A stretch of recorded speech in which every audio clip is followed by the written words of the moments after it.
We are unmuted. Hi. Cool.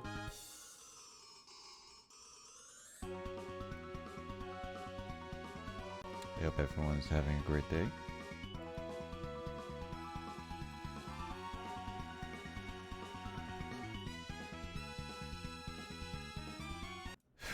All right.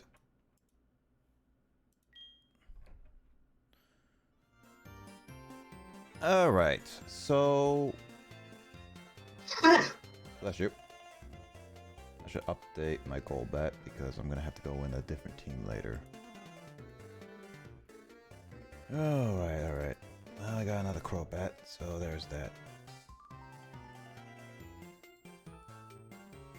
All right.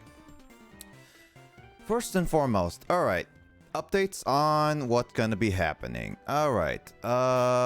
So with what happened last night, I managed to get a Crobat. So good news is that we finally got Chris Jr. to be a Crobat. Unfortunately, I could not get the coins for Voltor Flip within a moderate amount of time. I only got 4,000 properly, so it was really difficult for me to even go at it for more than a few more hours, because it's like that's gonna take me like such a long time, especially RNG, and it's gonna take me so long to get them. So in this case, I'll be using an action replay code that basically I couldn't get all the coins, max amount of coins, into my coin case for some reason, but I am gonna be using an action replay code that does make every single card in the Voltor Flip 3, so it will easily get me to the max amount of coins right away. So that's the means to at least get that. I'm only gonna be getting the Thunderbolt TM as I intended. I will use the other coins as other means if I want to get another TM if I fail this run specifically in Elite 4. So yeah, previous times, previous sessions before after like Saturday were just more prep things I wanted to do, catch some last minute Pokemon, get some little items, and get ready for the Elite 4, which, as you guys can tell, I am doing today no matter what. There is a little bit of stuff I have to do first and foremost, because I need to not only get the items, get the money, but also just get to the Indigo Plateau and you know, just also beat my rival. So yeah, hi Will, how you doing? I hope you're doing well, Will. Oh, they're all 15 down there, huh? Interesting. Never noticed that. So you can get 15. So yeah, this is just an easy way to get it. It's a cheap way to get it, but honestly, the problem is just that this game is such a RNG heavy based game that I did try it legit. I also even tried to use a probability calculator and I keep missing. So the fact of the matter is just that it's really difficult for me to get the item, like do it properly without spending like maybe days on it, and I'm not really willing to do that. I am not one of those like big content creators or YouTubers that do those types of things at all, so I will have to say that's never gonna happen for me. As for this whole stream, what's going to be happening is that I'm going to be going through Route 27 to Victory Road right before the Indigo Plateau to fight the Elite 4. Now, I have decided-ish a team. I haven't gotten probably all the specifically the TMs for it. And all that. So I haven't got to all the TMs because I'm gonna go back to the Golden Rod, but I do want to go to the Indigo Plateau at the very least, so I can get there as soon as possible, so that I can, you know, just get through this soon. So the team I'm gonna have to going with is like I have to decide a team because I'm gonna be battling my rival in the Victory Road, that's for sure. And the team I'm gonna be going with... I also gotta be careful with my team because if I don't pick a good team, then what was it? If I don't pick a good team, then I might lose some of my strong hitters. So I'm gonna have to go with like probably just this team for now because I need to raise up the Pokemon that I want to use later. I know that I mentioned it to my brother that he did say EV values are pretty important, but because I went through this with rare candies, I'm not going to get the highest max amount stuff, but maybe another time I will do it with a proper Nuzlocke.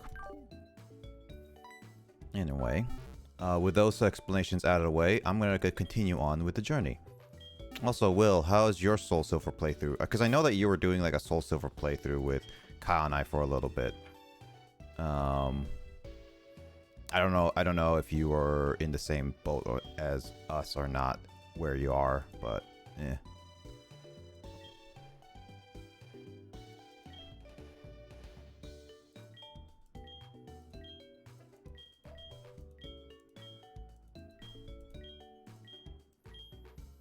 Anyway, Kyle will be joining us later, in terms of like...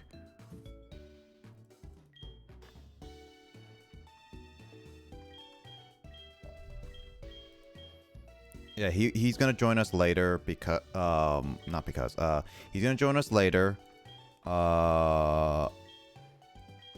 a bit.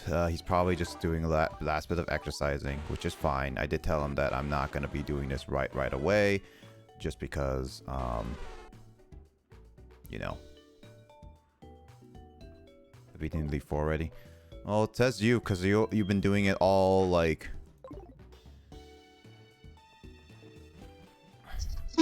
Bless you. All, like, week.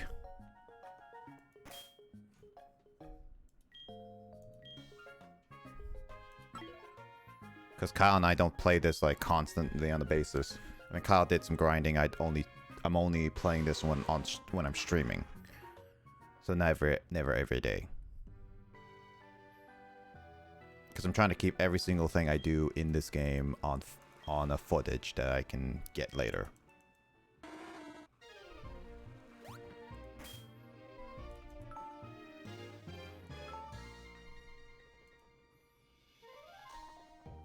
So yeah, the only big fight I have to semi-worry about is the rival fight. I should at least be okay with it, as long as I don't underestimate him too much. The worst part about it is just like getting underestimated and he kills one of my big members of my team that I have to then rework our strategy again. So, yeah. I wonder if I should instead... Oh, wait. Ah, shoot. I just realized something. Oh, no. I have to go back and actually get a different Pokemon because, problem is... Yeah, I need Waterfall. God dang it. Hold on. Wait, what do I need? Do I need... Strength. Do I need strength? Rock Smash.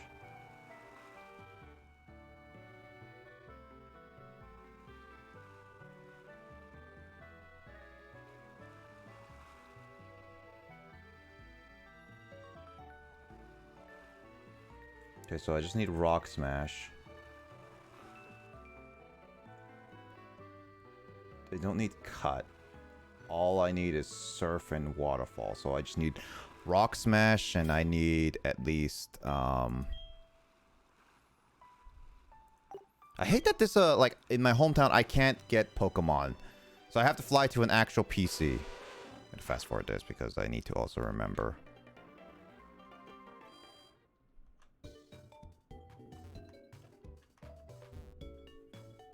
Also, I need to remember that technically speaking, Victory Road, I still need to get like a Pokemon. So if I run into a Pokemon or two there, well, I guess I would try to catch it, but in the end, it's not gonna really matter too much. because I already have a team solidified. Let's see. Yes, I need you.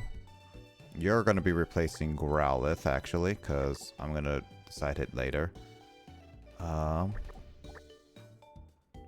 You have Rock Smash. Do I need Rock Smash? Is there any item that I would really want that's Rock Smashable? Zinc? Oh, Dark Pulse. Yeah, no, I need to get that Rock Smash. Okay, fine then. Well, that's on the 3rd floor, so I can go get Eradicate later. So I will worry about that when I get to the Elite Four, and then I'll go back, get that, and then yeah. Bless you.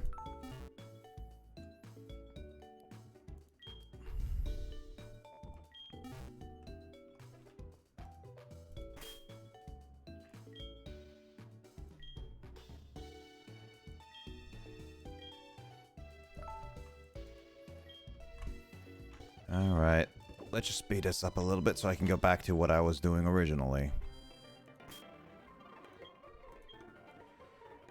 It's gonna be like... It's gonna be stressful just trying to figure out what I need to do and everything.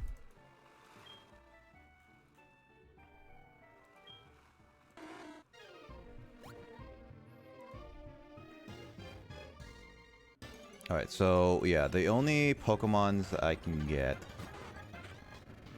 I already got Toho Falls, which unfortunately was my... I didn't even heal, god dang it.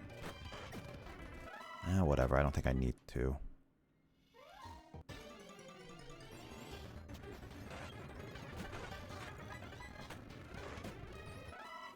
Yeah, the only one that I would really care about getting is a Doduo or a Ponyta.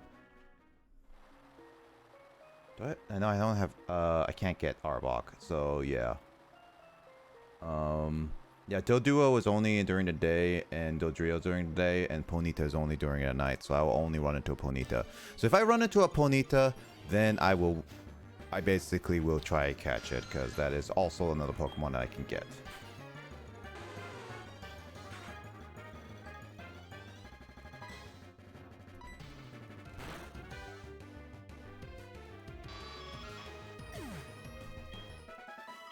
And also I need to just figure out, like, what's the final moves I'm going to be doing with all my Pokemon.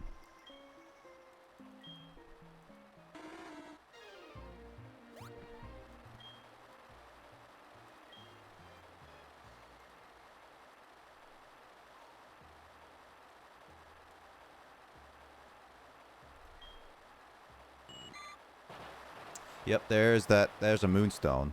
So I can at least, like, get a Nidoking if I am in emergency trouble. If for some reason my Nidoqueen falls, and I'll need a replacement. This is where things are gonna get dicey. Oh yeah, I did turn off animations, so I need to also remember to turn them on when I actually do battles.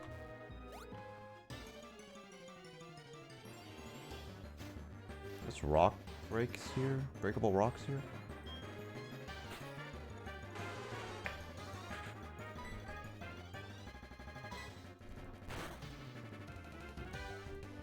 Good thing Body Slam does a lot of damage. Yeah, I'm gonna need to really upgrade Lapras's movesets. Oh yeah, there's a cave right there. What is this cave? Ooh, who knows? Dun dun dun. Suspicious.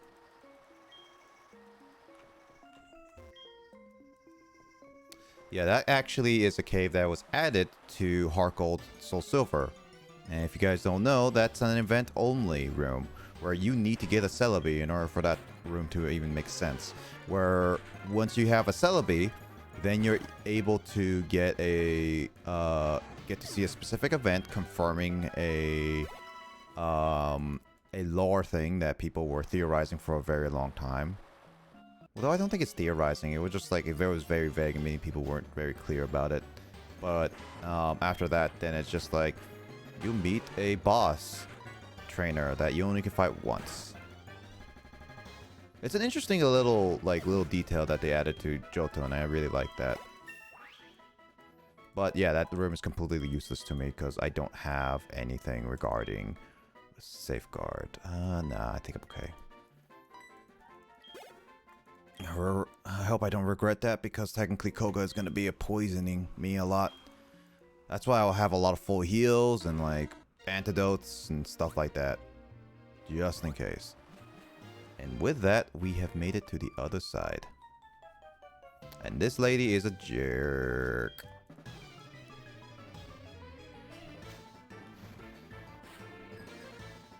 In the meantime, though, Megan, that's a Bulbasaur.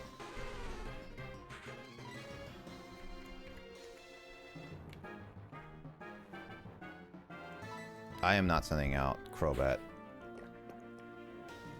I feel like if I send out Crobat, that's going to be a bad idea.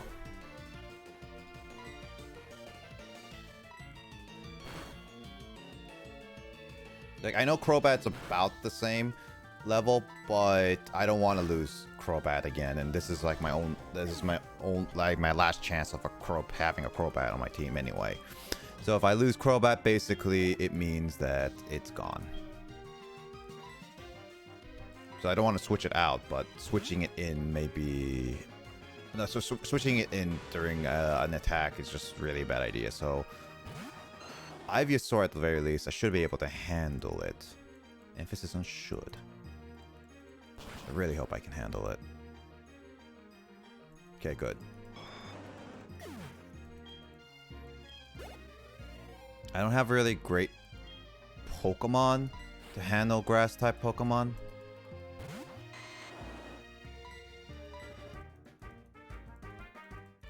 Okay, Sleep Powder. I think this house coming up is a healing hut. So I should be able to heal up here if I do so inquire, which should be fine.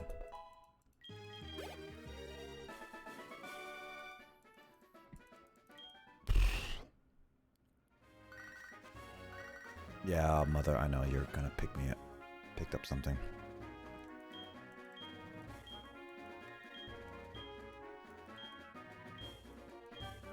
TM37.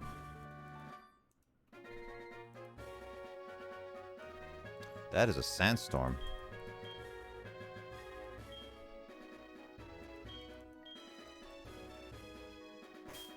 I thought this was a healing hut. Darn it.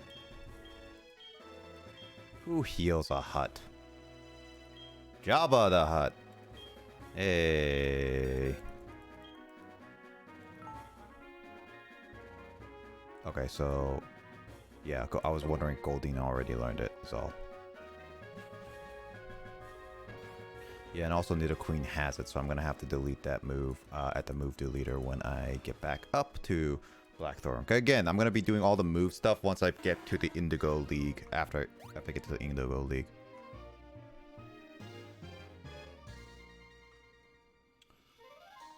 Alright, so...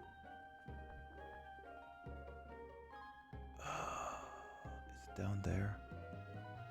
No, it's after this part. Okay, got it. Got it.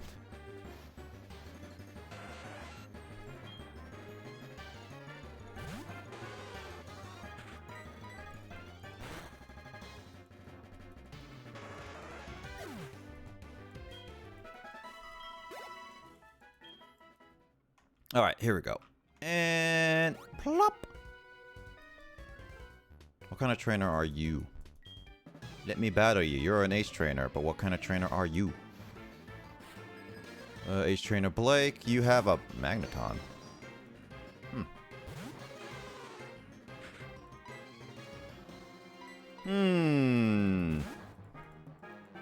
I wonder what I should do.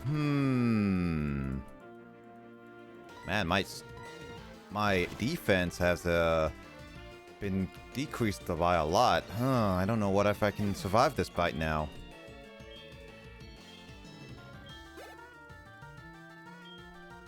Yep, I can't survive that fight, that's for sure. Execute though. Oh no, it's Executor that knows Psychic, right? It says Execute, so Crobat would have been okay. Well, I don't want to... it's better safe than sorry. Because I don't think Execute actually knows any really good Psychic moves until... Oh, it's a Solar Beam. Oh, that did nothing. Yeah, I don't think it knows any good Psychic moves until it turns into Executor. I forgot that Execute is also Psychic. I thought it was just Grass. It only gets to Executor when it turns. Maybe when it evolves.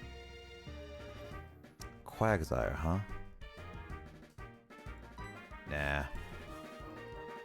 I don't really have any good grass coverage, unfortunately.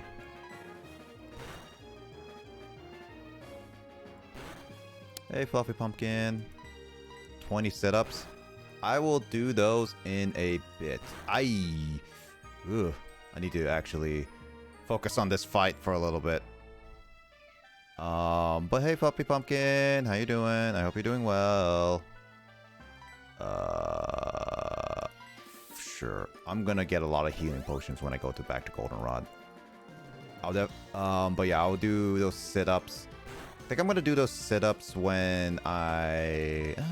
do I want to do them soon after this fight, or do I get to after it? Well, I'll see. I think I kind of want to get to the Elite Four in a second, but we'll see. Anyway, Pumpkin, I hope you're doing well. Yeah, if you don't know what's going on, I am doing a Nuzlocke. You just reached the stream that I will be doing, fighting the Elite Four members today. Right now, it's just me getting to the specific Elite Four, so there's that. But I hope you're doing well, Pumpkin. How was your stream? I think it was a couple days ago, or was it yesterday? I think it was a couple days ago. How was your stream? I'm glad to see you're back at streaming.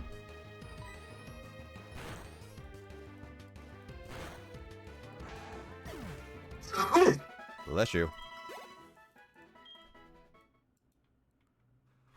It's okay, Rusty. That's good. I mean, it's been a while, so it's like one of those things that you definitely need to relearn a few things after you've been gone for such a long time. I get that feeling.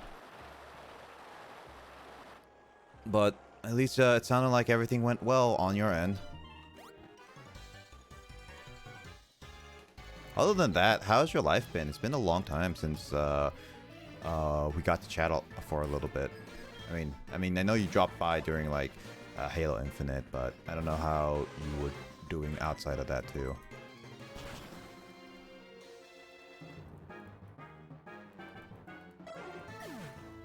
It's been, I hope you're doing great. I'm doing fine.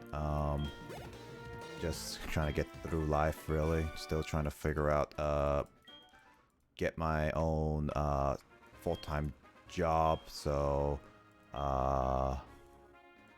still doing that. Still trying to do that.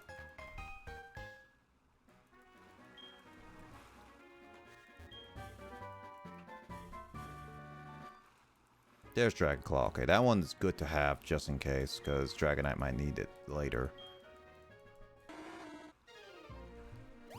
I'm in the USA for a bit. Oh, really? I'm in a weekish. Ooh, been a wild time. I didn't know you were in the US. Nice. I hope the US has been treating you well. US is not exactly the best of places in current times, but I hope the US has been treating you well. Yeah, I've been here since December. Ah, okay. Well, where are you currently in the US, if you don't mind me asking? Like, what state? But it has been interesting. Okay. I'm guessing like you're here visiting like some friends or family. Cali? Okay, so you're in the exact time zone as me now. Which actually makes it a little bit easier for like chatting around. Yeah, because I'm in Washington, so that would make you and me have the same time zone. I'm not learning Mean Luck. Even though I can use it to get the legendary dogs, I am not learning Mean Luck.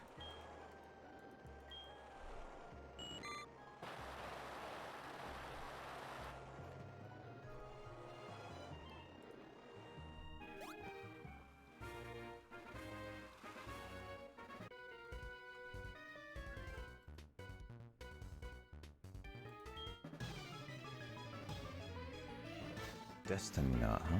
That would be a good one. Other than that, I'm glad that you've been like at least enjoying your time in. I hope you've been enjoying at least most of the time in the U.S.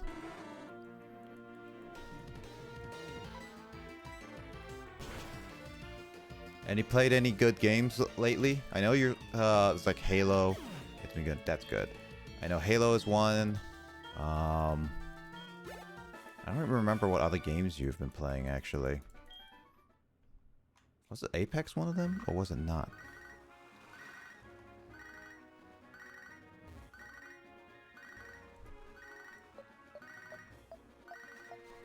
Adventured Out and all. Oh, okay.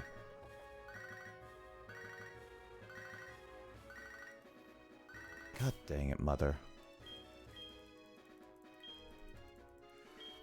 Yeah, it used to be Apex. Oh, okay.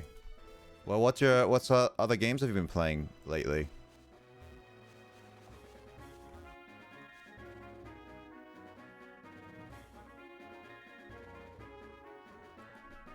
Overwatch, Halo, Back 4 Blood, Takes Two. Oh yeah, I need to play Takes Two. It's definitely a game that I've been waiting on a friend to really play, and unfortunately he has not been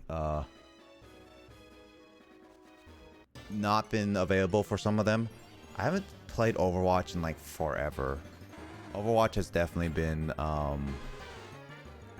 game that I kind of fell off, yeah, for a while. Halo I haven't touched in a little bit, but I plan to get back. Back 4 Blood I haven't finished yet, and I want to go back to it later with James and others. Yeah, Overwatch is like, I used to play a lot of it earlier. Pre-Doomfist, I think. It was like pre-Doomfist, and then around Doomfist came out, I stopped playing it a little bit. It's been a very long time. There's a lot of things that's changed.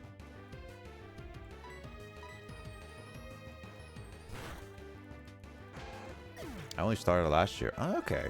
So you only started kind of recently. I mean, Overwatch is still fun. Overwatch is still a fun game. It's just a bit oversaturated for my taste. Yeah, Overwatch 2 is supposed to come out this year too, but I don't know. I'm not the biggest fan of like Overwatch 2 because it does seem like a glorified DLC. I know what they're trying to do is try to keep making Overwatch and Overwatch 2 the same, but it does just feel like an over-glorified DLC of like adding a campaign mode, which should have been at the beginning of Overwatch when it first released. It looks so much the same. Yeah, there's like very little differences between the two. So like, it's not like a game that I am like fully excited for. I don't mind watching for the campaign for sure. It's definitely like that. It definitely feels like a glorified DLC. It's kind of like how Saints Row 4 was an glorified DLC of Saints Row the Third, and how Dead Island Riptide was also like that too. So it's just one of those things. It's not a great thing to purchase for like. I don't know how much they're gonna ask for. I actually don't, but I'm guessing like close to $40-50. If they ask for $60 for that game, like that is not worth for the people who already own Overwatch 1. If they make a deal with it, maybe. But that's like if they make a deal. The fact that Umbreon cannot kill at a 11 higher executing like other Pokemon just showcases that it will definitely not kill any of the Elite Four members, even if it's like a few levels higher.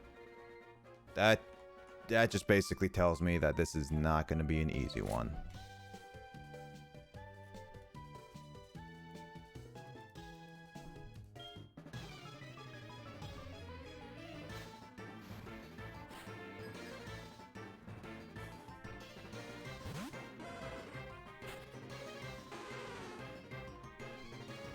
Yeah, I think I'm going to also do the sit-ups once I get to the Indigo League, because I do want to actually get there and then get ready and then do the sit-ups, because I did start late, so I just want to get everything ready by then.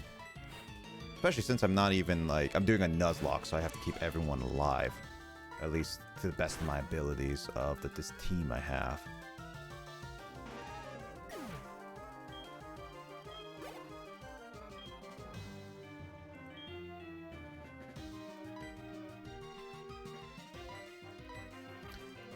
Oh, as much as I would like to use a Thunderbolt right now, it's not going to be a good idea. I really need to decide what I need to do for my move set. Because if I don't do that, Elite Four is going to be a pain in my butt. And since it's going to be the Elite Four, I'm going to be using my TMs. So whatever Pokemon that dies, well, it's guaranteed to lose that TM I gave them, because I'm pretty sure I'm going to be giving every single one of my Pokemon at least a TM. HM-wise is depends on which one I go for.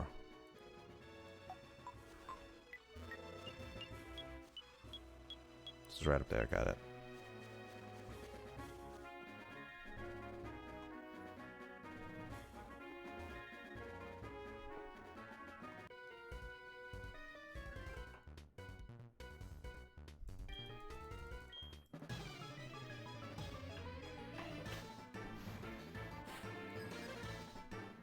Oh boy. Oh boy. Quillfish.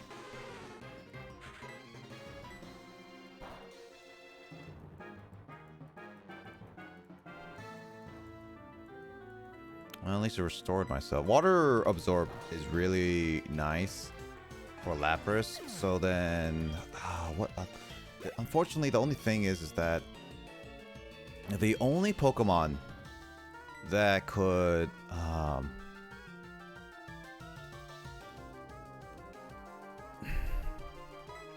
the only Pokemon that I really think that could in the Elite Four that could really help with that could help me with Water Absorb is only Gyarados.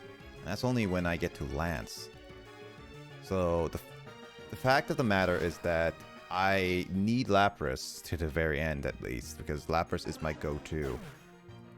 I'm probably going to be very cautious using Lapras in a lot of cases, because I am not going to try to risk using Lapras in any dangerous situations, or at least I'm not guaranteed. I'm going to try to use the best of my ability to figure out which ones are the best.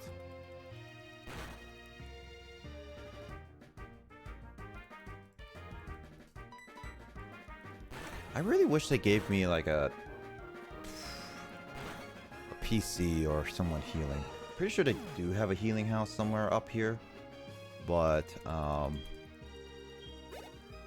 wish it was like a little bit closer.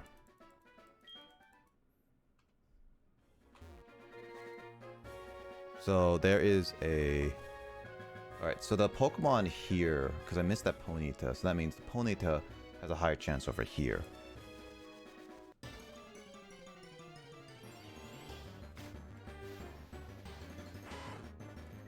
I think the house that I'm looking for is up above a little bit, so if I can get to that house, then I should be okay in getting to the rest of the way. Because again, the only one that I need to worry about right now is really getting to my rival, and my rival is the hard hitting machine before the Elite Four.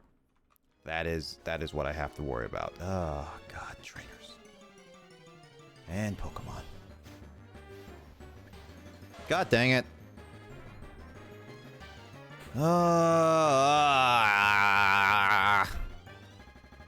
Alright. Let's try Ice Beam. It shouldn't take it down. It should not. Okay, good. I know that I'm catching this Pokemon, but the problem is that this is one of my only chances. Like, not only chances. This is a new encounter. So the fact of the matter is that if I killed it, then I wouldn't get this route anymore. And I don't want that. So in my opinion, the more Pokemon I have at the end of the day, the better. Because if it's dead, well, it's dead. I'm gonna name you. No, actually, I got a better idea. Since we just played Ocarina of Time, I'm gonna name you Epona, even though that's the wrong gender. It's a male. Epona's supposed to be a female. Can I blame you, James, for being the wrong gender? How's that my fault? I'm just gonna blame you. Because I can.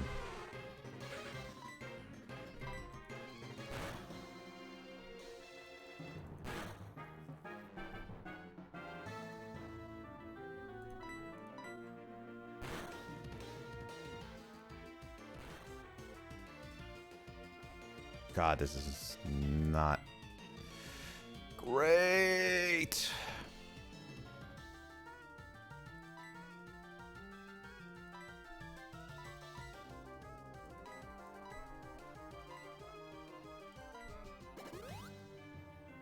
I need to get some lemonade and some other healing because those are very, very cheap. I'll be basically spending all my money on getting like items and stuff like that.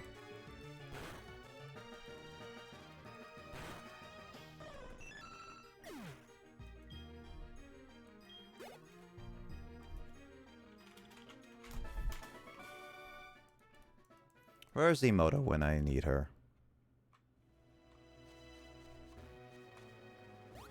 Okay, so there should be a nugget here, along with a...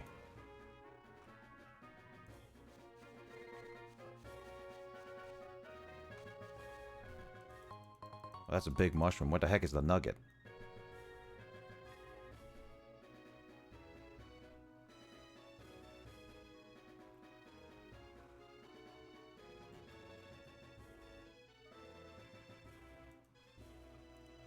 Oh, it's down there. Got it. I want that nugget.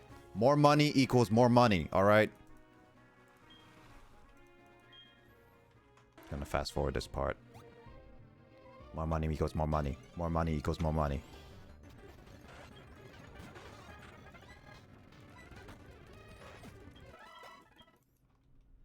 More money equals more money. Ah!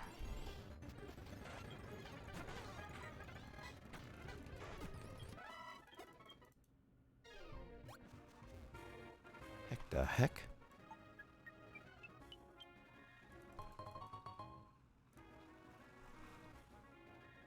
Oh, it says it's hidden. I thought it was actually not hidden. Oh, that's my bad. Well, at least I got the nugget. Again, nugget equals gets more money, so more opportunity to get like more healing and TMs. And then I'm also using a Amulet coin on trainers, which Lapras currently has, will help benefit the overall money making.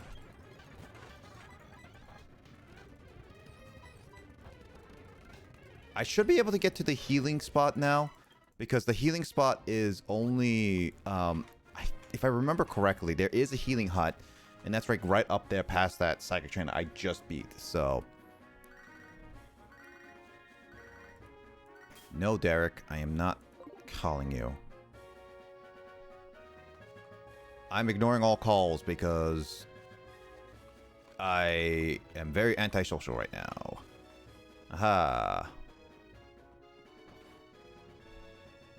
I believe you're a healing hut, right? There we go.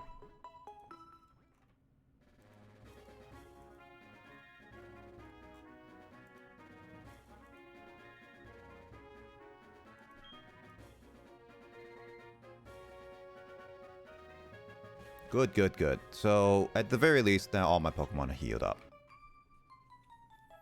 Question is, what's the house on down there?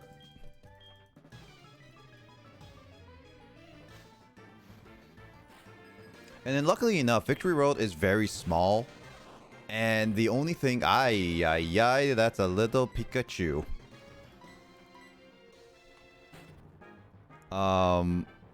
Yeah, the only thing I have to worry about at the Victory Road is just Pokemon. Like, even Kyle mentioned that it was a super, super, super tiny place.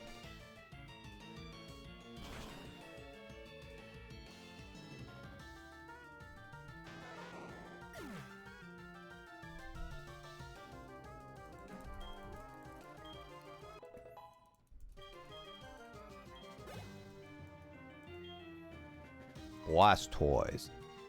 Blastoise. No, I'm just gonna go with Quaggy. I was thinking of using Quagsire as part of my team, but he might become a he became probably a backup just because of the fact that I already have a Lapras. My brother said also that I should focus on dealing with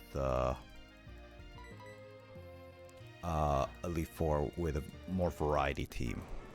I think that's what's going to be it. So Quaggy right now is just here to help support my team in the meantime.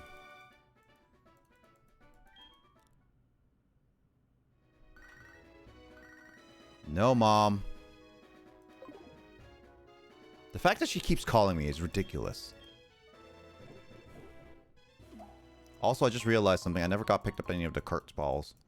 Well, it's not going to really matter from here on out, to be honest.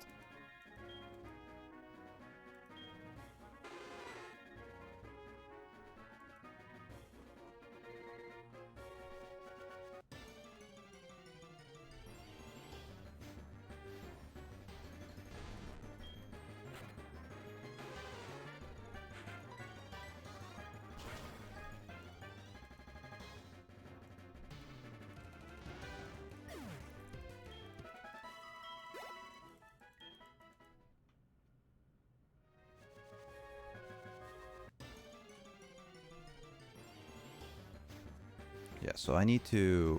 So what I'm probably going to do is going to be repelling, maybe? I don't know. I'm also doing this to get, like, extra levels for my Golbat. Not Golbat, Crobat. So that you can get a little bit more EVs.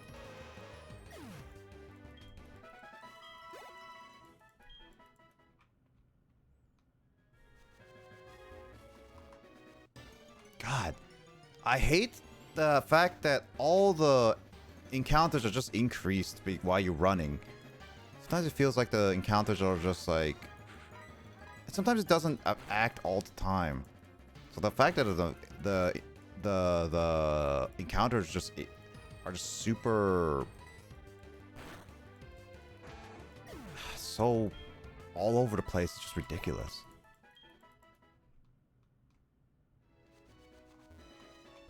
What is this house? I'm just curious about what this house is. Oh, this is the sibling house.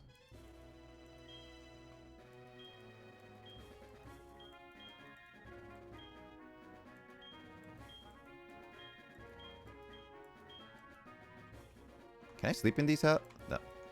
Oh, I can go inside though. Oh, this is just this is a nice little thingy. Alright, let's just walk. Running makes it a lot more encounters, so... I'm more focused to get to the Indigo League so I can get ready.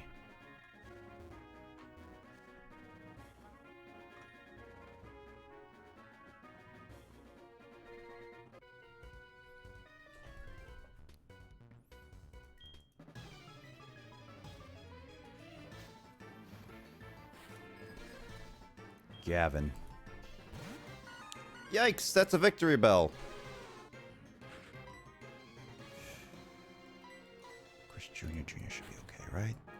Should be.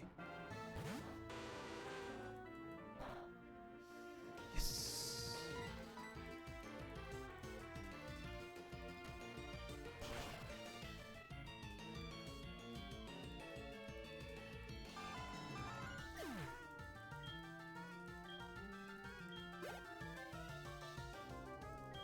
Kingler, huh? Should be fine. Famous last words, but I should be okay.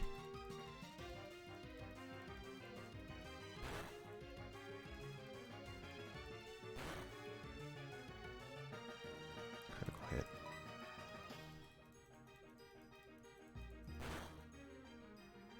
Yep, nope, I'm getting out. If it's already 50, that's bad.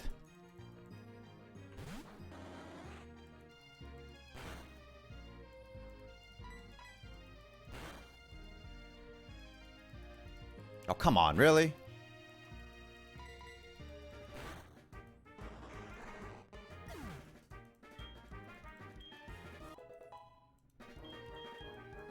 I'm gonna speed up and play some music, because this is gonna take a little bit.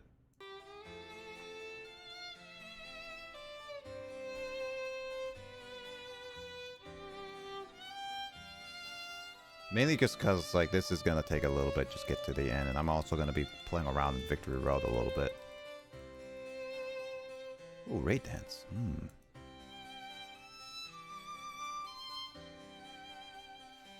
Powers up water moves. Might be actually useful later.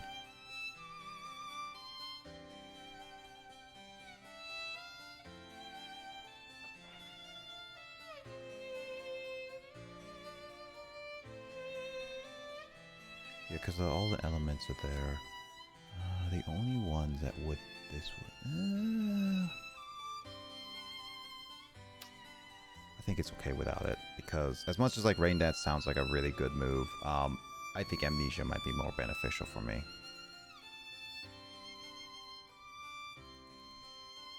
As much as I hate you, Gavin, I'm gonna be nice to you. Give you my phone number. I should just really have just like 2 different phone numbers and like cell phones, and just be like Pokewatches, where one of them is for a personal, where I always pick up with like my mom and then professor and stuff like that, but then all the other ones just go to a voicemail, and I will decide whether I will pick it up or not.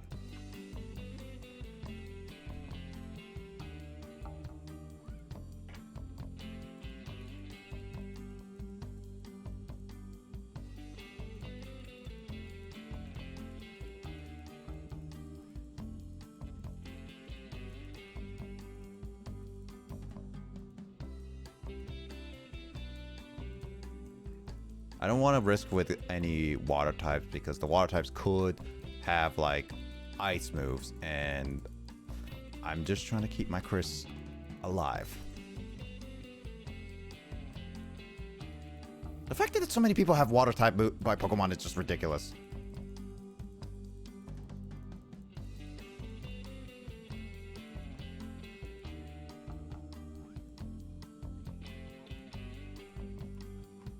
So there should be like an item up here in here, right?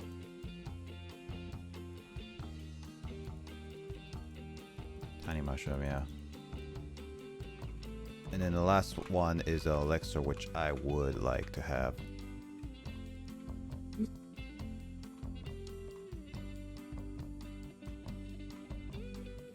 This is free healing, and even, yes, it takes a while, but for those, it's like, it's also like I don't use my items, and my items are going to be very essential when it comes to the Elite Four. I need my items.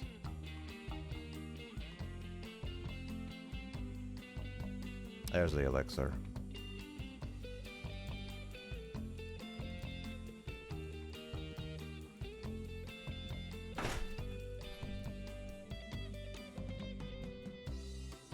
Oh, this is Jamie. Is this what happened to Jamie? Ooh, that's a Fluffy. Is this what happened to Jamie when we leave her alone for a while? She turns into an ace trainer with a pony and a sheep. Loses to a red-headed trainer. Sure, I'll put you on my actual personal Pokewatch because I like you, Jamie. And I also have to apologize because the fact that I killed Chris so many times. It's that.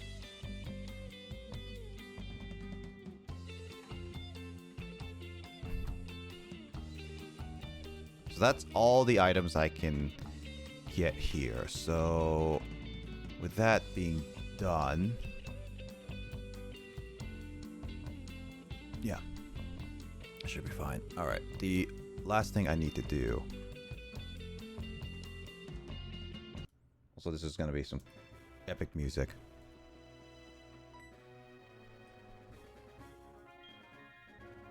Pass right through. Let me go to Mount Silver. I want that Sneasel!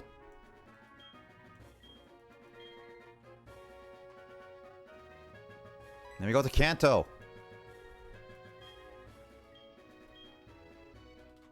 The fact that you guys are just blocking those is just really rude.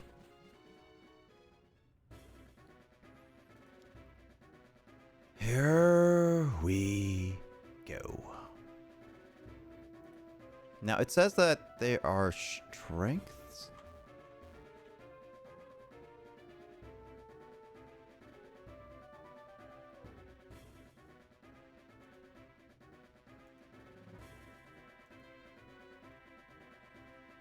It's weird that I need strength. Because this guy didn't say I was required with strength. I don't have a Pokemon with strength. Alright, what can I get rid of?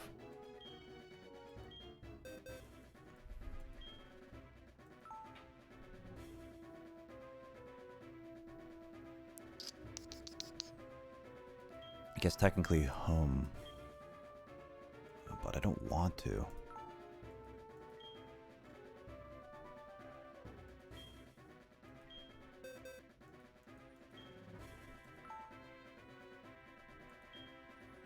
I guess I'm gonna have to teach Nidoqueen the temporary strength because I don't want to go all the way back to get like a Pokemon and come back all the way up here. It sucks. Also, hi, Kyle. Dude, did you beat Lance yet? Yes, I totally beat Lance right now. Congrats, dude. Yeah, I didn't lose a single Pokemon. I only used one Pokemon and they all went down like children.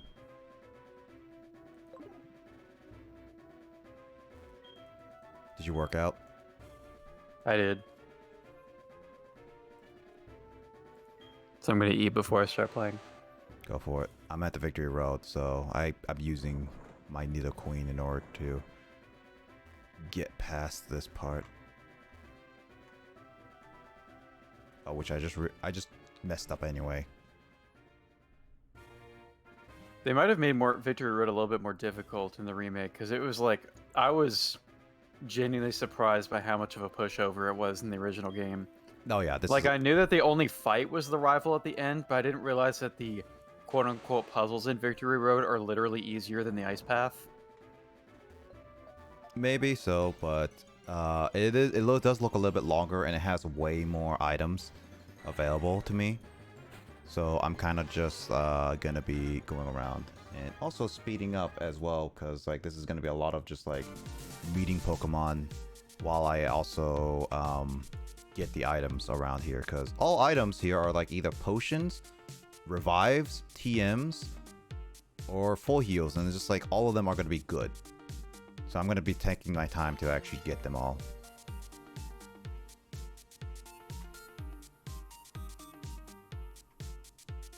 Also, I'm just going to be training up my... That's a Rhyhorn. I don't have a Rhyhorn.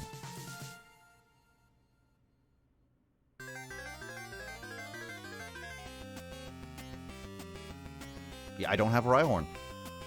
What do you know? That was like that's the rarest Pokemon I can get in here. So with that being it, I honestly don't know if any of my other moves can kill it. So I'm gonna go for a Body Slam.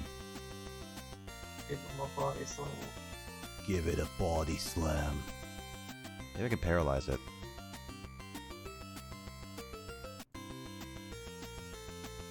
All right, Raichu. Now give it a Thunderbolt. Raichu cute and unadorable! Right. Bleh.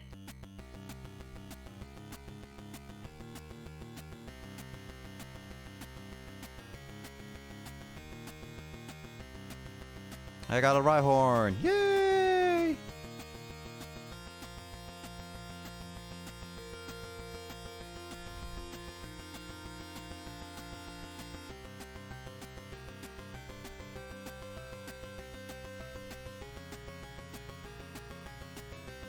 I'm gonna call you Geo.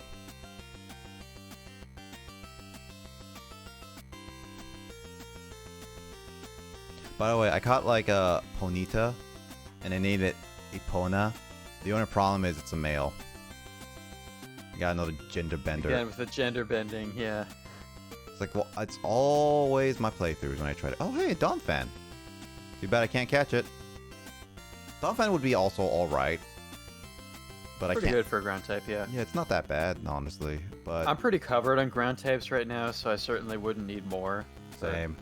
Because I have my Nidoking, which Nidoking becomes ground when it evolves, and then I have the Graveler I'm currently using, and then I also have an extra Graveler in the PC.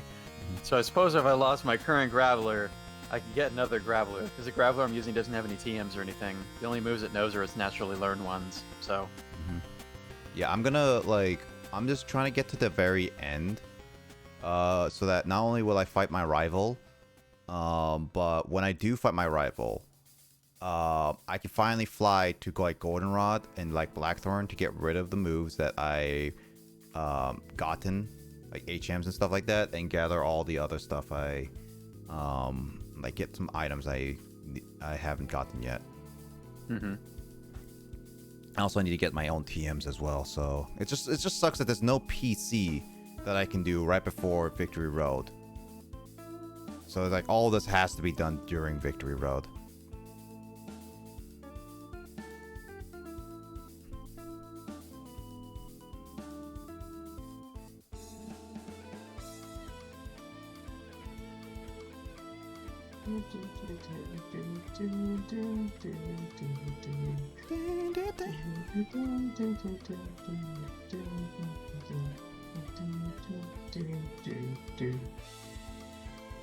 There's the history of this the Soviet.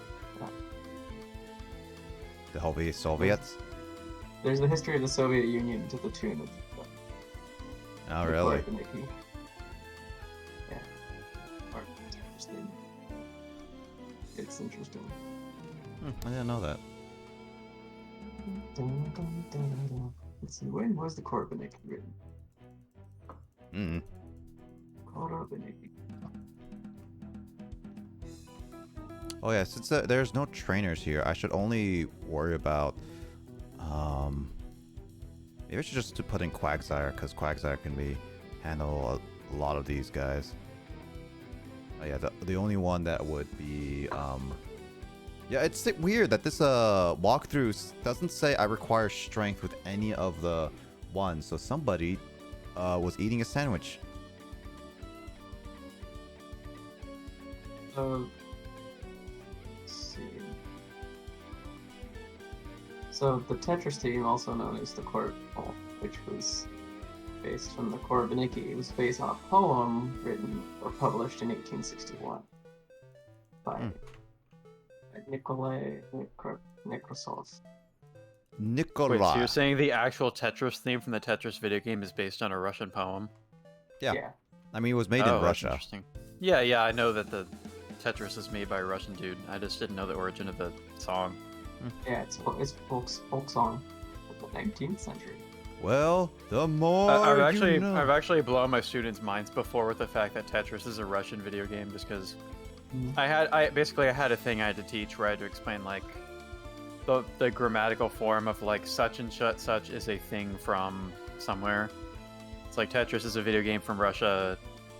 You know, like what else? Like Lionel Messi is an athlete from Argentina, like that kind of pattern. So I use Tetris as an example. My students went all surprised Pikachu face to learn that Tetris is not Japanese. At least not originally. That's funny. It only got popular because of the Famicom. Because it was made for the Famicom.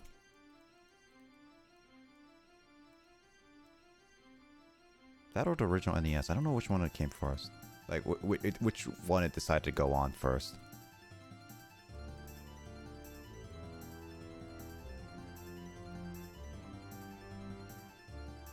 I hate that my dowsing machine automatically just like closes once I am like out of a fight. It's like a little bit unfair in that regard.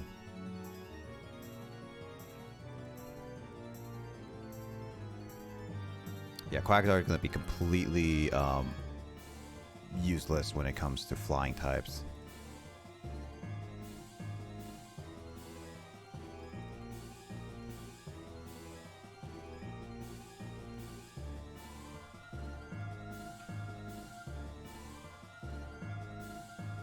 Yeah, I don't really have a lot of coverage in terms of both grass and like fighting and stuff like that. It's just, I'm kind of screwed with my typing.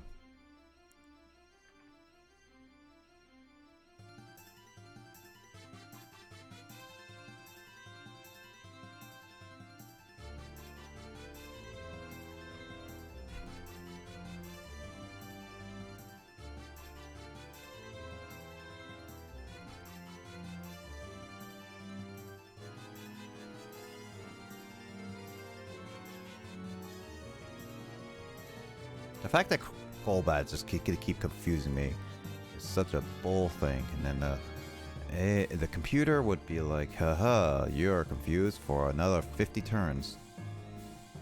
When it's like, oh, I'm confused, I only get out in 2 turns. Yeah, the Golbats in Victory Road are really obnoxious because Golbat can learn both Supersonic and Confuse Ray by level up.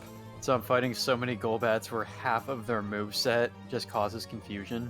Mm-hmm. I think I have to switch to my Lapras because I don't have good coverage against the Donphan and Golbats both and both.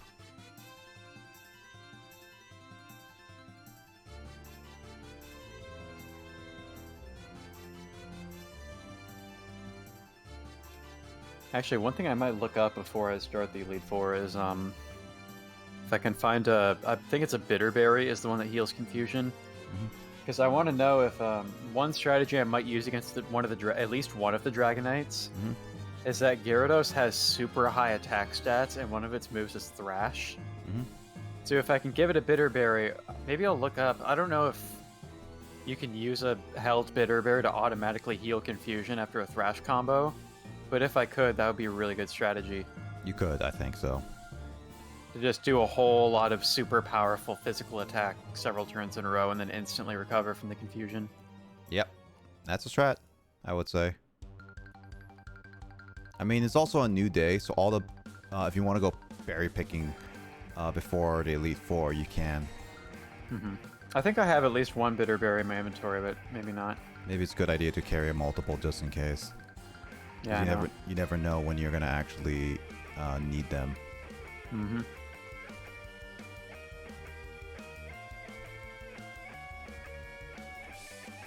I do have plenty of money in game because originally I'd been planning on needing a ton of money to buy the Blizzard TM via arcade coins. Yep. So after going with the Ice Punch strats instead, I have a lot of money left over. I was like, I still haven't bought everything I need to equip with yet. But my strat is I basically sold everything that I know I won't need for the Elite Four because I'm just putting all of my stakes in this. So like I sold like all the Pokeballs that I was carrying minus the Master Ball. No, that makes sense.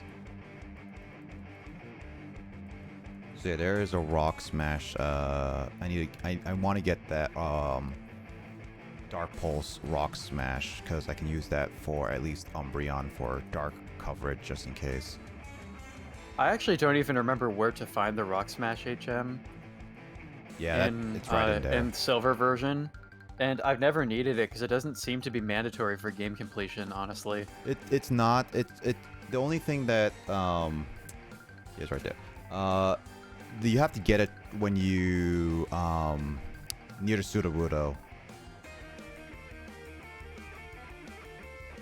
Oh. You have to go all the way back there in order to get it. That's where I got mine. I'm pretty sure. I thought it was in like Olivine City for some reason, but I guess I was wrong. I think just because that's the first location where you see breakable boulders. Yeah. Well, I missed an item there. Oh, is that... Oh, shoot. Dang, I need that. I need that TM. I think that was... I think that was, Earthquake. Yeah, there is an Earthquake team in Victory Road. It's a good thing to pick up. Yeah, I'm definitely gonna pick up Dark Pulse. I'm definitely picking up Earthquake for myself. Because, my god, those things are gonna be essential to me living. Mm-hmm.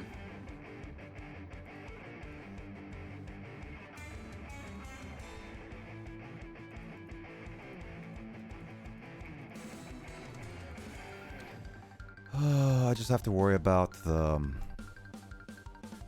rival fight is all. Which, again, I shouldn't worry about it too much. There it is, Earthquake. Okay, never mind. That was the different item that I missed.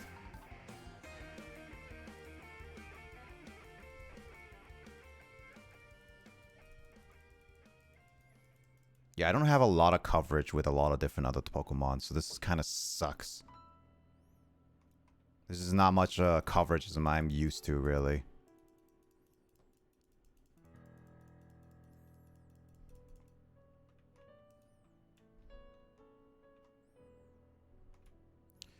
Alright, well, I have to come back through here anyway to just get that, those last bit of stuff. So, because the rival fight's right up there, I'm gonna heal up my, Pokemon.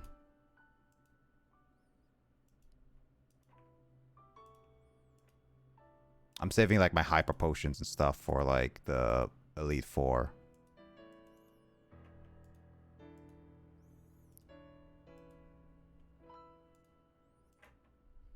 Is that Halo music?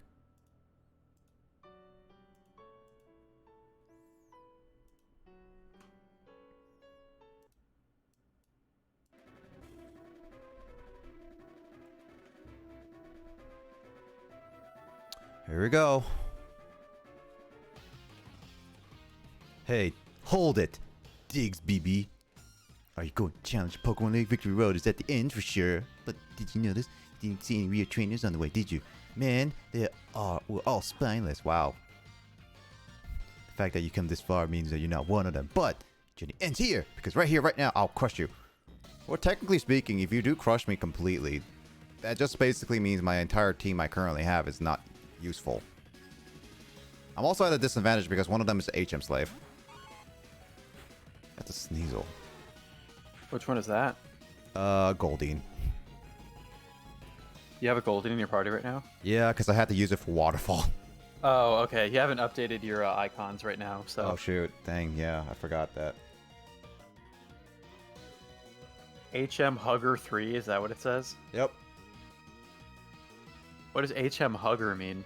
Yeah. One who hugs HMs? Yeah. Okay, this is a Sneasel. I don't have Machoke. Sneasel's weak to ground, right? Ice is weak to ground? No, it's servers. I think ground is just normally effective on ice. What should I use against? Oh my god, I don't know if I have anything good against... Anything that knows a fighting type or fire. Not anymore. I got rid of my double kick with Nidoking, but I don't even want to use Nidoqueen against Sneasel. Sneasel is not a super powerful Pokemon, so if you just hit it with any good like physical attacks or anything like that, then that'll probably take it down. I'll use a... Oh, I forgot to use... But Nidoqueen is dangerous because the ice type moves can still hurt you. Yeah, I forgot to turn on Ant Battle animations. Ah, whatever. This oh. Raw Fight's not that bad. I was like, turn off Wild Fight, just animations, just so I can speed up a little bit. You're gonna switch, Diggs BB? Well. Ah. Well, now I'm confused. But not anymore. Time to turn on my SP and stock up. Gotta stock up, yeah, because I'm already getting to the victory road. I also have to do 20 sit-ups? I did have to say 20 sit-ups. Ooh, Poison Fang. Yeah, I'm gonna get rid of Air Cutter for Poison Fang. At least for now. I'm gonna be switching out a bunch of different TMs anyway. Meganium, huh? Well, time to use Crobat again. Chris Jr., Jr. Confuse. I can't poison it, so I'm gonna have to just fly. What? Oh, come on. Getting out of, like, confusion that fast is ridiculous.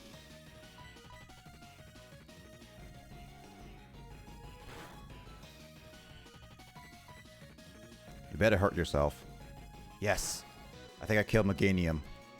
Because you're gonna do this stinking synthesis strat, aren't you?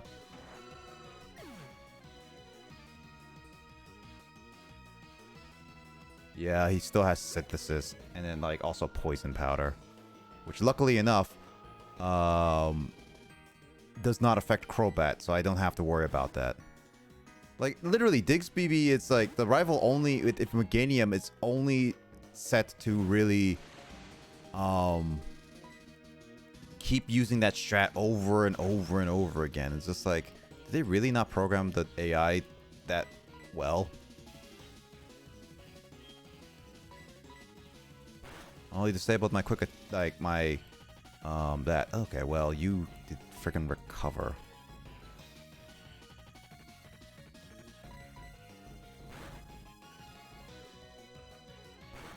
Well, I have to just do quick attack.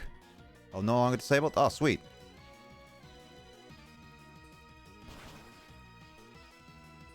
Yeah, this rival fight is just all about stalling and limiting my removes. This rival is not smart.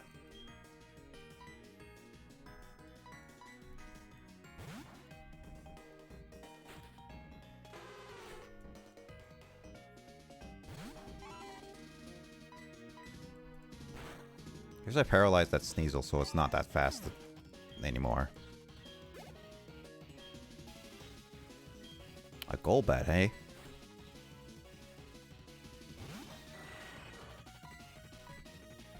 Also need to figure out what kind of rock moves I can use to give Nidoqueen, because that'll be helpful too.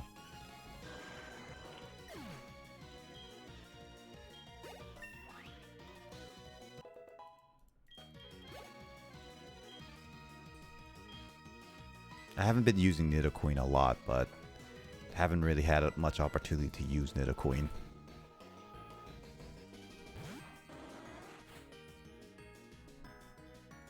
It's definitely going to be my least trained Eevee Pokemon. Oh man, is Diggs BB actually going to accept me? Because I killed its Haunter. I thought it was going to be a Gengar, but apparently he didn't have anybody to trade, which makes sense because Diggs BB doesn't really trade with people.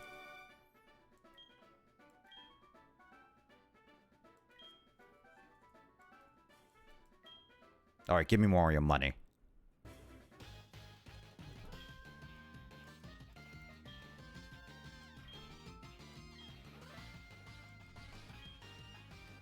Oh man, Diggs BB accepts me as a trainer. Also, no, mother, I'm not talking to you. You've been spending too much of my money. Alright, Kyle, here I am at the Indigo Plateau. Yeah. So now that I made it here, now I can start showcasing what team I'm actually going to be using. God, this took a while.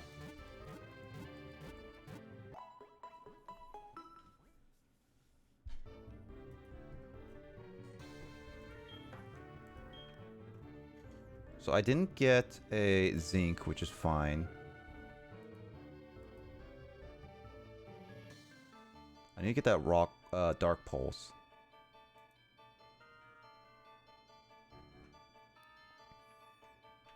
Alright, now I need to reorganize my boxes because I have a few Pokemon that's in the wrong box.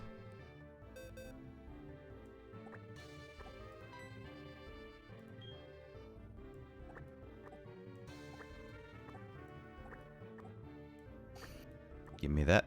Eradicate.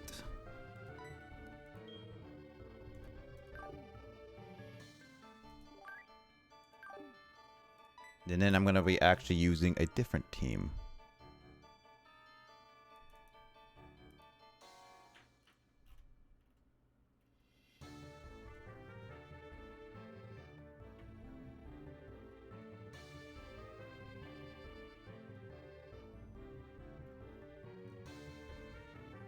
There's Eradicate.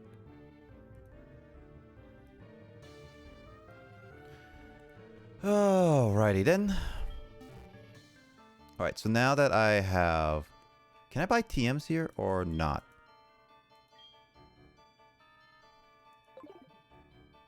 Well, I do want to sell some stuff first.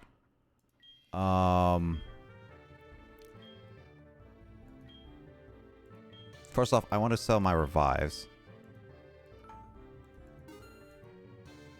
Gotta sell all my revives because I'm not be using them at all.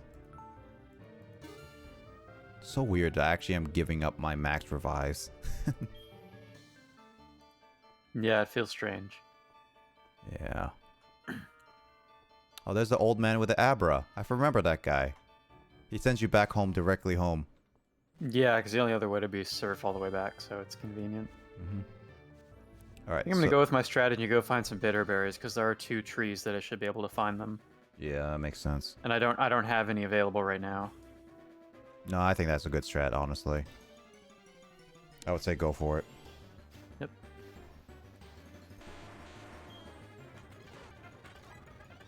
Time to speed up.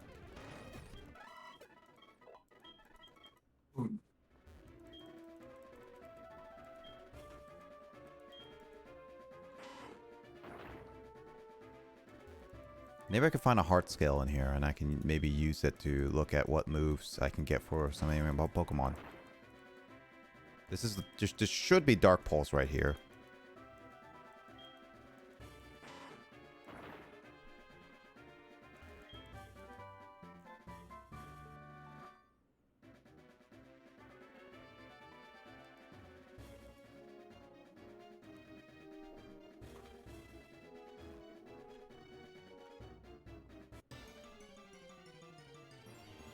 Oh, can I not go back the way I go with Victory Road? Oh no, the only way to go back through Victory Road is to go down a ladder. Just get those items, okay. Well, I'm not absolutely in need of them because those are mostly vitamins. Yes, vitamins can help, but I don't think like too much. At least especially since I'm not going to be using them right away. So yeah, I'm gonna be using that guy. I got the Dark Pulse that I wanted. I got at the very least the Earthquake as well. So now I just have to worry about getting the items that I want and the TMs that I sorely need. So all right, let's go with my team. All right, so my team is actually gonna be a little bit weird. But I discussed it with my brother. I used to help finalize it, and he recommends a team consisting of Lapras, Lapras, Crobat, Growlithe, Nidoqueen, Umbreon, and Girafarig. Oh, of course this freaking bitterberry tree is guarded by a cut tree and I don't have Medak in my party right now. Forget it. I'm only taking one bitterberry. I'll roll with it. Yeah, I have Girafarig. It's an all-right Pokemon. It can Psychic, and it's also part normal, so it's immune to any ghost attacks. So I can use it against, like, Gengar and stuff.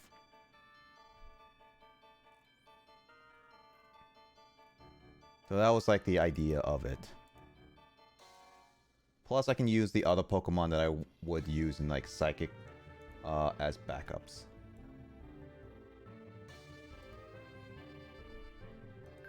So yeah, this is gonna be my team for... Oh boy, the Elite Four. I'm so nervous. Yeah, same here. Oh yeah, I should probably do one thing though, before I leave my PC completely, is to make sure I get all the items, held items that I really want.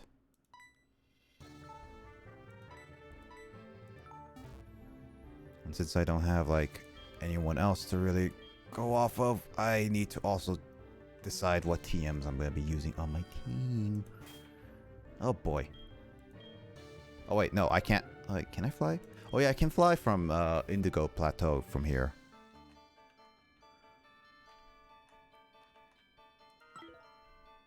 Well, in the meantime, we're going to finalize my team. I know Girafarig is going to be pretty weak, especially since that I do not have like a lot of EV on it, but I do have a few. Oh, I didn't realize you can fly all the way back to the Johto cities from... You can't do that in the original game. You should be able to, yeah. I thought you should. And I'm pretty sure Johto and Kanto are like totally separated in this one, so you have to use the Aber to go back to your house in Johto. And then once you surf over to the first little area of Kanto from your hometown, then you can fly back to the Victory Road, or the plateau.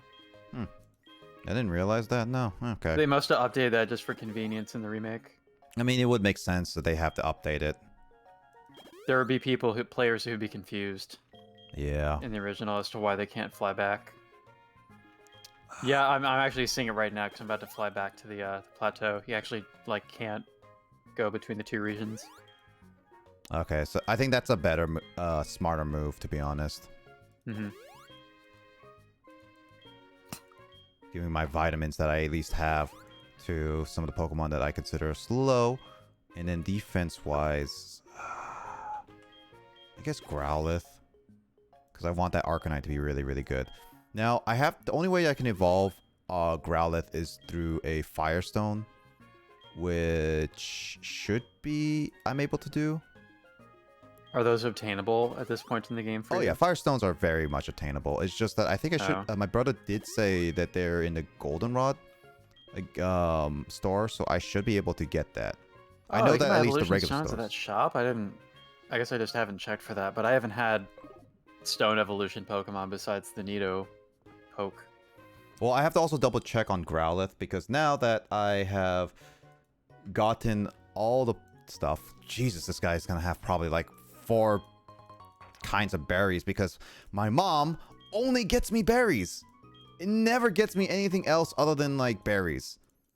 I mean, like, yes, she got me a couple things, but still, it's ridiculous how the mother keeps calling you every like 5 minutes getting berries. It's like, does she have like a berry shop friend that she just gets and just like, I don't want these berries? She goes to the farmer's market like every day. Basically at this point. And it's like not every day. It actually feels like it's every hour. Alright, so I'm gonna get some Super Potions. Super Potions are not the best, but I don't have Pokemon that are too...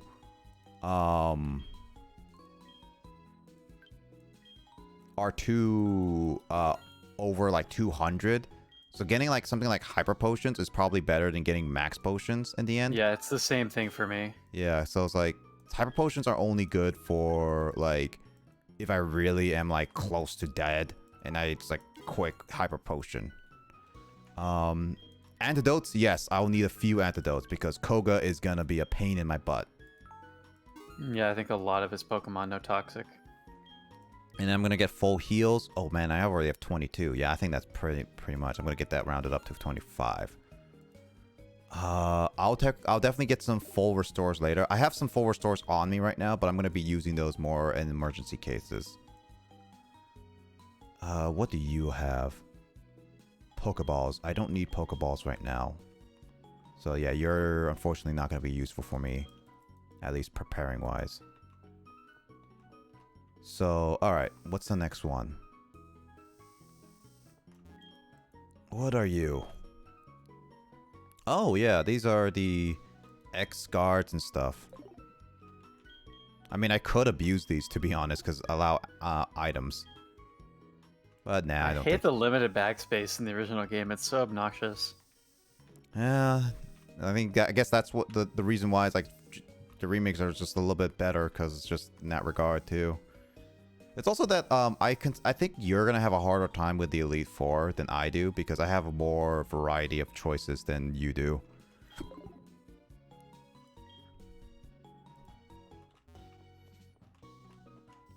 Okay, so what's the... Okay, so this guy should be TMs, I'm guessing. Yeah, TMs, alright.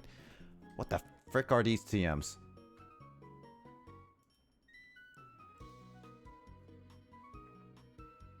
Goldenrod City. What the heck are these TMs? Flash, Protect, False Swipe, Natural Gift, Light Screen, Reflect, Solar Beam, Fire Blast, Thunder, and Blizzard. Not really looking towards those. Man, you can just... those aren't even that expensive. You can just buy those at Goldenrod in your game. In mine, Fire Blast and Blizzard are only available at the Game Corner for an absurdly high number of coins. Yeah, this one is I have to buy. Light Screen and Reflect are the only good-ish.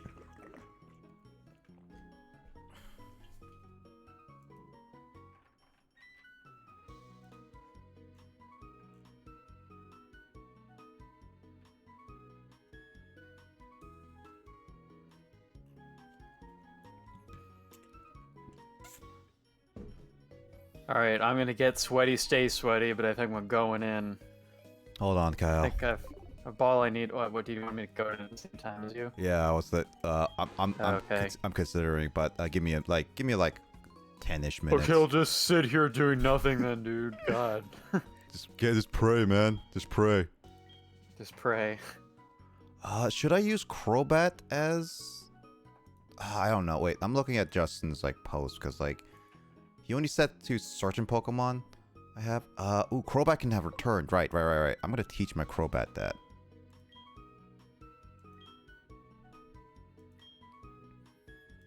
Good thing I have return.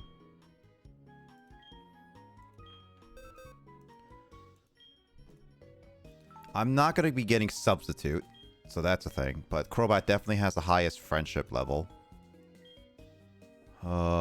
Question is, what do I get rid of?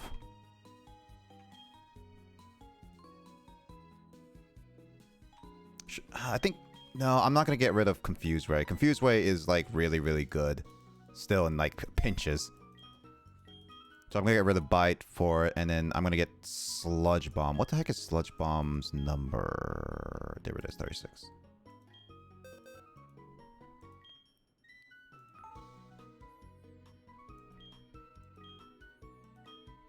Oh, I need to go to Blackthorn City, too, because Nidoqueen knows, like, 2 HMs that I do not want to use. Actually, Kyle, do you know that if most of the Elite Four members have, like, male gender, or do you not? Do I know what? Do you know if your Elite Four members have, like, more male Pokemon or not? I'm not sure. Let me check if that was even listed in my guide I was looking at before. They list the levels and the movesets of all the Pokemon, but I don't remember if they listed the gender or not.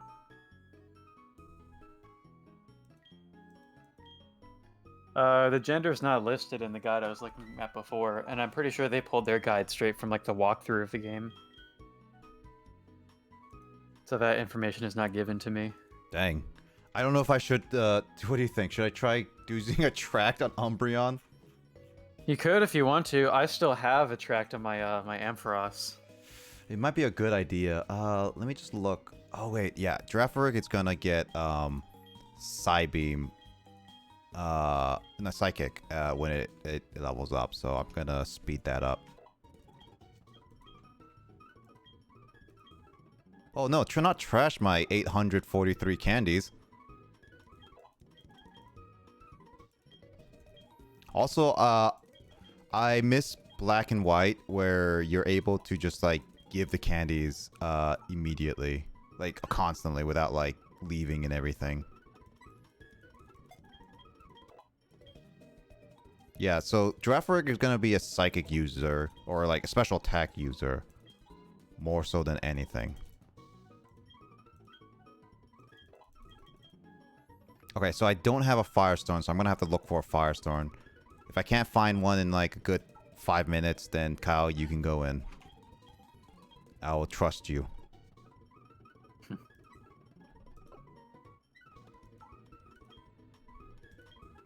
I don't think I even have a Firestone.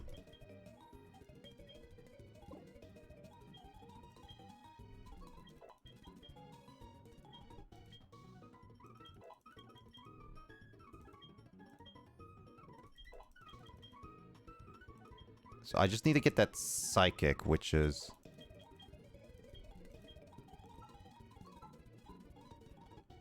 Is Dreferic more of a,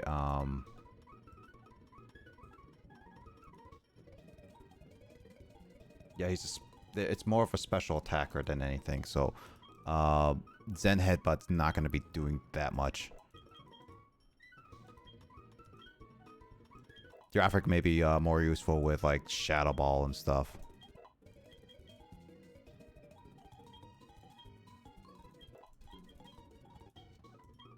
What the heck is double hit? Oh, that's a normal.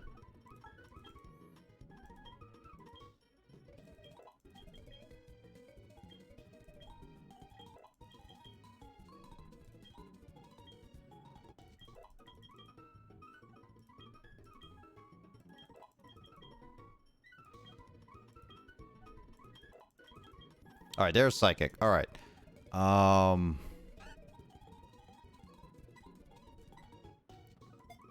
It's gonna be good to at least have a dark type move, so as much as like Zen Headbutt might be a nice little move, I think Crunch would be better overall. And I'm gonna learn that at 46. I'm gonna be basically pushing my Pokemon all the way up to 50. And it's like, yes, I don't face Lance until like the very end, but I do think that this will at least allow, like, that's my level cap anyway. I reached my level cap right before, so whatever I get is whatever I get.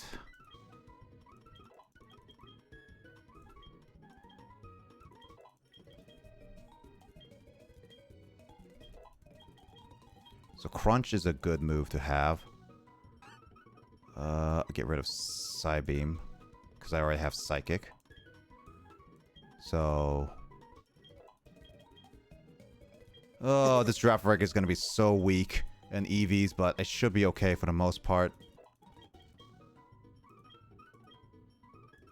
It's funny, like, getting all these, like, rare candies kind of reminds me of the time where I actually used the Missing Gnome glitch in, red version. You remember that, Kyle? I never did anything where I tried to get Missing Gnome until I was doing, like, the crazy speedrun strats. Really? Like, You never only did a couple the Missing years Gnome? ago. I never did Missing Gnome when I was, like, a kid, no. Weird, I thought you would. Oh, shoot. You know what? I'll get rid of Bite for it.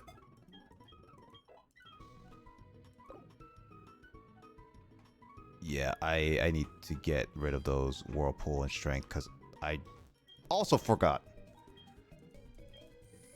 Also, I need to look up, where the heck can I get a Firestone in Johto?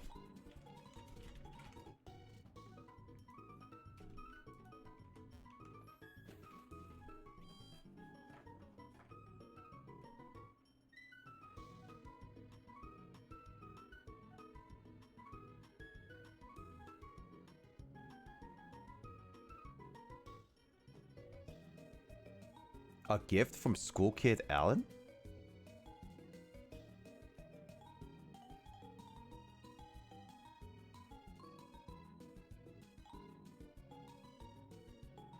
Oh shoot. I have his number. Where is that? School Kid Alan.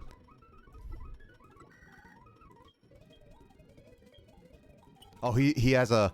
Hey, BB, you guys think you can give me? Yeah, he's at the route right now wanting to battle. He's been waiting for me for decades. Is there a limit on the number of phone numbers you can have in the remake? Because in the original, you can only have, like, less than 10 phone numbers. Really? You can only have a limit? I did not know that. Yeah, they're limited, and it's kind of obnoxious because, like, you already have, like, your mom and the professor and Bill taking up a couple numbers. So you can probably only have, like, 5 or 6 trainers registered in your phone. That's funny. Also, I just noticed, how many people live in this house with just squinty eyes? Look at this. There's 4 people just sitting here. It's like, You know, I wonder, in, like, say, like, the late 90s or, like, the year 2000, I wonder if there were, like, strict limits on how many phone numbers you could have in a mobile phone, because that might explain some of these weird limitations. Maybe. But I feel like even at that time, people who had mobile phones would want to have more than 10 phone numbers saved in it, but I don't know. Then again, it was a different time. Back in like the 90s or the 2000s, it was more commonplace to actually have to remember people's phone numbers or just write them down somewhere outside of your device. It's true. Whereas now people couldn't even recite anybody's phone number anymore. Yeah. It's like there's so many different types of phone numbers, and even the phone numbers are now about same-ish. It's like it's really difficult for anybody to distinguish their own phone numbers. Japanese phone numbers are longer because they have, there are just so many phone numbers registered here. I think because so many old people still use landline phones. So just the number of both landline phones and mobile phones that exist, they just had to add extra digits of phone numbers over the last, like, 10 years or so. I guess they're just trying to be ready for, like, they're trying to get B digits BB.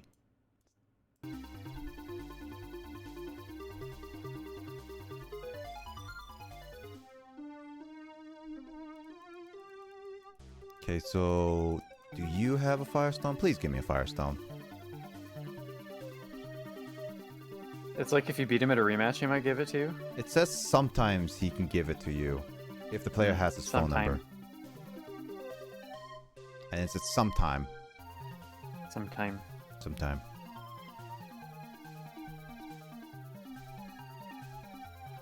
I didn't realize he can give it. Otherwise, I would have actually been battling more often.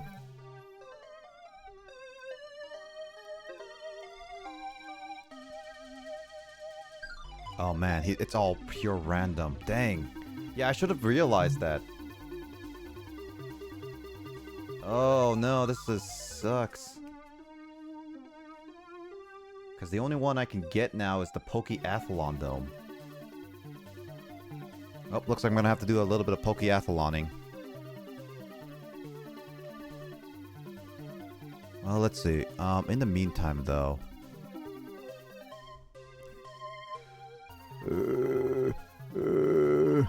Oh man, Justin didn't give me any Nidoqueen. Crap. Rip. Oh, Kyle, if you want to go to the Elite Four, you're up. You're on. Yeah, okay, can I play my video game now? No. Damn it. Well, now I'm glad I showed up late, because if otherwise I would have been freaking waiting for you for the first, like, 2 hours of the stream to be able to play my video game. Yeah, I told you I'll be doing this. I'm just gonna go fight the Elite Four, man. God. Go for it. Good luck, man. Now I'm getting sweaty again, dude. Okay, so I think Crobat is all Get good. sweaty, stay sweaty. At least I because of that, well, I don't even follow the level cap rule, but the funny thing is there's one level 50 Pokemon here. Everybody else has Pokemon in their 40s, so I'm actually kind of like over-leveled compared to them. Like, I feel like most gym leaders in this game, if you're playing at natural pace without a lot of grinding, you'd be a little bit below gym leaders' Pokemon. Yeah. But here I'm over basically the entire Elite Four. So all my pokes are level 50. Yeah, I'm gonna be using Surf, replacing Surf with... So sweaty, dude. So sweaty. Good luck. I wonder if everybody's guaranteed to send out their Pokemon in the order that this guide would list them as. I'm pretty sure that's how they ordered it. At least the first one. Only the first one would be probably like guaranteed. The rest of it's not.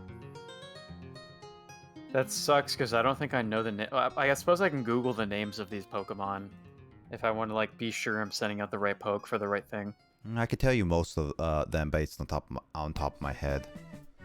Of Japanese Pokemon names? Not Japanese Pokemon names, but what they look like. Oh, actually no. No, actually before they send that, right? Yeah.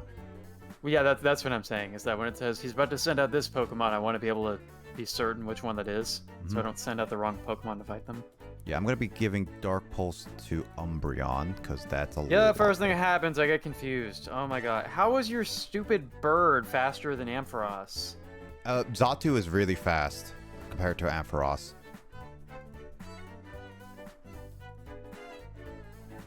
Oh my god, fuck this shit already, dude. I'm taking damage from confusion.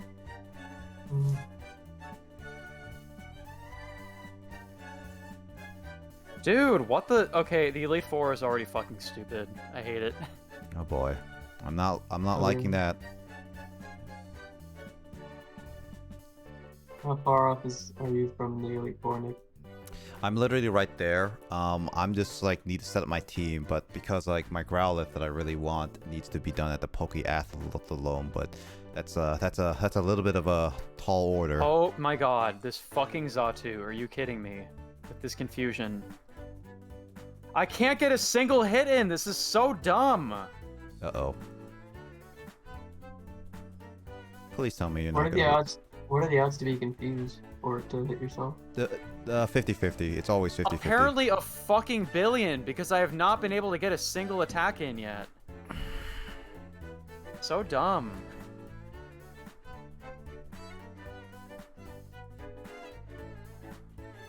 Okay, so I got Ice Beam, Surf. Yes, Crobat's all good. Growlithe, I need to... Actually, I need to double check. What does Growlithe... There we go. learn? Freaking Xatu, like, burn in hell, dude. Like, oh my god. He has another one, too. That's a higher level. I did not think that freaking bird would be so much of a hassle, but it's the first Pokemon in the Elite Four. Okay, what the heck do Growlithe can learn? It can learn Flamethrower the next one. Flare Blitz. It can learn Flare Blitz. Does Arcanine learn anything when it levels up? I'm pretty sure not. So I have to give my Growlithe all the way up to 48. When it evolves, it learns Extreme Speed. Yeah. So... Or actually, that's a Generation 7. 39. I think Flare Blitz is a lot better than Extreme Speed.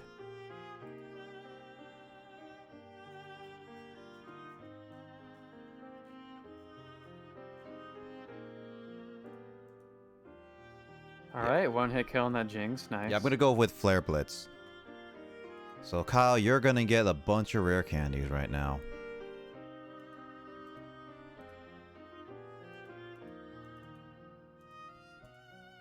Flamethrower is still good to have.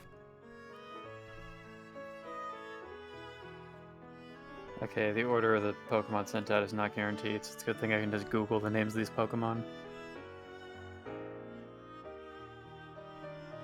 Suppose I should have given Ampharos the Quick Claw, because I didn't know Xatu was such a fast Pokemon. And there's that freaking Confuse Ray. Oh, I forgot that... That is so obnoxious. Confuse Ray is more accurate than any other one, I believe, so yeah. It is. I forgot that Growlithe also has strength, so I need to get rid of that.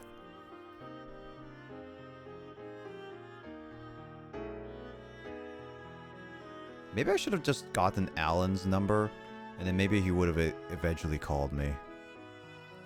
Faster, like how the picnicker was with you. Kind of sucks that the, like, HMs you can't delete on a normal thing. That's just a measure to make sure kids don't accidentally delete it, but... I guess so, yeah.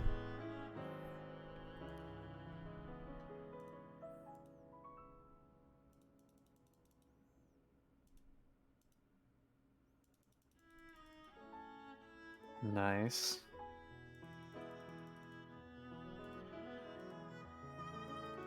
The last Pokemon is a what? Slowbro. Slowbro is like a tanky Pokemon, so you're not going to have an easy time. Yeah. Oh, I forgot to get like my sodas that I wanted to get. Also, I should get some Moo Moo milk.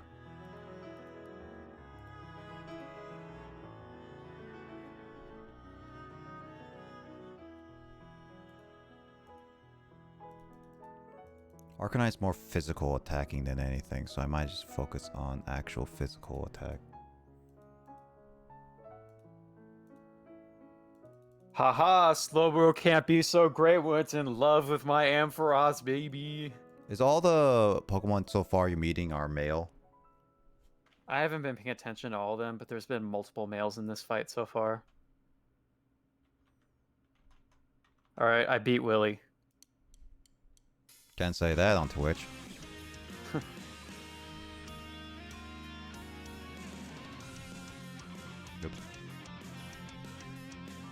Alright, that was, I mean, The only hassle of that fight was the confusion, really. It was off to a bad start because I tried to keep healing Amphiros's confusion and kept getting it again, and basically Ampharos hit itself 5 times in a row.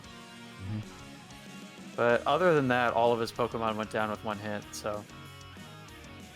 Okay, cool. So, Arcanine is all ready with... well, I mean, I have agility, so I might have to look into maybe getting something else for that.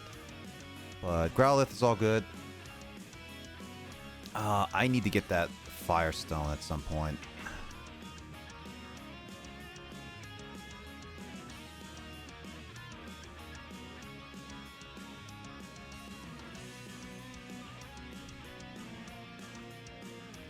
Alright, so then the only other Pokemon that Lapras, it's like I don't know what if I want to keep like Body Slam and Confuse Ray.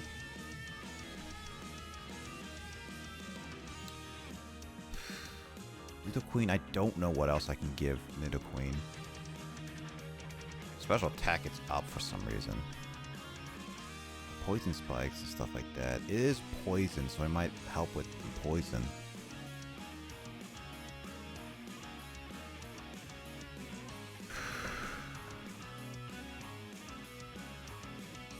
Umbreon, I also really don't know. I gave it Dark Pulse, but that's it. And I don't really know how to get rid of what else I can give to Agility. But Agility might be okay for Girafarig. Especially since it's like, I don't think it's that fast of a Pokemon. It's less. Well, it's still technically still faster than some of my Pokemon.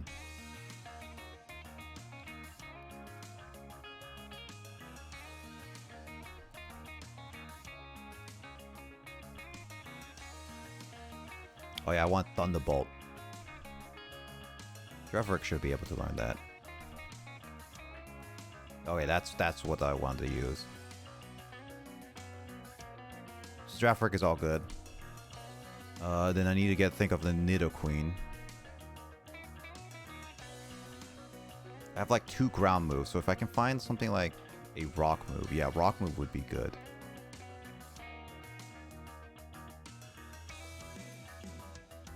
Wait, where's Rock Slide? My brother said something about Rock Slide.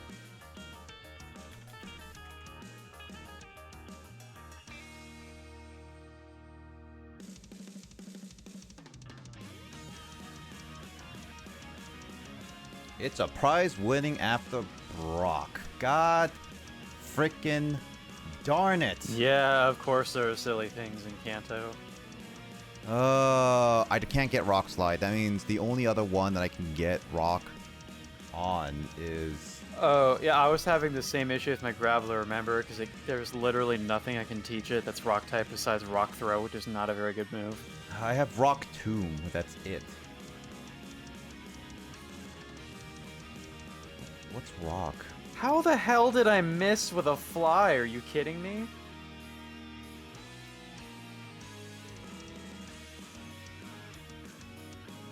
How does Fly miss 2 turns in a row? Did you just use double team 50 times before we started this fight?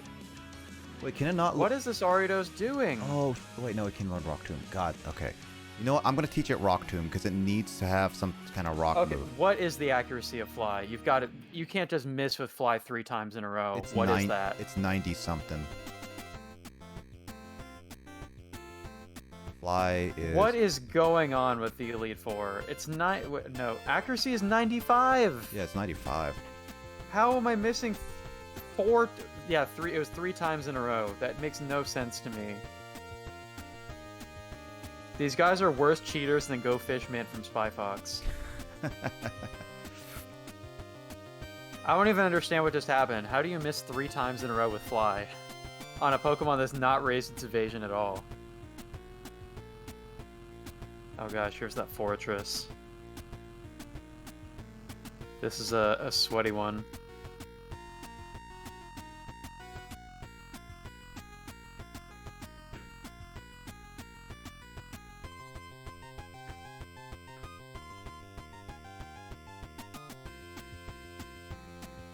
I need to really think what I'm going to give my Umbreon.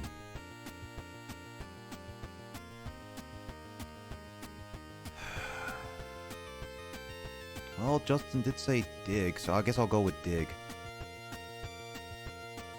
Alright, cool. Fortress went down with that issue. I think I'm gonna give Fire Blast to Arcanine. I know it's not the best idea, but it's like an emergency attack that I want to do. Also, I'm gonna do like the attract strat.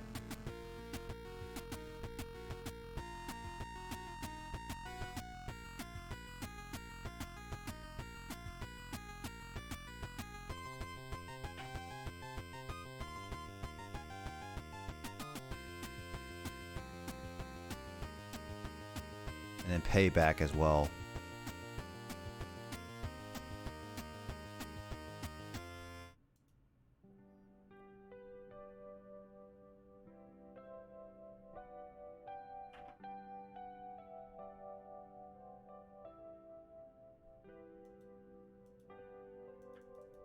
I know I'm getting rid of quick attack, but I think payback might be okay. You know, something I didn't realize until looking up this guide is that Venomoth is bug poison. I thought it was poison flying for some reason. Really? So... Yeah, just because it's a butterfly, or, well, a moth, you know, so I assumed it would be flying type. So I learned when planning this out that Earthquake is a viable strategy for Venomoth because it can't dodge that. Unless it does Levitate in the newer games. Lapras having Confused Rain Body Slam, is that the best I can give it? I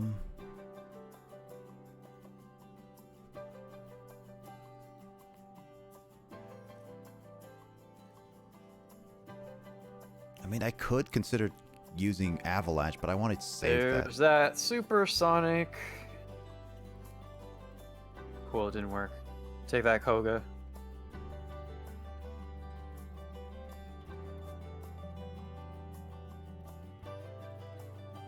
Yeah, I think that's the best I'm gonna do with Lapras. So I'm gonna go get Growlithe a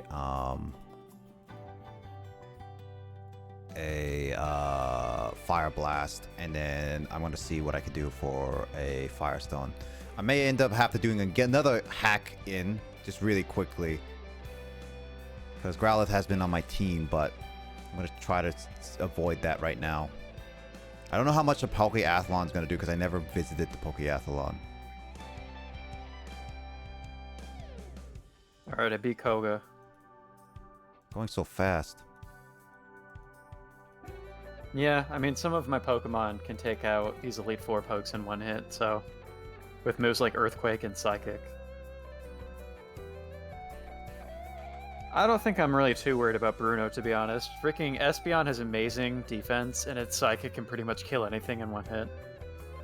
Yeah, Psychic, like, Bruno should be fine.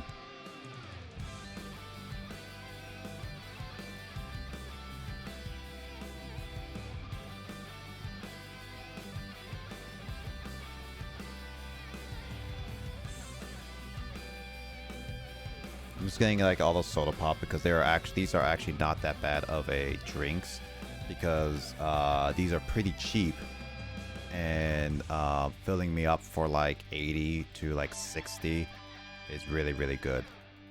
Yeah, I realized I should have just stocked up on some super potions or something. I had a few left over in my PC, but now it's like, to be fair, I bought an absurd amount of max potions and full restores.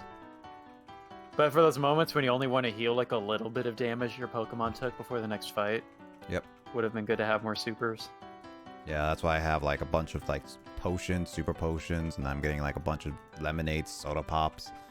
It's a good way to just like save up some of the money that I can use. Mm-hmm.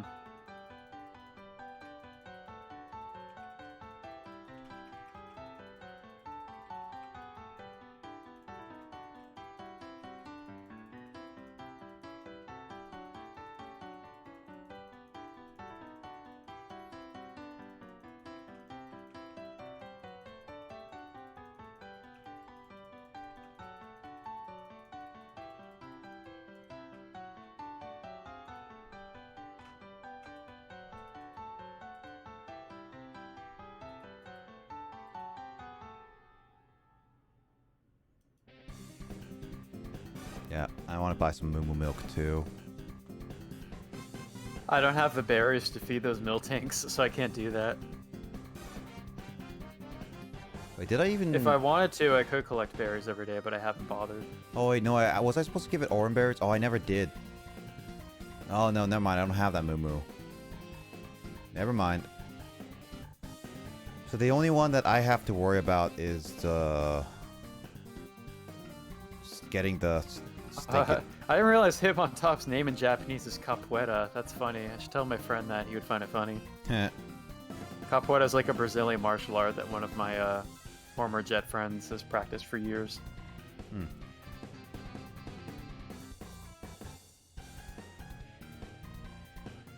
I'm going to see that Pokeathlon. Is it possible that I can buy points? Because I have a lot of money. Most likely not, but... Why does Fly keep missing? Did it have shitty accuracy in the older games? I don't know. I have no idea. This doesn't make sense why I keep missing over and over again. I don't understand. Like, apparently its accuracy is like 20 based on how many hits I've gotten with it and the few times I've had to use it. Again, 3 misses in a row. I don't understand what's happening. I've never visited this Pokeathlon Dome, ever. Dude, what is this shit? That's 4 misses in a row. I don't understand. What is going on?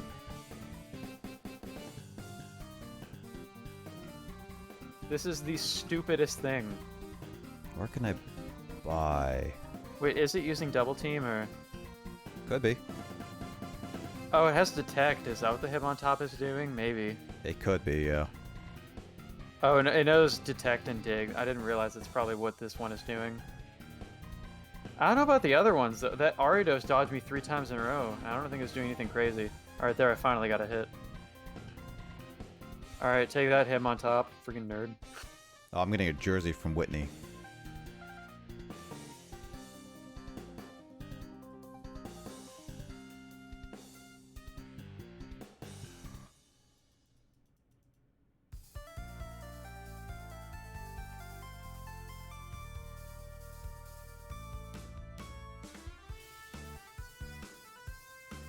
Oh wait, this is a this is where the prize exchange is.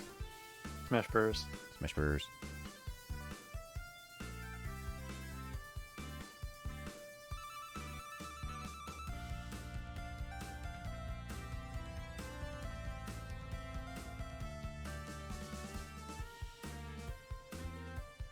Oh yeah, I need some points for this.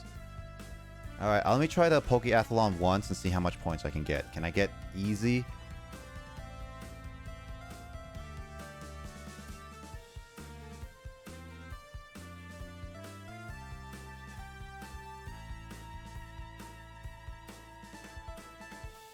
Please tell me I'm not using Lapras. Oh, okay, good.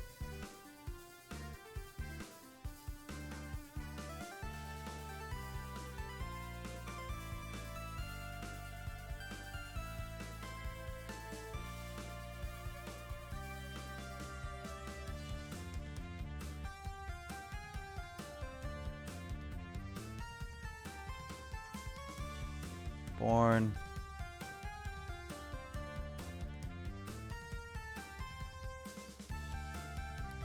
What do I do for this one?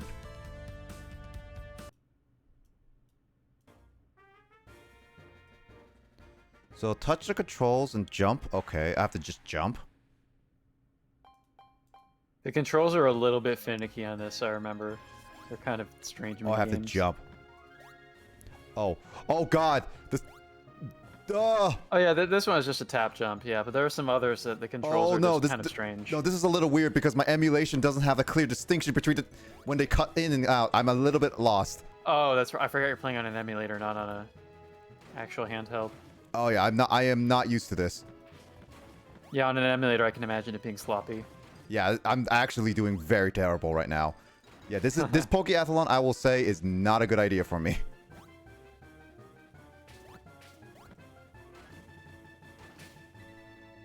Alright, Bruno's finished.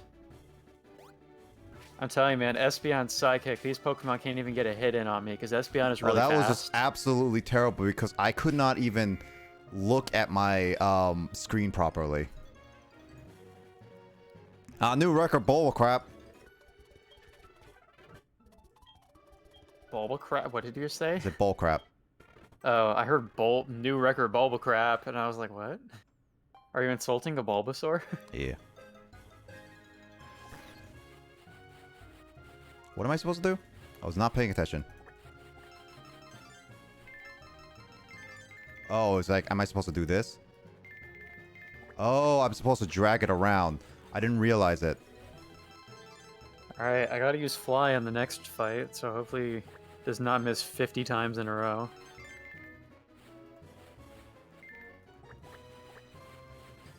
I'm actually doing terrible in this because I did not understand. I was not paying attention. And that's my bad. Yeah, you gotta make sure to read the instructions to know what to do, because they can be kind of strange minigames. Yeah, The ones where you have to drag the stylus around are kind of, even on the original game on the DS, they were kind of weird. Yeah, this dragging on this game in emulation is not a good thing.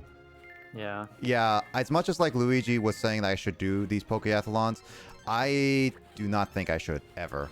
Again. On an emulator, I can't imagine they play very well, because even on the DS, I was frustrated by some of them. Yeah, I should never play these Pokeathlons. I would just say I'm just trying this because I did not realize how difficult it will be. Flick. Oh, I have to flick? I don't know if I could do that. Also, Wizard Francis, thank you so much for following Your Eyes. What? I hope, Wizard Francis, that's a great name. Yeah. I hope you're doing well. I am, as you can see, struggling to do this Pokeathlon just because, this is my first time doing it, and also I'm doing like a HeartGold Nuzlocke.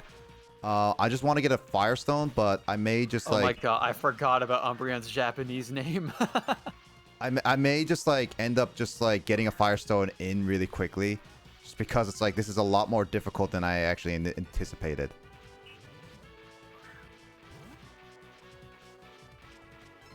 I'm really trying. But this is like on an emulation is so difficult.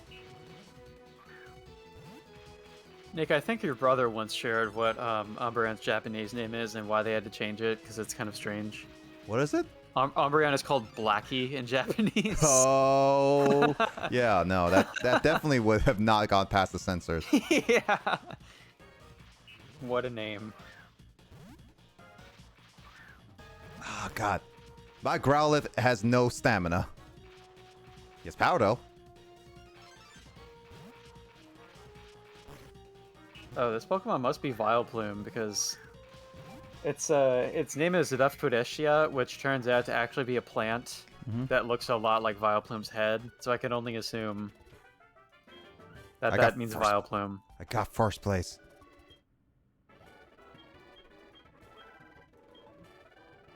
I got last points, but...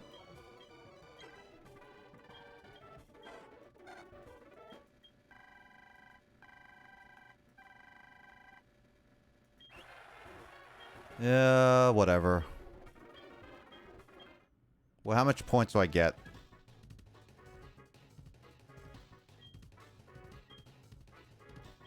Oh, so I can get 286 points each time. So that's total in it. So I just have to play it a few times in order to get it. Which is not bad compared to like actually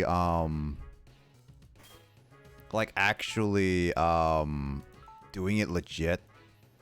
But just so I am not in just struggling with that the entire time and not like wasting my time not facing the Elite Four tonight. Because that was a very much of a struggle. Purse. Yeah, because like that's 200, like 300 points. I have to do it like 10 times pretty much in order to get it.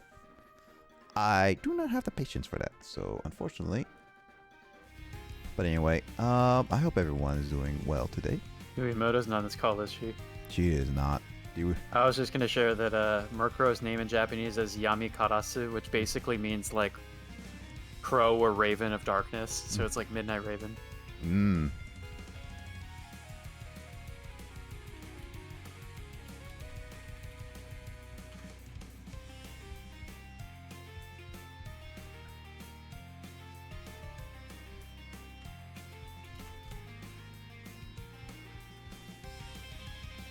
Alright, well, in the meantime, I'm gonna quickly do this. Just gonna get me a Firestone. What are you doing? Oh, I'm gonna do like Poke hacks really quickly. Just get them. Oh, you're gonna hack a Firestone into the game. Yeah, cause like that Pokeathlon's gonna take a little bit. It's not impossible, but that's definitely gonna take a little bit. Cool. I would love to be able to hack a trade evolution into my Pokemon Silver, but I can't do that now, can I? It's not a trade evolution. I know. I'm just saying you get technological advantages with your emulator. Yeah.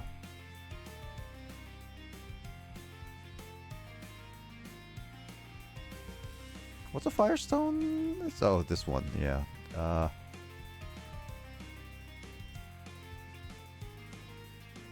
Just gonna get one. One Firestone. That's it.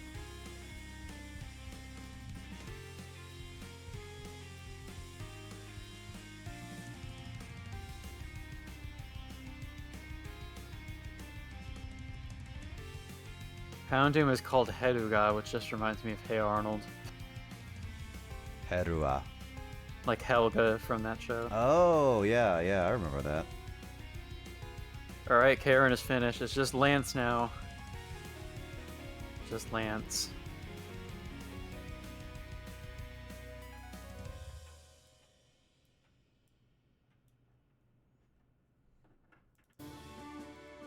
Nope.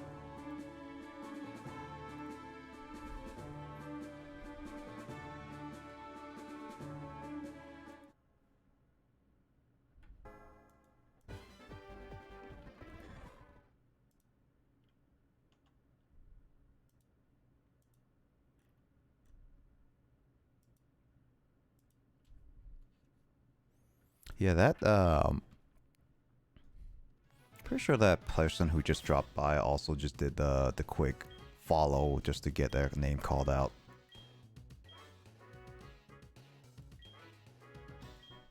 Could be. Mm-hmm. I've been getting quite a bit of those lately. Hmm. I've occasionally gotten followers who follow during one of my streams apparently, but never ever say anything in chat, and I'm like, alright. You just want to lurk? Go for it. I mean, yeah, just like lurk is fine.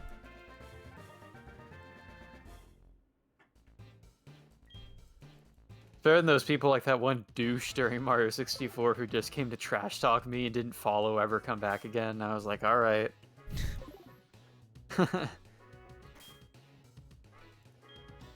Yeah, okay, so I got my Arcanine. Yes, I got that, but you know what? I probably will just do the Pokeathlon when, just so I can do it in the emulator more. Maybe that will take it. Let's see. Take the items. What do you have? Oh, bright powder.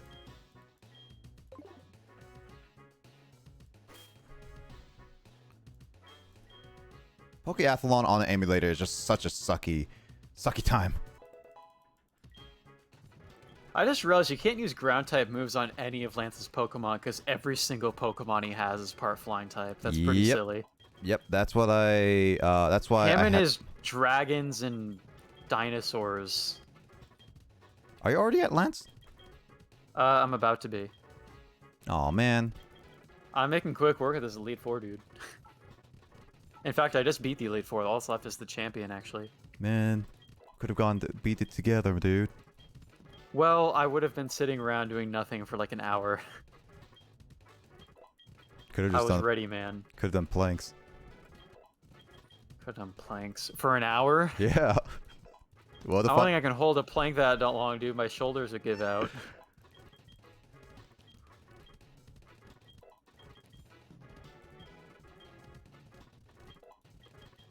Prepping is taking so much longer than I always anticipate.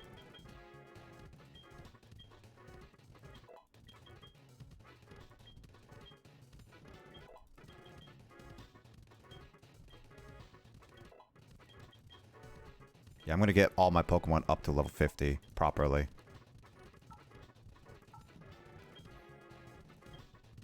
I'm gonna give him one last look. I'm gonna buy all the items I can get at the Indigo League.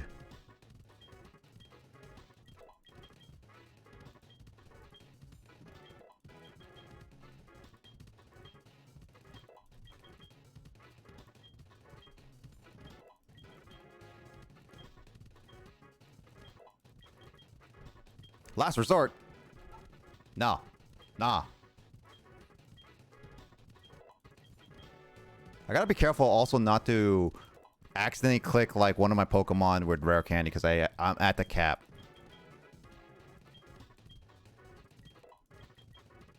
Hydro Pump, eh? Nah, I don't Quick want. bathroom break. Yep. I don't want to do that. All right. There we go. So let's see what we got. Poison Barb. I want to give 20% to Sludge Bomb. Yes. Oh, let's see. But definitely be switching around for sure. Like items, because Nevermelt Ice is going on Lapras. When I get to Lance.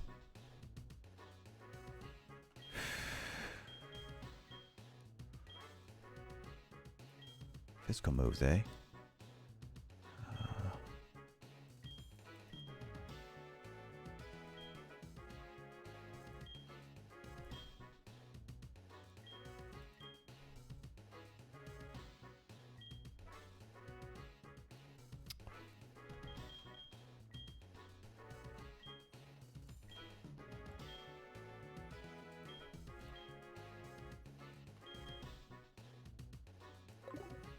All right, that's it.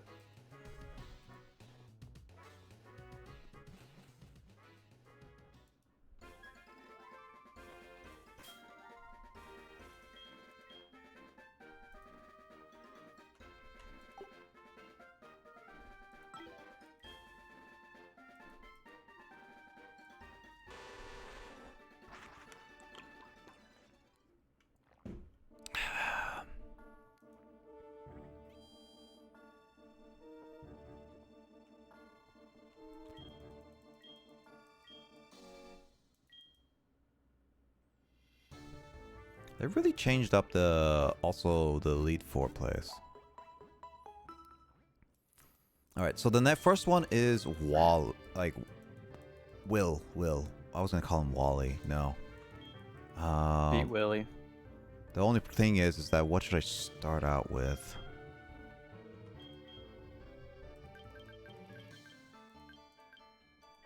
Gonna buy 10 full restores.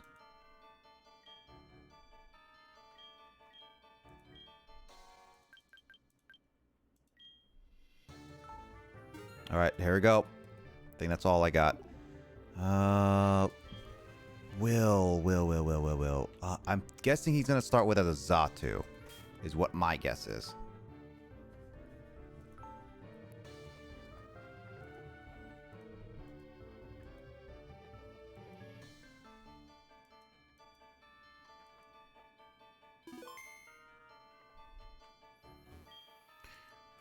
All right, here we go. I know a little bit of random preparation. Here we go. I'm starting Lance. I'm also starting Will.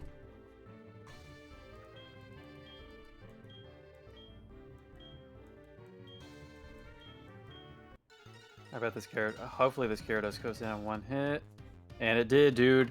That Thunder Punch with the magnet, man, can't be beat. Fortunately, I don't have anything.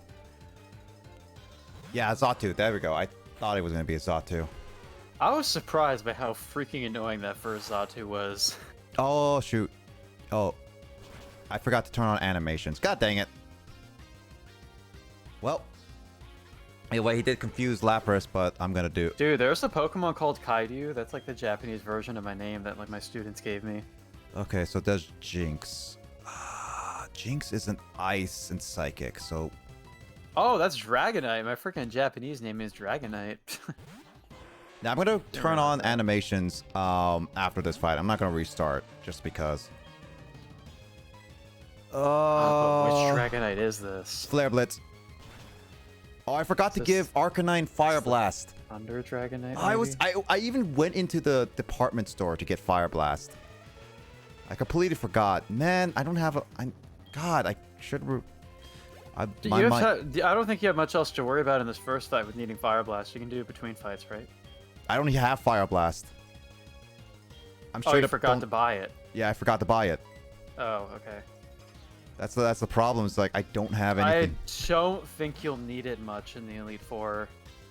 Yeah, I don't think so, but it was just like a quick backup. But other than that, I have Yeah. like Arcanine with agility, which isn't really useful on Arcanine.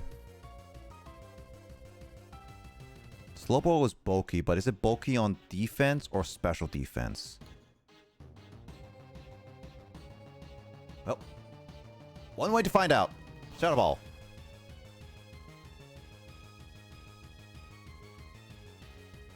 Critical! God, that Ice Punch, not even crit, and it goes for a one-hit kill on the Dragonites. Nice. That was a good strategy. Oh man, I'm glad I did that.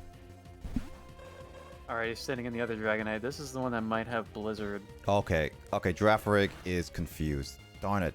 Xatu is super fast. I actually have to... I can survive one more aerial ace, which I don't need to because Girafarig just took down a Xatu. So the next one is Executor, right? Yeah, okay. Yeah. I'm sending out Kyle. Because I'm not sending out Crobat because Executor knows Psychic. Will is a Psychic user, so they all know Psychic. So heck no, I am not sending out Crobat. If I have to send the Crobat, that will be like a very last-ditch effort. Also, I'm doing Flare Blitz, because yes, I know, but at least helps guarantee at least the kill. Hey, Kyle, 69 health.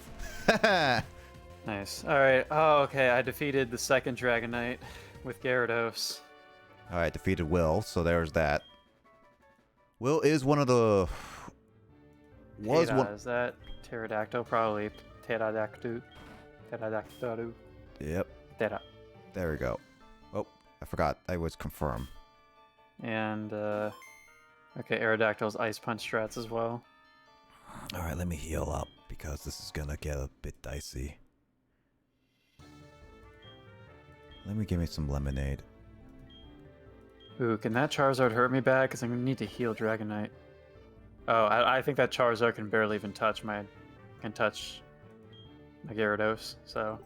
The Hyper Beam might hurt a bit, but Gyarados can definitely survive that if I fully heal first. Don't kill James! Oh my god, what move was that? Okay, next one is... Damn it, it survived. Koga. Koga is that. Koga is going to be bug types. So I am assuming he's going to send out like Ariados and stuff like that. So Arcanine is going to be good. He's not going to send out Fortress. Actually, wait a minute. No. Crobat has Fly. No. I'm going to send out Arcanine. Arcanine's going to be better. Do I have anything else I can give Arcanine that might be good? Oh, sweet, that was a Hyper Beam. That's why it did so much damage, and now it misses a turn. Alright, Aerodactyl down. I'm surprised that the Aerodactyl... Oh, well, of course it... Never mind. I was saying I was surprised the Aerodactyl survived an Ice Punch when the Dragonites couldn't. That's because the Aerodactyl only takes 2 times damage and not 4 times.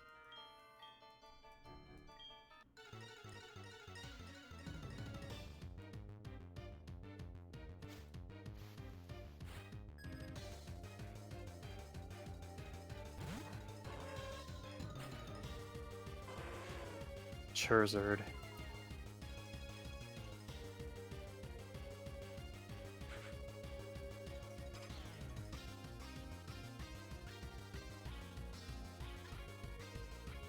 You know what? I'm going to teach Arcanine Dragon Pulse after I'm done with this fight. It's a good backup as well, just in case. Yeah, okay, there we go. It's a good backup just in case if I lose Lapras.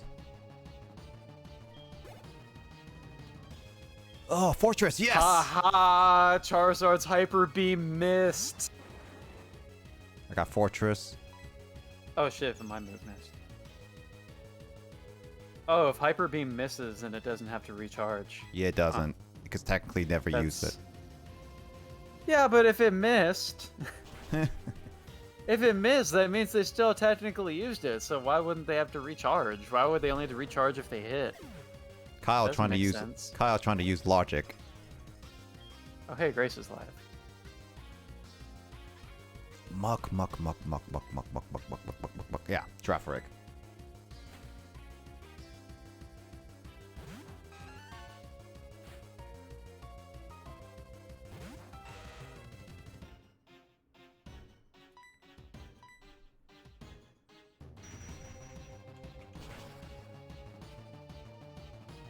Oops.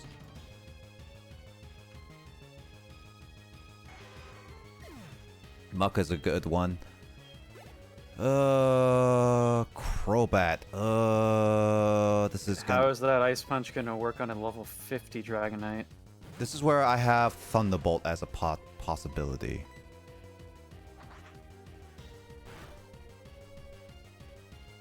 Okay, good thing Draft Work is decently okay, bulky.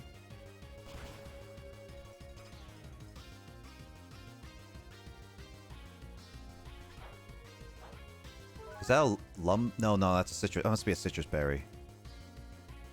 So one more Thunderbolt could...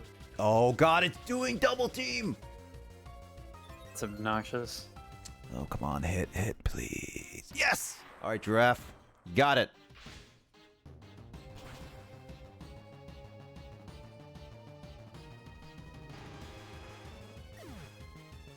GMP Lobedu, what is that move? What? Oh, Safeguard, okay. Venomoth.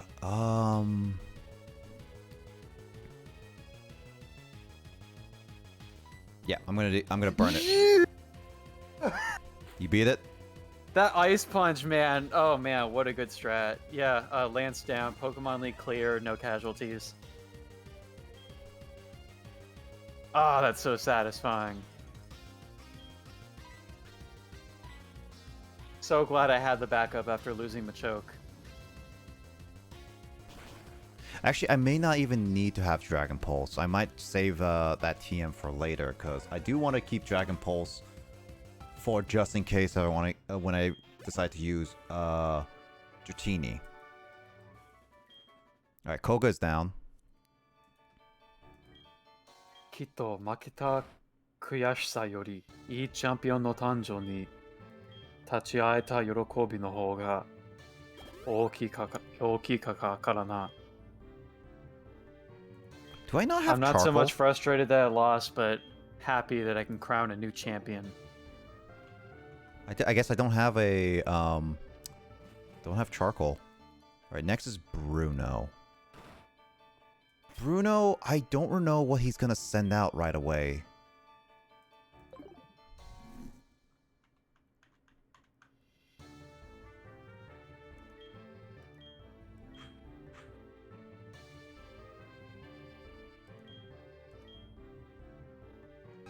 What does Bruno send out first?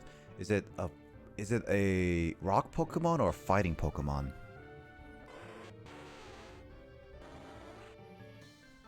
Well, time to test it out because actually Girafarig might be the best choice for this.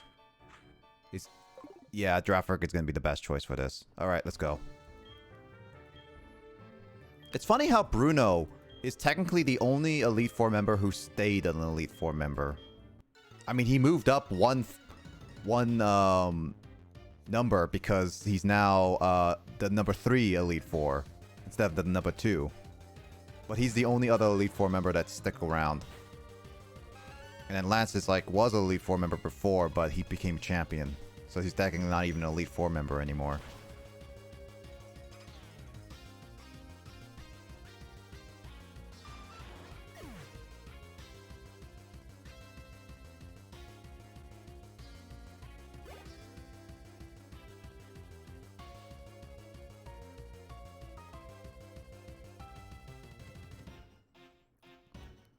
Hitmonlee, alright. Oh, it looks like Giraffe is going to take up my first member to get it to 51. Oh boy, Giraffe also got swaggered.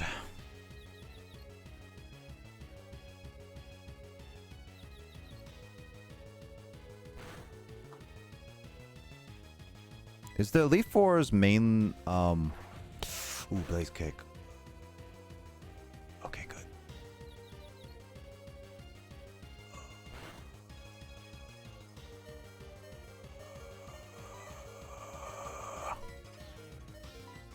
Oh, this is where you use a full restore right here to get rid of all that confusion and to get, like, your health back.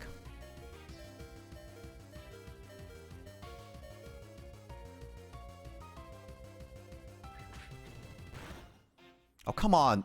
High jump kick? No. Are you kidding me?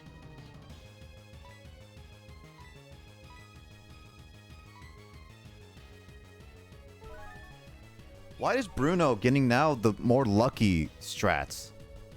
He's literally got got 2 hits on on Swagger. He gets all the hits on high jump kick. Decently inaccurate move. No, no, no, no! God! Why?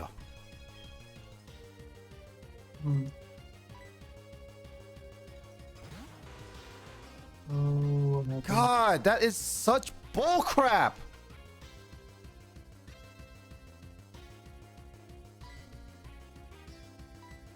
Of all the moves it did, it literally just did that. Ugh.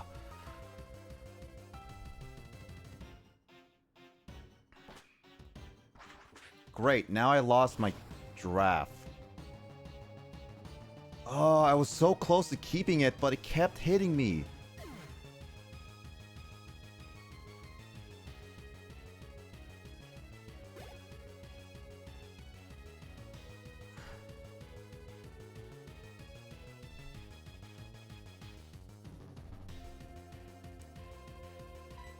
Oh, that's such a bull of a thing. Why did it keep hitting, like, high jump kick?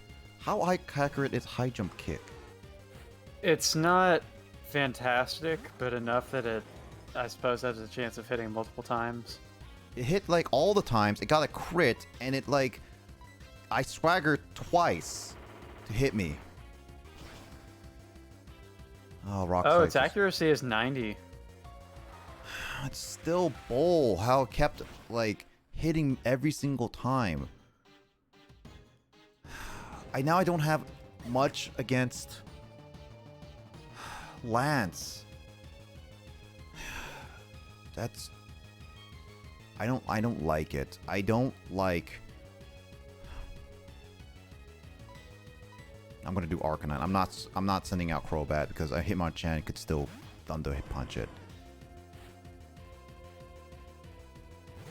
That's such a bold chances of the game just literally like, oh, you heal twice, I'm gonna crit you, crit you.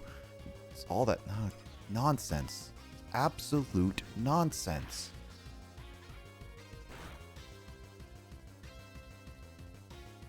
And worst part is, I can't even revive my Girafarig anymore.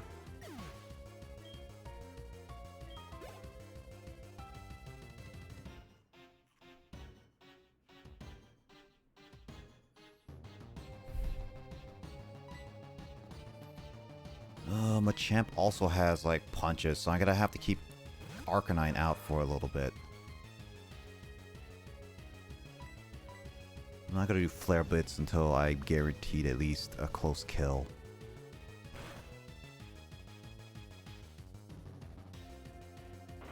Oh, it has Rock Slide, dang it. It's not gonna kill. Okay. Yeah.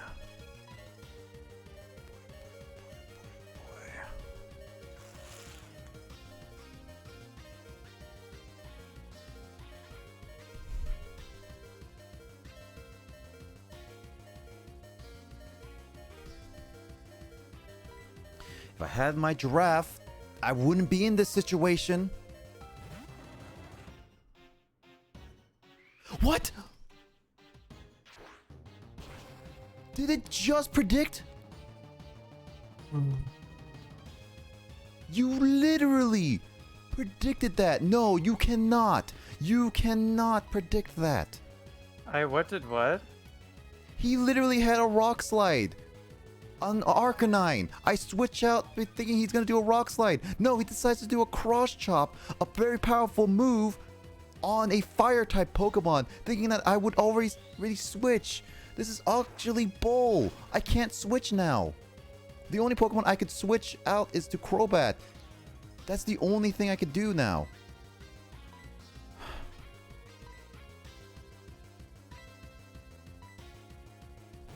And watch this, he might do a rock slide.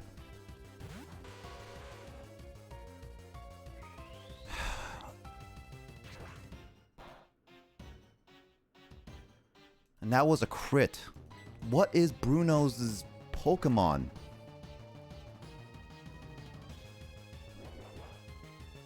Wait, he can attack with revenge? How does it attack with revenge?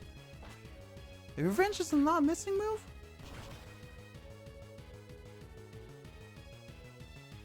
Oh my god, the only one I lost is Girafarig. Bruno's was completely bull. How did he decide to get that? Oh god, I hate Bruno now. Honestly, he was like gonna be the easiest, but then I could not get out of his loops of like fighting moves. He would not miss. He would not stop critting.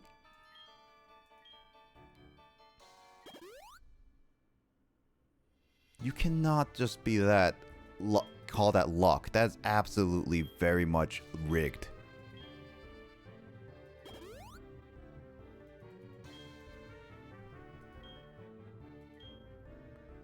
God, that is such a... So now I don't know what I'm gonna do against Claire. Oh, the only thing I can really do against Claire... I don't have anything from Murkrow. Also, I lost my Shadow Ball.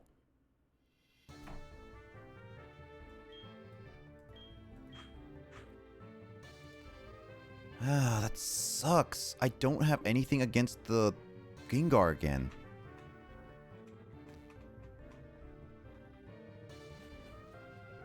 My giraffe is gone.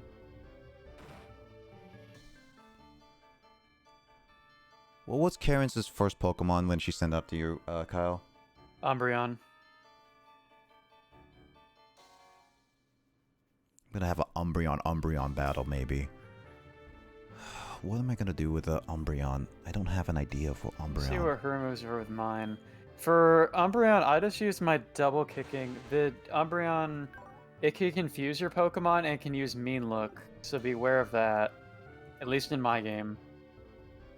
I might have to get rid of Poison Spikes. I know that So I worked on it. you might want to, if you're gonna fight Umbreon, you might want to send out a Pokemon you're prepared to keep in there because it might Mean Look you. Yeah, the only one that I can think of is... no, I can't even teach anybody Drain Punch. Even Nidoqueen has arms.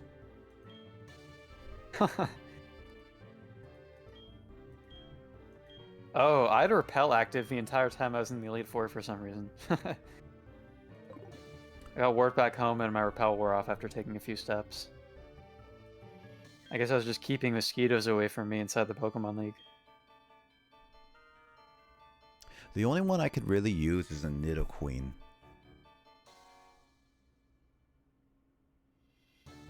Does your Nidoqueen have like good just physical moves that can hit Umbreon with? It has Earthquake. You can use that then. The Umbreon isn't going to hit you with anything super hard. I think it's just a Pokemon that's intended to just kind of hassle you a little bit. Like mine has Sand Attack. I don't know if they'd have Sand Attack on it in the remake, but it can confuse you and Mean Look you. So it just tries to be annoying as like a sort of a diversionary Pokemon to start the battle with. Yeah, all I have to worry about is just the first Pokemon because that one is like I don't know what to do. But yeah, Nidoqueen should be okay. Actually, which one is more power? Earth Power or Earthquake? I know I have just 2 ground moves, but... I don't know what Earth Power is like. Earth Power is like Earthquake, a little weaker, but it can lower special defense. I don't know if this Umbreon is more Let's see. Oh, my attack and my my special attack are about the same, so I'm gonna go with the more powerful Earthquake. Okay, I'm faster. I did Quick Claw, so I'm faster than Umbreon. That's what I was hoping for. Let's see if I can kill this Umbreon. If I can kill the Umbreon, then no, I can't. Dang it. Yeah, I couldn't even kill it in one hit with my double kicks and stuff. I guess Umbreon's pretty decently defensive, I guess. I might actually just do some Toxic Spikes to whittle the rest of the team down.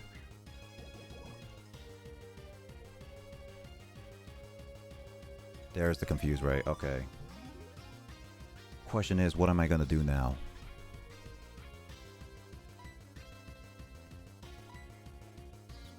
Oh, I'm still faster than the Umbreon? I didn't realize I was still faster than the Umbreon. Payback only increases damage if I attack it, right? Come on!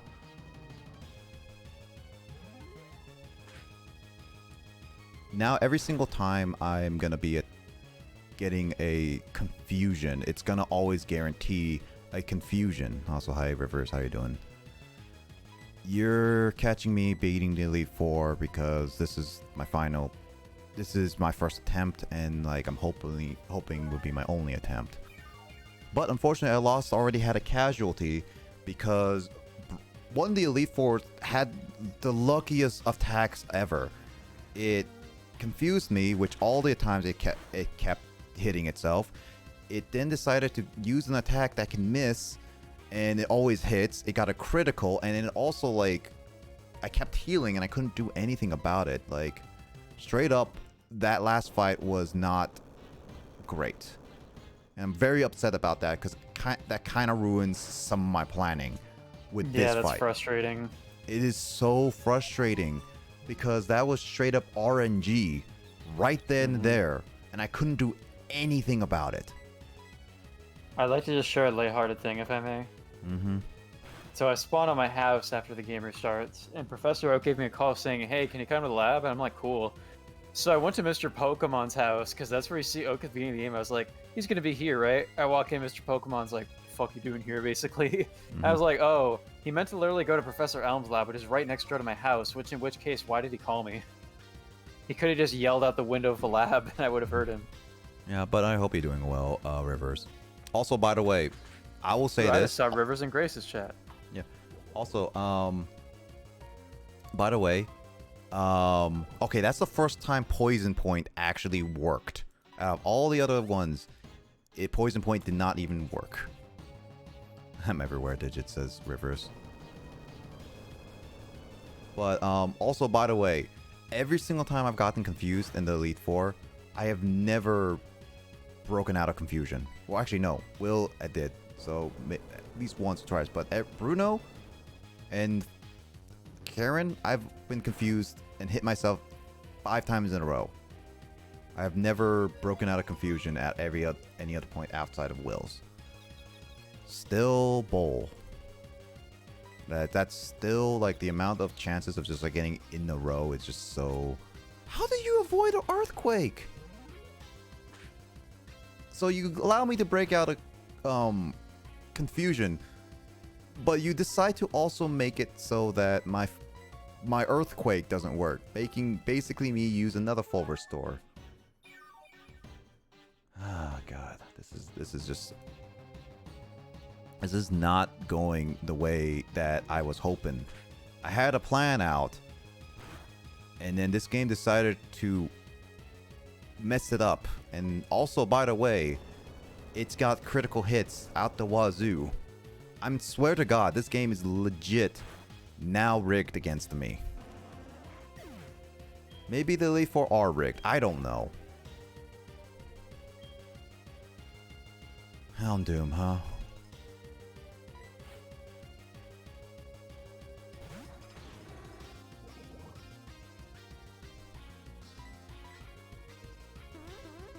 Nasty plot. Isn't that increased special defense?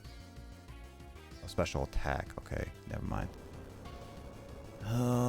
This should do a lot of damage. I hope it can kill. Maybe I should have given Nidoqueen a soft sand because I had it. But I did a crit at least, so there's that. Murkrow, huh? Well, I don't have anything electric, so I gotta go with ice. I gotta save as much ice as I can for Lance. If I don't save it for Lance, then I'm a little bit in trouble.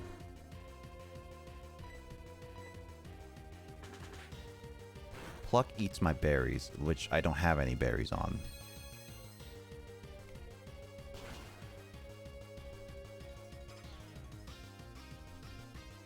Okay, there we go. Murkrow's down.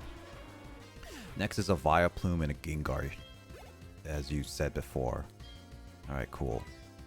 Vileplume would be an okay one for Crobat. They're both poison, so Vileplume cannot poison me.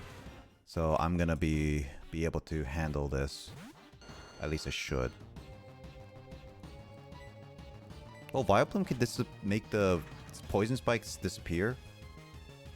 I didn't realize that.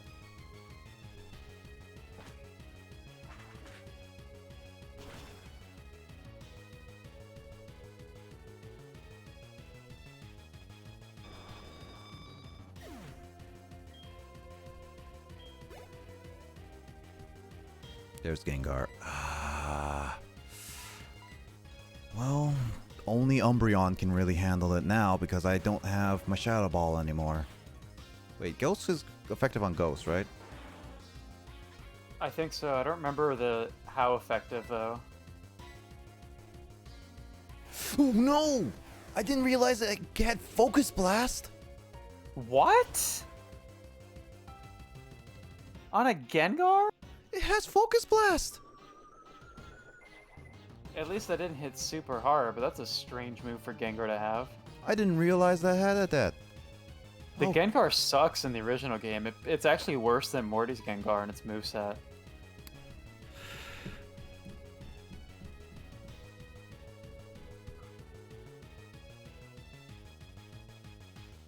It's gonna do a Focus Blast again, it should. So then that means I'm gonna do Crobat. I'm gonna kill that Gengar. Gengar is, yeah. Also, Rivers, what do you want as a pack? Oh boy, did it again. Okay. Man, I'm gonna try confusing you. Voltage? I've got a Vivid Voltage still, got plenty of them. I'm gonna do the 20 sit-ups and then like the pack once the credits roll. Okay, it's still doing Focus Blast. Why is it using Focus Blast on Gengar? It's a little strange to use it on the Gengar. Also, I would try to use Sludge Bomb. So now I do 40, yeah, okay. Because Pumpkin did it before. If I can't do a 20, then I'm going to have to just take a break between them. Because I actually cannot do too much. Otherwise, I will actually hurt. Like, not hurt. Oh, actually, no. Hurt myself. I actually would hurt myself. Because I legit cannot do some of those right back to back.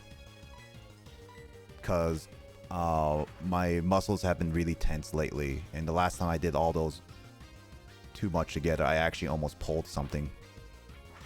Yeah, in general, when doing those kinds of exercises, like, you want to be, like, stretched out first and everything. It's not necessarily great to just get on the floor and do, like, a whole lot of push-ups without even being, like, stretched or prepared first. Well, the problem is that everyone keeps redeeming those back-to-back. Yeah. It kind of ruins the purpose of actually doing a lot of sit-ups won't necessarily hurt you, but push-ups can kind of... Yeah, sit-ups actually kind of did. That stretch. Because, like, when I was doing it, my shoulders started, like, pulling up a little bit after I did Oh, yeah, I guess if you're doing those sit-ups, you're sitting up all the way, sure. Yeah, so... in those cases, I should actually... really consider, like, putting maybe them only once per stream at this point, because I am not in a position to actually do them multiple times on the stream. Oh, boy. Make them redeem it once per stream. Yeah, I'm actually considering it. I'll see about it, because it's more because of last stream I did it. Like, legit last stream, I actually started feeling like I was pulling a muscle. So, I'll see how this one goes. I'll do it after, again, I'll do it after the whole Elite Four. I'll see how the push-ups go first. Push-ups will be a little bit more intensive in my opinion. Yeah, no, I appreciate your Rivers. Don't worry about it. If it actually gets to a point where I actually feel like I won't be able to do them, I will actually refund you the points. Option is there, but yeah, thanks. Yeah, I'll refund you the points if I feel like I actually cannot do your things. I promised Pumpkin I would do the 20 sit-ups at the very least, though. So I'll do the Pumpkin's sit-ups, and then but yeah, I should probably from here on out, at least for a little bit, until I'll start making them only one per stream, because I actually should not do too much of that. Let's see.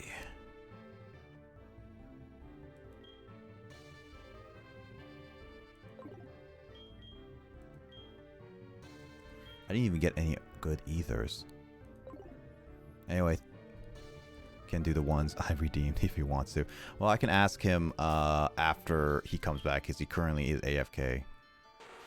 Anyway, next one is Lance, though, because I need to just... I actually need to look at this, because this is going to be like my last chance. I only have 5 Pokemon going in, and I need to be very, very cautious about this.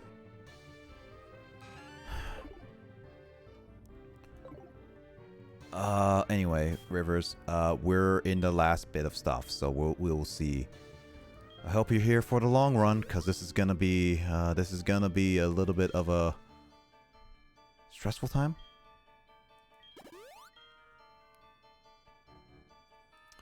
Let's see.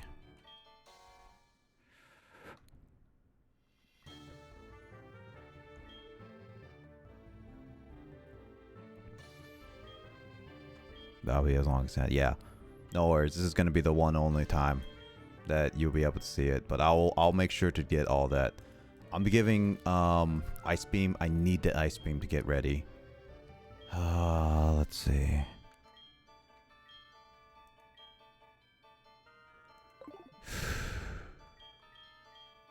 Nidoqueen's not gonna do anything outside of just rocks and everything.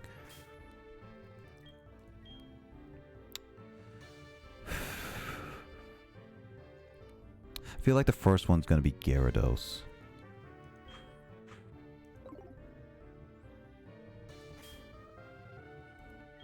Do I have anything in terms of... I'm just like double checking my options. Do I have Lepa Berries? I don't have Lepa Berries. My mom has not given me anything in terms of Lepa Berries. Of course. Let's see. Alright, can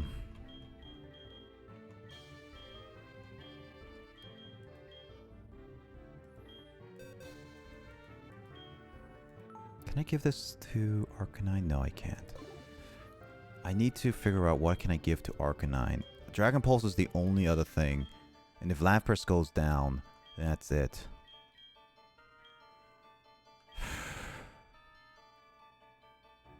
You know what? Just because I'm going to be risking it, I think Dragon Pulse should go on Arcanine. I know that this is kind of a... I'm losing it, but... The fact of the matter is that I want to have the best chances to do it, and this is the best chances I've got. With one Pokemon down, I gotta do this. Alright. Here we go.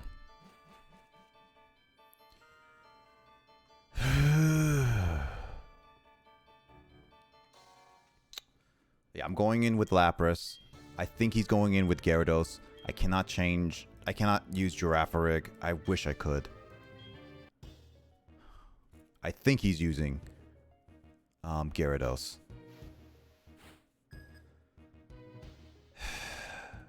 Yeah, he is. I'm not sure if Ice is gonna kill it, but this is the best chance I got.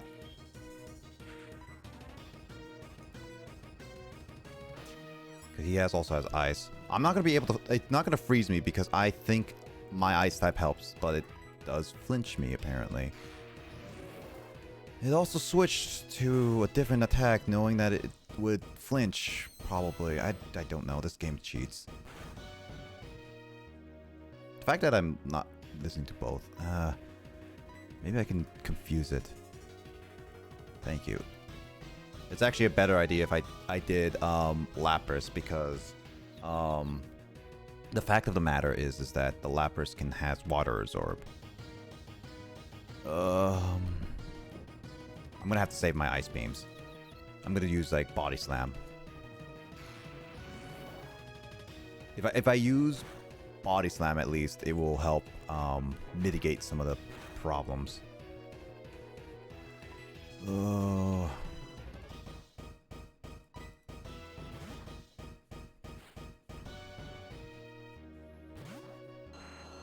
It's not too bad.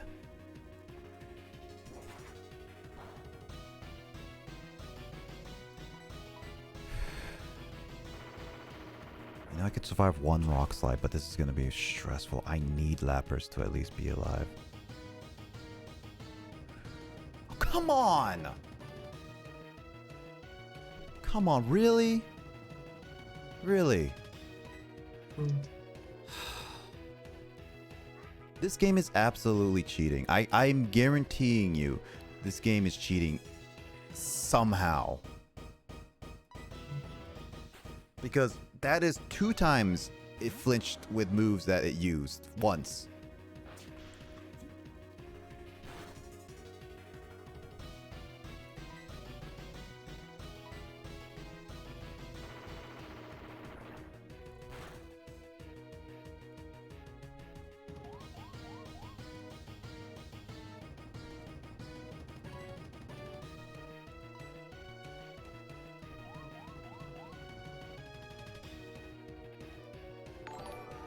I'm gonna keep Aerodactyl here. Yo, Swampy! Oh my god, you are coming in at a really timed well. How you doing, Swampy? I hope you're doing well. How was Kingdom Hearts, dude? I hope your stream went really well. Sorry, I am a little bit focused right now because right now what you guys are seeing is literally me Nuzlocking, and this is the champion. So what you just got into a time where I'm actually trying to beat the champion with my Nuzlocke. Right now we're down 1 Pokemon because RNG bullcrap, and so far the RNG is really really tough. What's Nuzlocking? Okay, so Nuzlocking is like, so you know like how the basic rules of Pokemon Go. You pick a Pokemon, you get to play it. You get to pick what you want. And what Nuzlocking is basically adds a more difficulty spike to it. There are 2 basic rules to Nuzlocking. Every other rule that is added to any other run through is optional, in a sense. The 2 basic rules are in Nuzlocking are: if a Pokemon is dead, that is all the way down to 0 health, one way or another, that means it automatically is dead. You can never use it. You have to release it or just put it in a box where you can never use it again. That's what Nuzlocking is. And the second rule is that every encounter, you only can meet 1 Pokemon on each route. You only can meet 1 Pokemon on each route or place. That one can be a little bit more interpreted in like a different way. Like if it's like static Pokemon like legendaries or anything like that, does that count as an encounter, or does that not? That's up to you at the end of the day. But those are the 2 rules of what Nuzlocking. Dead Pokemon are dead, and you only can catch 1 Pokemon per route. And then all other rules you can use to make it a little harder, say that you have a level cap like I do, 50, and all that stuff. And then it's like also like, what happens if you have a blackout? Does that equal you not able to like, do you have to restart your entire game, or can you use other Pokemon in your PC to to do because you still have more. Yeah, it's up to your rule set. It's up to what you make the rules are. And that's what, at the end of the day, is what they like. So, for me, Nuzlocking, you can see it with my Nuz rules, 1 and 2, because they're really long and I did not put them all in one, Nightbot being like that. But,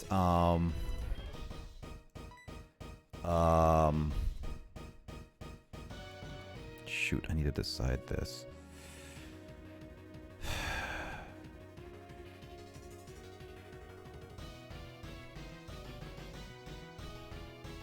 Actually, I'm going to keep Umbreon out because Gyarados doesn't have anything.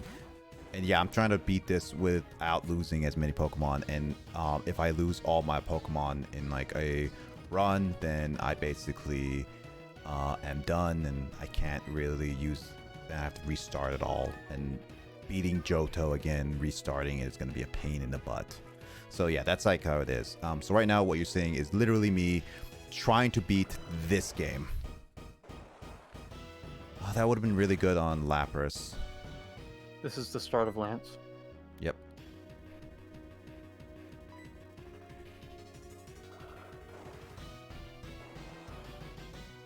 I'm keeping my Umbreon alive through actual healing and also the track strats. Good news is, I think a lot of Lance's Pokemon are actually males.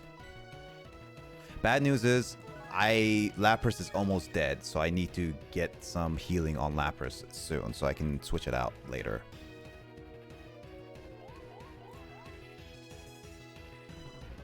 So I'm using this opportunity to heal my Pokemon, because in other Nuzlocking, by the way, Swampy, is that you can't use items during battle.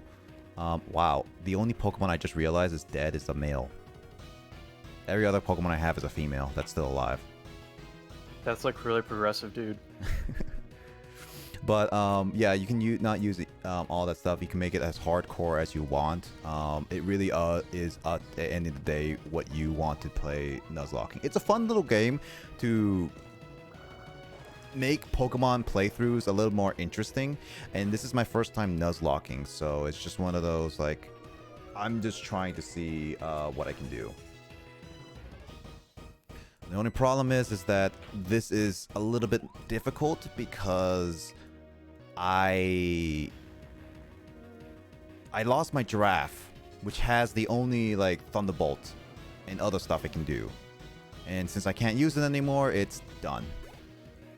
I used the Thunderbolt TM and barely got use, is what I basically ended. I think once the Gyarados is down, though, like that, you have type advantages against some of Lance's other Pokemon. Yeah, the only one that I really now need to use because Aerodactyl and Gyarados are down is Dragonites and Charizard. Oh! Yikes. That first Dragonite might be the Thunder Dragonite. He decided to use the level 50. The most powerful one. Okay. That one knows Fire Blast, though, in the original game. I don't know about the remake.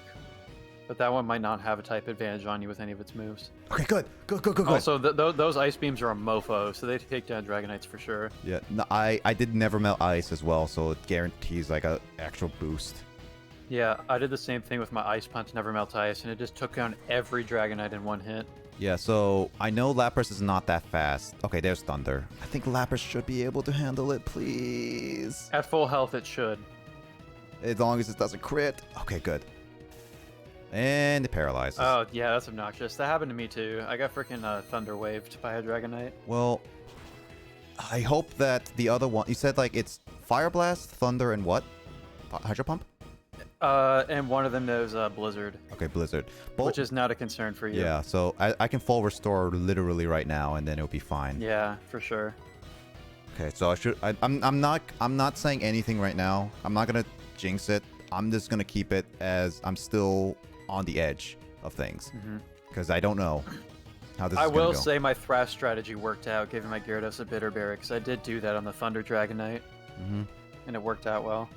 Or the non-Thunder Dragonite. This would have gotten a lot faster if my Giraffe didn't die because it has a Thunderbolt. Who knew that? Oh boy. That Dragon Rush caused it to... I don't know, Kyle. Do you think I should risk it? Because that Dragon Rush, I could survive one Dragon Rush. But the problem is if it crits, it's dead. I would heal, to be honest. I was super careful in healing in situations like this during my fight. Yeah, I should probably just heal. I should just probably... How much... can you look up really quickly how many Dragon Rushes are possible? Do you want to just know what moves this Dragonite has? Because I can just check that probably. I mean, it's not... I just... I don't think other moves should matter. It's just more the... Oh, Thunder Wave. That should be okay. I can at least attack once. At least as long as I'm not paralyzed. Let's find out. Oh man, Kirby's Guide to the Remix doesn't have the move list. That's kind of annoying. Bulbapedia only does that. Yeah, then. Oh, that's a crit. That was a crit. And I got paralyzed. God dang it. Of course, the one time that I wanted to survive, it's a good thing that you told me to heal. Dragon Rush has a max PP of 10. Okay. That's the max PP of 10, huh? Unless you use a PP aid or something, or... No, he's... Yeah, that's what it's called. Oh, missed. Oh, missed. Miss. Yes. Sweet. Okay, Thunder Wave me again, but please... So annoying. That did that to me, too. Please. I remember original Lance always uses, like, Thunder Waves constantly when I was, like, younger in the Gen 2. The OG Elite Four, they really like just inflicting status moves on you. Yeah. Just be a hassle. Oh, Dragonite's down. All the Dragonite steroids are down. Nice. So you still have a Charizard and a Pterodactyl. No, Pterodactyl is dead. Oh, Charizard? You just Charizard. Charizard is last. Oh, Charizard's like a non-issue, honestly. Question is, should I... do I want to try Nidoqueen? Nah, I'm gonna keep... Does your Lapras know, like, Surf or Hydro Pump? It does. Just use that. Yeah, I could just use Surf. Would Ice Beam be better? No, Ice Beam is technically better because... Or... Ice Beam has normal effectiveness. Yeah, it's normal effective, yeah. Shadow Claw, you're just flexing your silly little moves. Why would you... Why would the Elite Four members have so many weird moves? They're just flexing, dude. Okay, so I don't know if Lance has like 2 full restores. I don't know if it's like this generation that they had 2 full restores or not. All I know is that it was at some point. But I feel like this generation did not have it at all. Please, I didn't make a bad move. Okay, good. Is that kill? Does that kill? That kills! And it was a crit. That was unnecessary. Alright, that's Pokemon League clear. That's Pokemon League clear. 1 casualty has happened, and now it's still bull crap. I call that bull. But Girafarig is not the most essential Pokemon to have with you throughout the game, is it? No, but the worst part about it is that I used 2 TMs that were pretty good, Shadow Ball and Thunderbolt on it. So, Thunderbolt I can always get back, but Shadow Ball is it hurts. It hurts is all.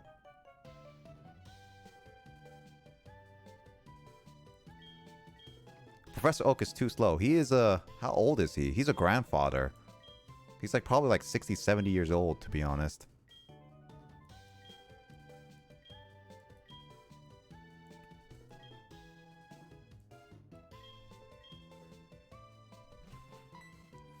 He doesn't get interviewed. Yeah, same thing happens in the original. She's like pacing back and forth like, no. Oh, I forgot that happened in the original. I thought that was only a remake. No, that does happen in the first game too. Alright, well, as the credits roll, I'll do the stuff in the meantime. Should I do it too, since Rivers asked? Yeah, if you want to join in with sit-ups and push-ups as well. If you want. I'm not going to make you, but... Yeah, so... I'll probably lay down a mat real quick, though, because I have one. Yeah, I got to set up a screen for it, but anyway... First off, I know we're not done. I want to really quickly say, we're not done with our playthroughs. Kyle and I are not done with both of our playthroughs right now. We did just finish probably the scariest part of the entire game, except for the final battle, though. Yep, that's for sure. So our goal in it, our goal of our Nuzlocke is to get to at least Red. Red is the final boss, and in order to get to Red, we have to beat all the gym leaders in Kanto first. That's first and foremost. once we beat Red, our Nuzlocking journey ends. But right now, we beat half of the game, and as Kyle mentioned, we did get through the more worrying part of the game, is what I would say. So yeah, and I used all my teammates as well. So as much as I lost Giraffe, and really didn't get much to shine, but I got to use Giraffe at the very least. But I got to use a team that Umbreon is getting covered by Crobat. That's Mike Wazowski right there. But yeah, I managed to beat the Elite Four. It was a fun journey. It still had a lot of bad upset moments, I would say. I am not happy about losing Croconaw.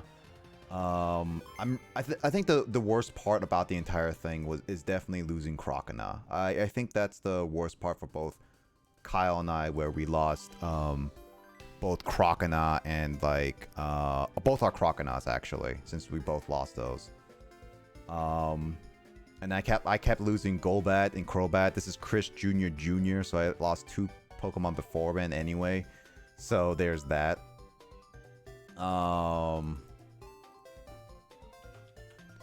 So yeah, in the end though, I had fun. So far I'm having fun with Nuzlocking. Still, it's very upsetting just with how many like RNG moments there is, especially, and also with, I did hack in some things. I hacked in rare candies to speed up, and then also hacked in the coins, you know, but that's still RNG based. And I know I hacked in Firestone and all that stuff, so there's all those moments. But I probably will consider doing the Pokeathlon as a makeup thing, just to keep doing it, just so I can get up to the 2,500, just so that I did it in a sense. But I wanted to also beat the Elite Four, so there's that. I'll do that at the very least.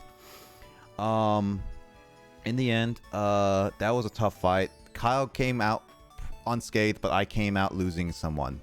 I did have a tougher fight because some of the Pokemon in the Elite Four were a lot more versatile with their moves, especially since Gengar had like Focus Blast, which I wasn't expecting, and Lance had, for some reason, Shadow Claw on a Charizard. So there's that. Charizard. But yeah. Anyway, let's hold on. Let me just quickly set up a screen so that Now onto the cruise ship where everyone is super weak. All these Pokemon are like level 30. yeah, Kyle is currently ahead of me with that but I'll be catching up with him. I thought Digicon already was happening, Mike. I know Emoto sent me that, but I thought Digicon was like earlier in the day at like 5 a.m. Not 5 a.m., 5 p.m. Oh, by the way, Kyle, you know what? It's actually been proper. I wanted to say this earlier. It's kind of proper that we did play our Nuzlocke today, because it's Pokemon Day. Yeah, is that why is it that day? Is it the day the first Pokemon game came out? Yep. Nice. So Should I play Pokemon Red instead then? maybe. So it, like literally switch to the Kanto region and just play Pokemon Red from here on out? Maybe.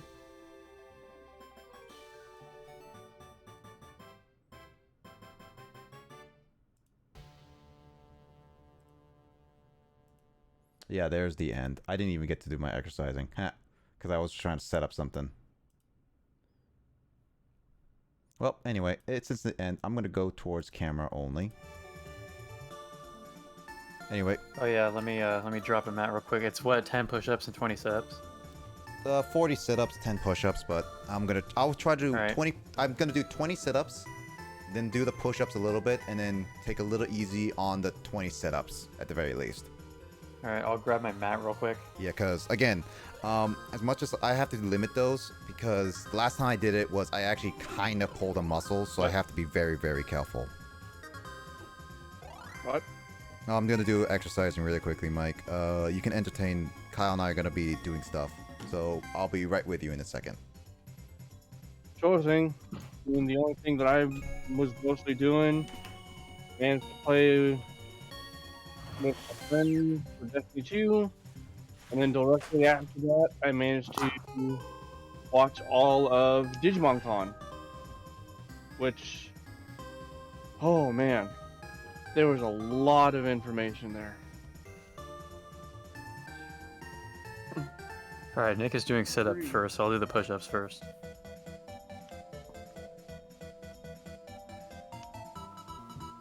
Come on, soldier, faster than that.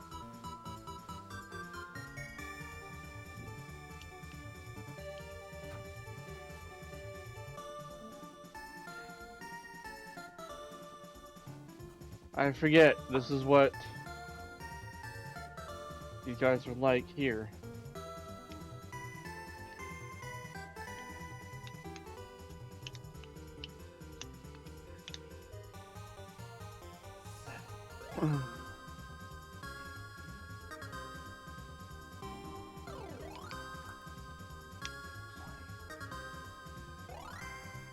How many people are around? Oh, Pumpkin came in? Okay, Pumpkin came in. Rivers. Man, where is everybody on a Saturday night?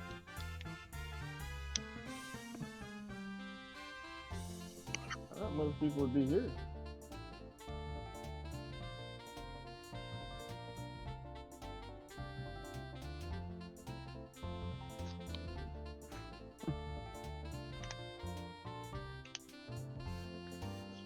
Nick, are you excited about tomorrow?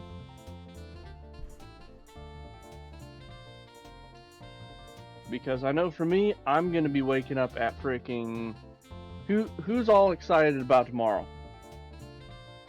That's what I want to know. Anybody in chat really excited about what's gonna happen tomorrow? I'm just going to work tomorrow, dude, so... You're not gonna be around to watch the Pokemon Direct, dude? I don't live in a time zone suitable to do that when I have work. Alright, I did my exercises. I thought Put you this mat away now.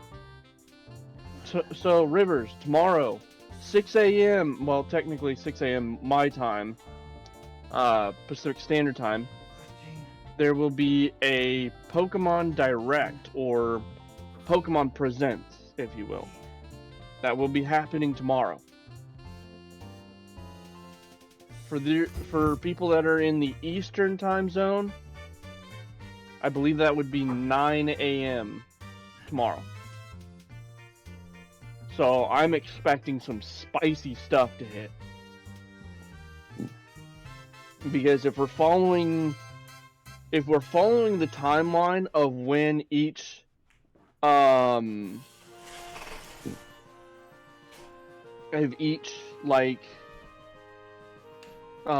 generation, then Generation 9 would be hitting this year. If we're following the chain, because every single year, or every 3 years, if I'm correct, every 3 years there's a generation that hits. The last generation was 2019 for Sword and Shield. So There's been a lot of sense. Pokemon games out in the last couple of years, though. I honestly, if you're talking about new Pokemon game coming out tomorrow, I honestly really hope they never announce it for another few years. Well, I'm seeing the pattern. Yeah. Almost every 3 to 5 years, there has been. Oh, yeah, no, I know the pattern of what you're talking about, Mike. The only problem is, it's not a good pattern. Because not only are they overworking their developers and all the other things in the franchise, but their product has becoming less and less, and especially after the slander and controversy of Pokemon Sword and Shield, there's a good chance that they actually will take a sit back on certain things. What is this controversy? I'm hoping that... Ooh, Aegis/V. Aegis/, nice. Nice, Rivers. You got a good one. Controversy was basically the national decks of Pokemon Sword and Shield, as well as Sword and Shield quality was absolutely garbage. People were, yeah. The- It got so bad that there were bomb threats and like Death threats. heavy What? threats. Oh, yeah, no. they were heavy It's a threats. fucking video game. Who gives a shit? Like, You tell that to the people who are I'm actually on the amazed. internet. This is one of those things is why I don't like people. how can you be so entitled that you threaten real life violence for a fucking children's video game that doesn't satisfy you? I don't understand. Well, tell that also to the people who are still swatting streamers to this day. God, it's so stupid. And- People need to chill out. It's also what worse about it is that many of these people get away with it because the internet is not something that people are This doing is that why I stuff. don't even identify myself as like a gamer or like make that a core part of my identity because there's so many like idiots and douchebags in the scene. Yeah, no, it's one of those like worst parts. Gosh. I'm a Me, person. I will, because here's the thing: anybody that comes on the other side and ends up, so that say if one of them end up killing me, when they come on the other side, I'm gonna be whooping their rear end for all eternity, and I'm gonna make sure of it too. No, it's Hey, just- my mom's calling me when I'm on a cruise ship. I thought you were talking about your actual mom. No. I was gonna say like Okay, why'd mom, you you bought me something, whatever. I'm on a luxury cruise ship, dude. I don't freaking need berries or whatever you bought me. I got a free ticket to ride a cruise ship to another region of the world. Oh yeah, What by do the I way, need berries or Mike, toys for? is Emoto listening right now? Emote already knows. The Mo knows what happened with Elite Four and everything. Got it. Yep. I'm assuming Kyle told. I haven't been talking Notes. about. I was doing exercises with you, Nick. Oh yeah, I don't know when you finished though. That's the thing. I only a little bit before you, but then I had to put the mat Emoto's away been paying too. So attention you're already to talking by the time I came back. Yeah, okay. Emote's been paying attention to the notes. Well, that doesn't really mean much considering the fact the notes are. I only updated it with draft rig dead. Which is unfortunate because I lost my opportunity for both my Thunderbolt, which I really worked so long to try to get, and as well as like a Shadow Ball TM, which is all completely gone. Unless I could get a Shadow Ball TM another way. Nice. Well, either way, Kyle and I are now on the way to get to the next area, which I think my level cap now is at 53. My friend finally paid everything that I had. Another friend of mine that I loaned money to, probably like what? It's like 5 years ago. Finally paid me back. Mm-hmm. Not in the way a lot of people would expect. He bought me Commander Legends booster box, 5 packs of Modern Horizons 2, and then also another 6 packs that will be here Monday of a really expensive set, which is Double Masters. Mhm. I managed to play for the whole practically the whole box. With probably about what, maybe 2 or 3 cards. Mm-hmm. Mana Drain, which is close to $80 to $100 for 1 card. Esper Sentinel, which Esper Sentinel is sitting at maybe $30. Phyrexian Triniform, which is probably another 30 or 40, if I remember right. But I'm gonna be using most of them cards anyways. So good cards. Okay, yeah, my new limit is at 53, which means it's about time I get back another Pokemon, because fortunately I have to get rid of my giraffe. My giraffe rig. It's sad, but it's another Pokemon into the... Time for a go for a Dragonite. Well, now I can actually, because I can now use a Dratini and Larvitar in a sense. Well, not exactly right now, because technically speaking, I'm not even at the... my level cap is still at 53, which technically speaks that I can't get them yet. But I can work towards them now. Mm-hmm. I did, Digimon Con tonight actually had an in-game event for the Vital Bracelet. And it was so cool too, because we had about 15 minutes to where they put up a, you had to pick between 2 different Digimon to battle for raid battles. And you had 15 minutes to try to go the highest rank you could. I didn't reach I didn't reach up that far, but I managed to get a pretty cool freaking thing from it. So I'm happy about it. That's good. Yeah, the 2 Digimon that you were facing for raids was a Pokemon and Diaboromon. I chose Diaboromon, and Diaboromon won the contest for how many people, how many things, how many people would like defeat them in a given amount of time. So a Pokemon had 317 defeated. Diaboromon had, I think, 386 defeated. So anybody that chose Diaboromon ended up getting an extra reward,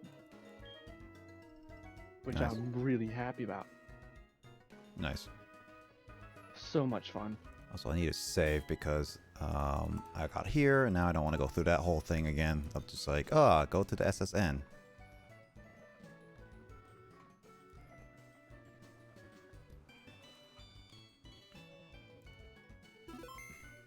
I'm trying to play around with my cat right now, but she's like, I'm too tired. Mm-hmm. All she does is lay her paw on top of my hand. I'm like, well, I guess I'm trapped now.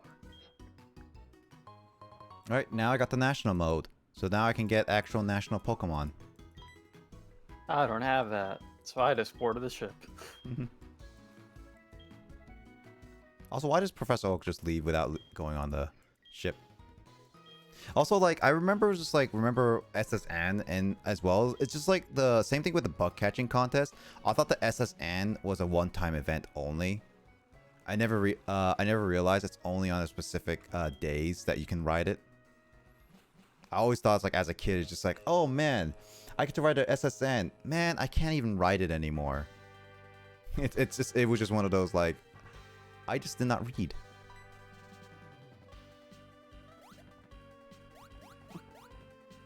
And of course,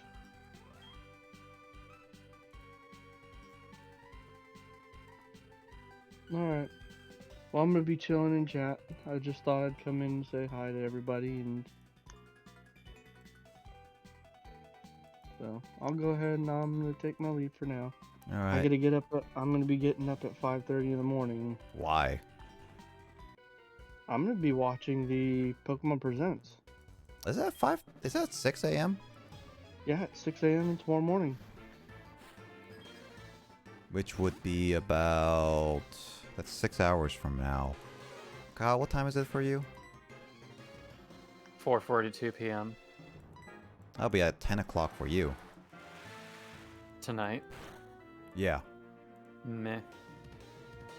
Doesn't even want to watch. He's not gonna bother with it. Kyle doesn't even want to join us for it. I see. Dude, I freaking had to go to work tomorrow, dude. I'm gonna stay up watching Pokemon, dude. Yeah. I'm already playing Pokemon during the day, dude. But, I mean, come on. You know you want to. No, I don't. Don't tell me. It's okay. It's okay. We all know your true intentions. Dude, fight me, dude. I'll fight you, and then I'll kill all your team, and then that's why you don't have any more Pokemon for red. I mean, to be fair, I do have the entire Kanto region restocked on Pokemon. That's true. I mean, if you want me to fight you, I mean, I will, but don't say that, I didn't say I was gonna fight fair.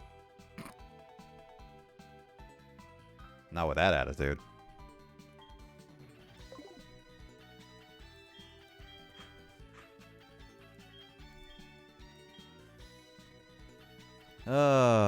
I actually need to get some money, so I'm gonna force people to give me more money with just a hand of an amulet coin. Alright. That's such a strange concept for an item. Yep. All right. Good night, Mike. Night. Good night. Night.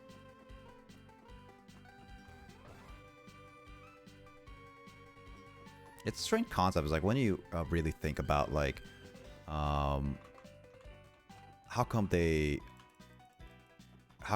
are forcing you to give you money? I just started a Pokemon battle with a guy who was saying he was seasick and was evidently puking in a trash can. Why would he be puking in a trash can and then just turn around and challenge me to a Pokemon battle? Why? Like, aren't you sick, man? How did E4? Okay, so so my team on that whole thing was, it's the team that you're looking at, except replace Larvitar with a Girafarig. And basically my Girafarig had Psychic, Crunch, Thunderbolt, and Shadow Ball with a Twisted Spoon. And then I will show you all my other Pokemon in the meantime. So I have a Nidoqueen. All of them were level 50, by the way. I had Toxic Spikes, Earth Power, Earthquake, and Rock Tomb. I couldn't really think of what other moves I really could give Nidoqueen, but I ran with this just in case with Rock Tomb because ground doesn't affect like Levitate and flying Pokemon. I got Crobat with Fly, Return, Sludge Bomb, and Confuse Ray, even though it just really just used Fly a lot, which is funny. Yeah, same with my Pidgeot. That's all I used it for in the Elite Four. Yeah, my Lapras had Confuse Ray, Ice Beam, Surf, and Body Slam. I switched from like having Mystic Water to Never Melt Ice to Lance specifically so I can guarantee attacks. I had Quick Claw on Nidoqueen as well before. Umbreon, I put on Payback, Attract, Dark Pulse, and Dig. I gave it Black Glasses to at least try to do more damage. Are we done with math? Yes, we are done with math, Frog. I gave Arcanine, it had Agility, I forgot to get Fire Blast, but I gave it Dragon Pulse just in case for Lance if Lapras fell. But it had Muscle Band for physical attack and had Flare Blitz, Flamethrower, and Crunch. And I had Girafarig, as you said. Yeah, so it was a nice balanced team. I did everything except Bruno decided to crit. It not only kept swaggered, I kept hitting myself twice in a row. And then it did High Jump Kip twice in a row with the second one critting. And that's just bull how it kept doing that. Almost almost every except Will's Confused Rays. Like every Confused I did was always a guaranteed either flinch, confused, or you're paralyzed. Like it no matter what, the Elite Four kind of cheated. And Girafarig was lost. So I lost Girafarig, which evidently made me lose Thunderbolt and Shadow Ball, which really, really sucked. I couldn't really do much. Also then, anyway, how are you doing, Frog? I hope you're doing well. How's Australia for you two going anyway, by the way? But yeah, that's what happened to the Elite Four. I managed to still win. I did use a lot of like full restores and like healing in the middle of battles just so I can guarantee. I did use everyone in the meantime, but with Girafarig dead, Karen was a bit of a struggle, and as well as taking care of Lance's Aerodactyl and Gyarados was a bit of a pain. Just because of just like how difficult it was just to kill them with nothing.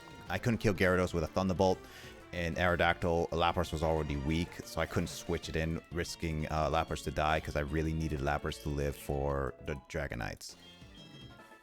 Luckily enough, the Dragonites were okay.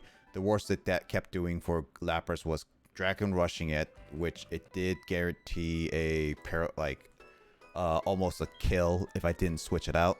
No, not switch it out, so heal it up and then paralyze and kept doing all that. But luckily it missed, and I managed to get Ice Beams, all of them.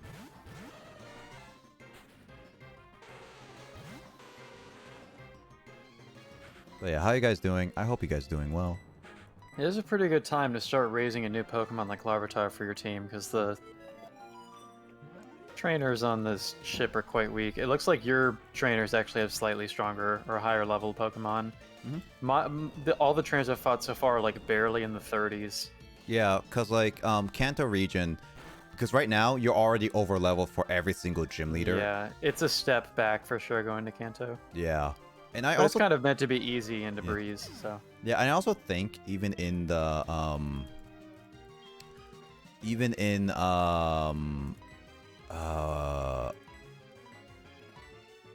the original for Red, yours is also like 10 levels lower than mine, because Red in mine is like 80 to 90, and yours is like his Pikachu is like level 81 in the original game. yeah, but I And think the others that's are in the their highest. 70s or something. Yeah, I think that's the highest though. Yeah. So yeah, you definitely have easier. Why does this Larvitar know Leer and Screech at the same time? That's redundant. Well, it's not redundant. You can lower Pokemon's defense and sharply lower Pokemon's defense. I can triple do it. Then Scary Face next. Oh, that lowers speed, doesn't it? Yeah. So yeah, I have a little bit. What was it? Metal Noise or something like that. Whatever that movie was called. Oh yeah. But yeah, I have a harder time, but again, I don't think Kanto is gonna be that difficult. I honestly don't think so, because generally speaking, I should have better Pokemon to battle like Lieutenant Surge and other Pokemon. So as long as I train up, and plus, as Kyle mentioned, as we were joking about killing his entire team, he is. We have Kanto. We have entire of Kanto now to just really. I arrived in Kanto. Yeah. Well, again, because I was in Kanto before. Yeah, and we are just. Oh, there's a PC here. That's awesome. And yeah, I don't think the gym leaders are gonna be too tough. All I would have to worry about is just making sure that I don't get too cocky with some of the other Pokemon.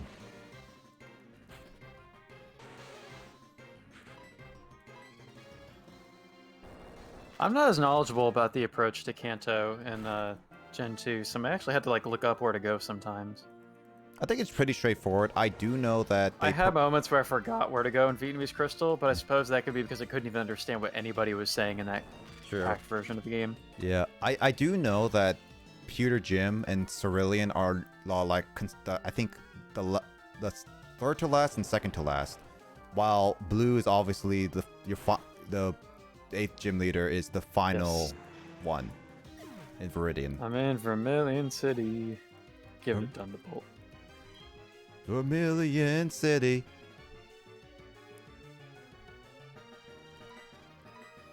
So yeah, my Larvitar will probably be a really good asset. I'm going to also try to train up a Dratini as well at the same time. I'm only going to focus on Larvitar because I feel like Larvitar is going to be able to do a lot more with it. You know what? I think I shouldn't have given Nidoqueen Earthquake now, because Tyranitar would have actually really benefited that better, to be honest. Maybe Tyranitar can learn Earthquake naturally. I hope it does.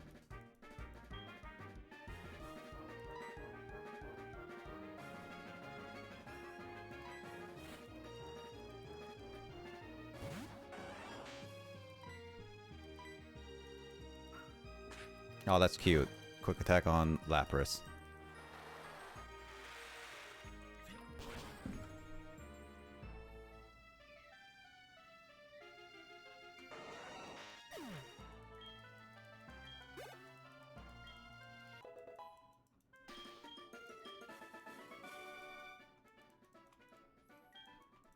I'm talking to the Pokemon fan club leader who like never shuts up, but just cuts off half speech.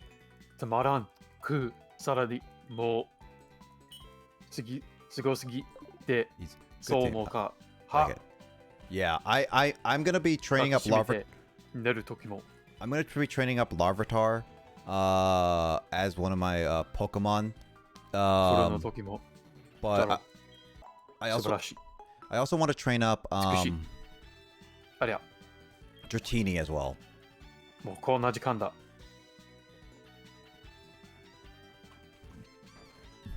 I'm gonna do Larvitar first. I'm just like, now I'm looking at it, I might have given Earthquake a little too early, because I don't know, maybe Nidoqueen could have used it, maybe not, I don't know. Either way, it's too late now. I don't think I can get another.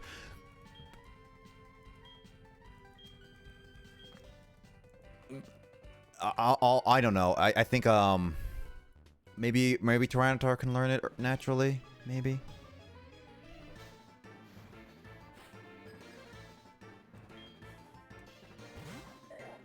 Oh shoot! I just realized something. My progress bar, I have to switch around because my progress bar on the Kanto region is gonna be completely different. Oh no!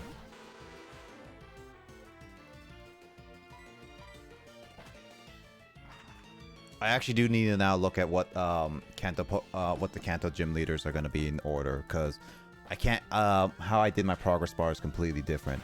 Ha. Ha, oh god, I forgot.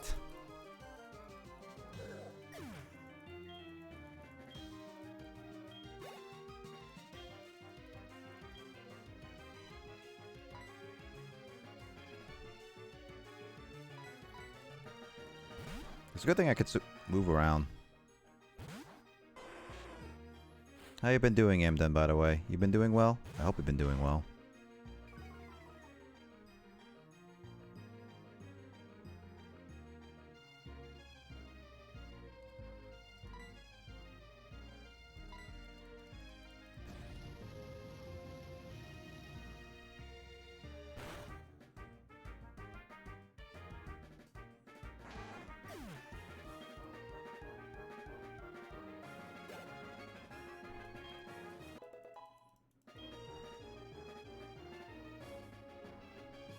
You're doing good? I'm glad you're doing good.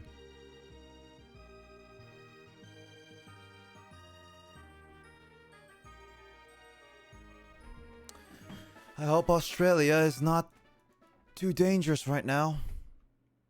I don't know how it is in Australia with like COVID and stuff.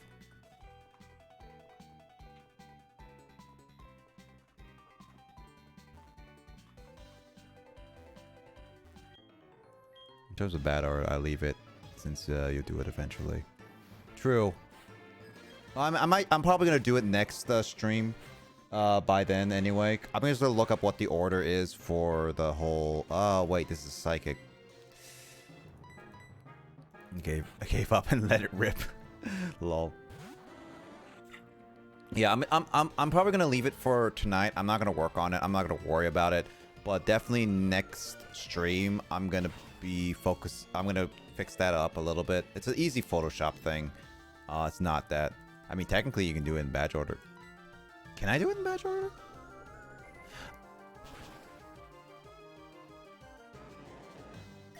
Oh yeah, I guess you can technically do it in batch order. Yeah. It technically does impact the level caps though, because I go by the next gym, and which is like in this order, and like yeah, do all the side quests first. I forgot that. I guess like you really don't have to do all the.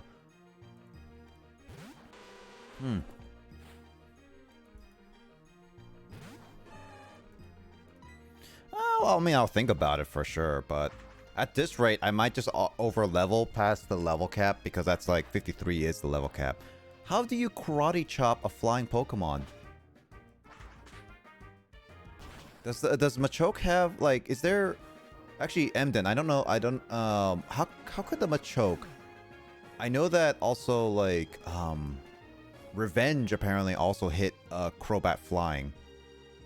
Oh, no guard, right. I forgot that's a thing. No guard, I forgot is a thing. That doesn't make any sense. A flying Pokemon flies above you, and you could just like teleport and chop it. Just like, how does that work? Uh-oh, I just had a lag spike.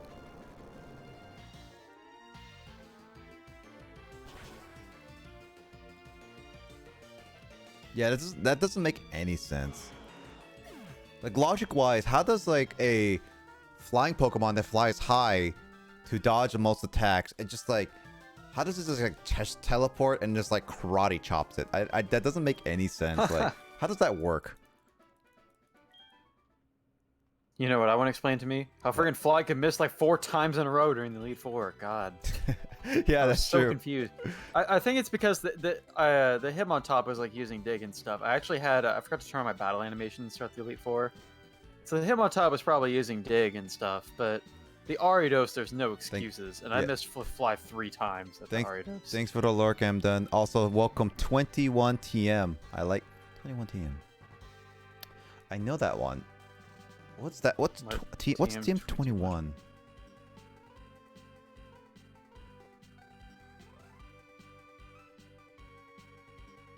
It could be Mega Drain, Frustration. Oh, it's Frustration in every generation after Gen 1. Well, then it's also like in Gen 7, it could also be Foul Play, depending Rest. on... Yeah, Let's Go or Rest. It's most commonly Frustration, though. Yeah, mostly Frustration. Well, anyway, how you doing, TM?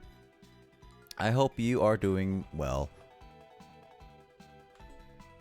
Why do so many of the buildings in Vermilion City not have doors?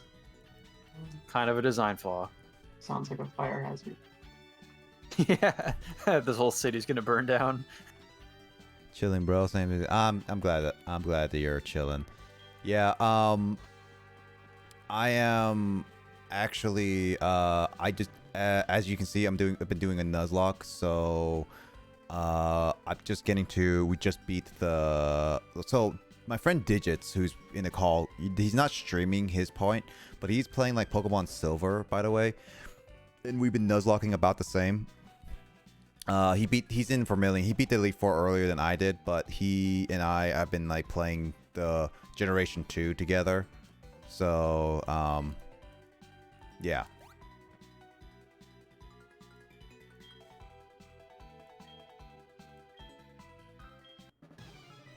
But yeah, I'm just doing a Nuzlocke and everything. I hope you're having a wonderful day, by the way, TM. Sorry, just like the whole Elite Four also just like threw out a lot of my thinking processing, I guess. So stressful, dude. It was so stressful. Also, happy Pokemon Day to you, by the way. Today is technically the day that Pokemon Red and Green were first ever released in Japan, which makes... In 96? 96. Yeah, they came out a lot earlier in Japan, I guess because of the whole thing where they put out Red and Blue, like the updated international version. Technically Blue. It's Blue, which they combined that to be a Red and Blue, because version exclusives. It also may have to do with the fact that Pokemon is such a huge game, and it probably just took so much time to localize everything. Like, it is. When you really think about it, Pokemon might have been like the most ambitious game to localize for its time in the 90s, because along with translating all of the text in a very long game, they also had to come up with names for all of the Pokemon and all of the moves. So it's a very ambitious game to localize into English. It's definitely one of the more higher parts, but I would definitely say also, I just realized I should not put out Crobat. Well, I guess by the mid-90s, there actually were RPGs with a lot of text, like Chrono Trigger and Final Fantasy, I guess. Chrono Trigger, there was It was also Dragon a very Warrior. ambitious handheld game as well. Yeah, it's ambitious handheld game, I would definitely say, but I would say something like Dragon Warrior or Dragon Quest, because that came out before that, and I was doing it on the NES of all consoles, or Famicom. Those were very more ambitious, I would say. So, yeah, I would say Pokemon on a handheld was very ambitious in its own right. I gotta whip out my deck to cut down this tree in front of the gym. How obnoxious is it that nobody ever moved these trees to provide easier access to this gym? Also, I just realized I could have just surfed to it instead of withdrawing my deck. Oops. It's force of habit from Gen 1 where you have to cut down that tree to get to the gym. It's true, it's true.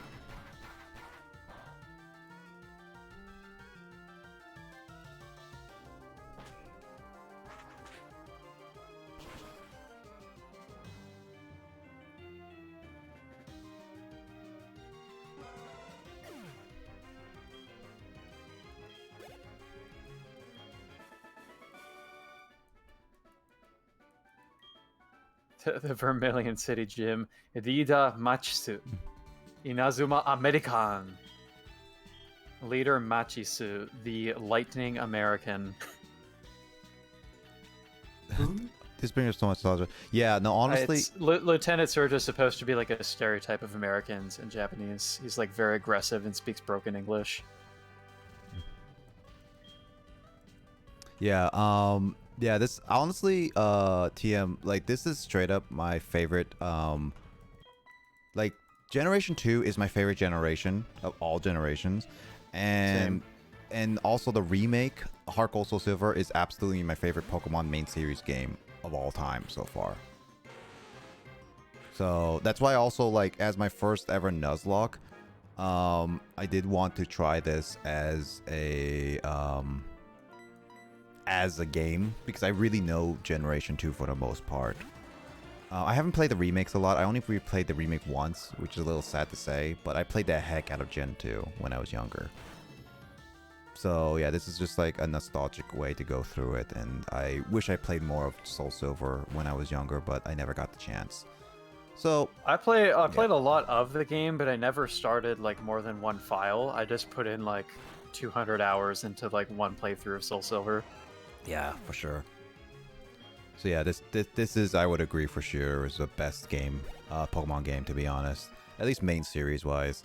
If there don't like any spin-off ones, I would say it really depends on which ones there are, because Mystery Dungeon games, Explorers of Sky has been pretty fun, to be honest. Honestly, I've been having fun with that one. I've been playing that on stream lately. I know that I liked Pokemon Coliseum and XD in their own right. They're definitely difficult and long games, for sure. They're very much like longer than any other like main series Pokemon game, as I would say, because just the amount of battles you have to do, kind of thing. And the only way to get levels is to actually do those battles. So, it's a long game.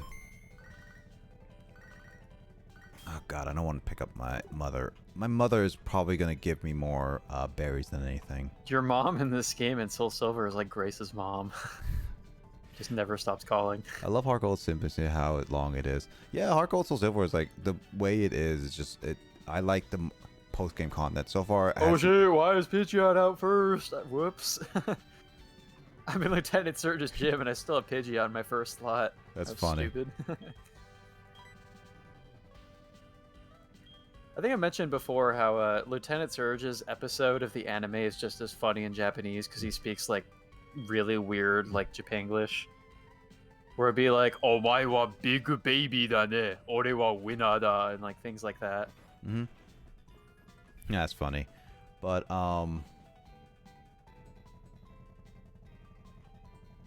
I've been yeah, the post game in HeartGold Soul Silver, or like Gen 2 in general, is so much, and they definitely fleshed it out better in the remake outside of the original generation, because like the original generation, they was barely even added to Kanto.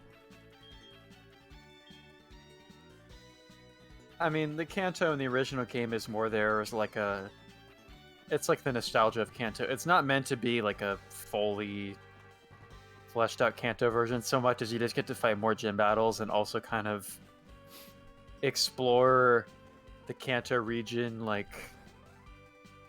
how do I explain? Like, several years later, like, you see, like, the changes that have been made to, like, life in that region and stuff since the first game. Yeah. So I think it's pretty cool. I mean, to be honest, I'm glad that Iwata, rest in peace, actually stepped in, because Kanto would not have been as fleshed out, because they would have actually conceptually made Kanto just one city. Yeah. And which would have really sucked, for sure. But I'm glad that they were able to, like, Generation 2's Kanto was barely even been able to put into that, so which is why it's so empty. But the remakes definitely fleshed out not only the whole Kanto region, added more stuff to it. Well, I don't want to say more stuff, but fleshed out the trainers, made it more balanced, the gym battles and everything. Gym leaders actually stronger than the Elite Four, which is, in reality, not a good thing for like new coming trainers for like Kanto region people.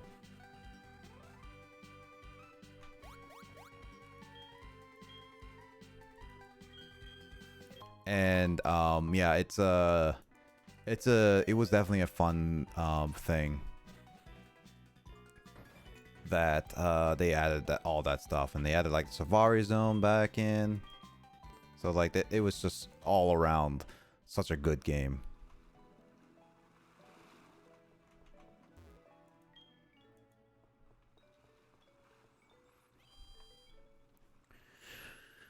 All right then.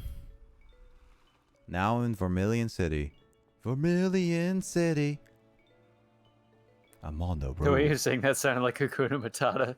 Vermilion City. Hakuna Matata. What a wonderful place. Vermilion City. Ain't no passing grace. It means no electricity. Means better be worried about Lieutenant Surge. What is Vermilion City in Japanese? I'd have to check. I forgot. I think they follow a similar scheme where it's like color names or like nature elements or something like that. Should be, yeah. Also, I still forgot to switch Pidgeot out of my first slot before fighting another trainer. If you're fighting Lieutenant Surge, I better fight him right now. It's fine because all these people only have like level 27 Pokemon anyway. Oh no, actually, I can surf. I was gonna say, oh dang, did they actually stop me from surfing? No, there's actually a little gap in front of that. Oh shoot. Yeah, no, Vermilion City has new Pokemon here. Let me see if there's anything I can do here. Oh no, it's only Tentacruel. Yeah, nah, I'm not. Reminds me, I forgot to. I should definitely check for Pokemon to catch in this city. The only new Pokemons I can really get are either Shelter, Combee, or Diglett. You know, one of the coolest things I liked also about using Kanto in the Gen 2 games is that the battle theme changes. Like, I like how it's a cool remix of the Gen 1 music. Yeah, that's actually really like cool. Even on the Game Boy Color, I like how the music was remixed from Red Blue. Mm-hmm. No, for sure. It's a really nice touch. Oh, here we go again. RNGegus. RNGregus. Yep, it's those trash cans. This one ruins all like speedrunning runs if you were to do it legit without glitches. Yeah, I remember we were struggling with this during our races in the randomizers. Mm-hmm. In actual speedrunning, I know they have some sort of strategy of how they do it, where even though it is randomized, like it's something like there are certain trash cans it's more likely the first which you'll appear in, and then based on that, you should always check cans. Like after you check the first switch, mm-hmm. the second one will always be like in a certain spot. So they do have some sort of trick that helps them know what to do. Mm-hmm. But it is still randomized. I don't know what they do now though. I mean, like Gen 1 speedrunning has come so far that they just do RNG manipulation for a lot of stuff that used to give them trouble. Where basically they just reset the game and they actually know how to like determine what the RNG will be based on resetting and doing like exact inputs with perfect timing. Oh, whoops, I forgot I never taught Nidoking Earthquake. Oops. Yeah, I think I might have to. I don't know if a Larvitar can even learn Earthquake. So I never did try any silly horn drill strats during the Elite Four because I do have like 1x accuracy in my inventory. Same. So I thought about trying it, just try to YOLO or yeet the Dragonites basically.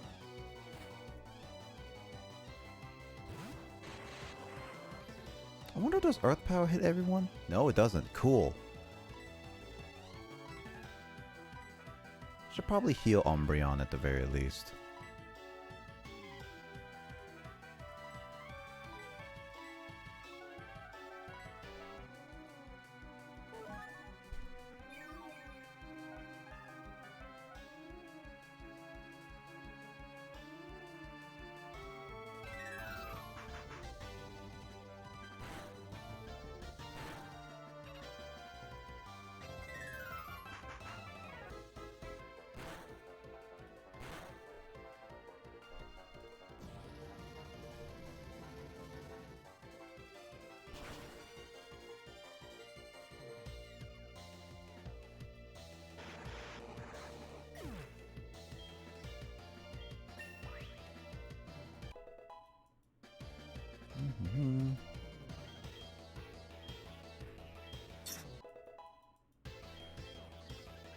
Alright. At least I can just do Earth Power, because I didn't realize Earth Power cannot hit everyone, which is really good.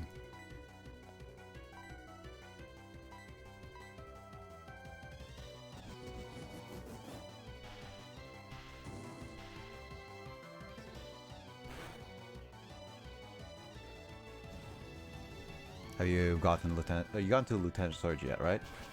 No, not yet. I'm fighting all the trainers first. Still? Yeah, I got sidetracked by something. Ah, okay. So it's like Emden actually. I just had a random idea for my Jeopardy game in school next week and decided to look something up. Ah, okay. You know what was actually pretty interesting? Emden actually told me that that apparently you don't need to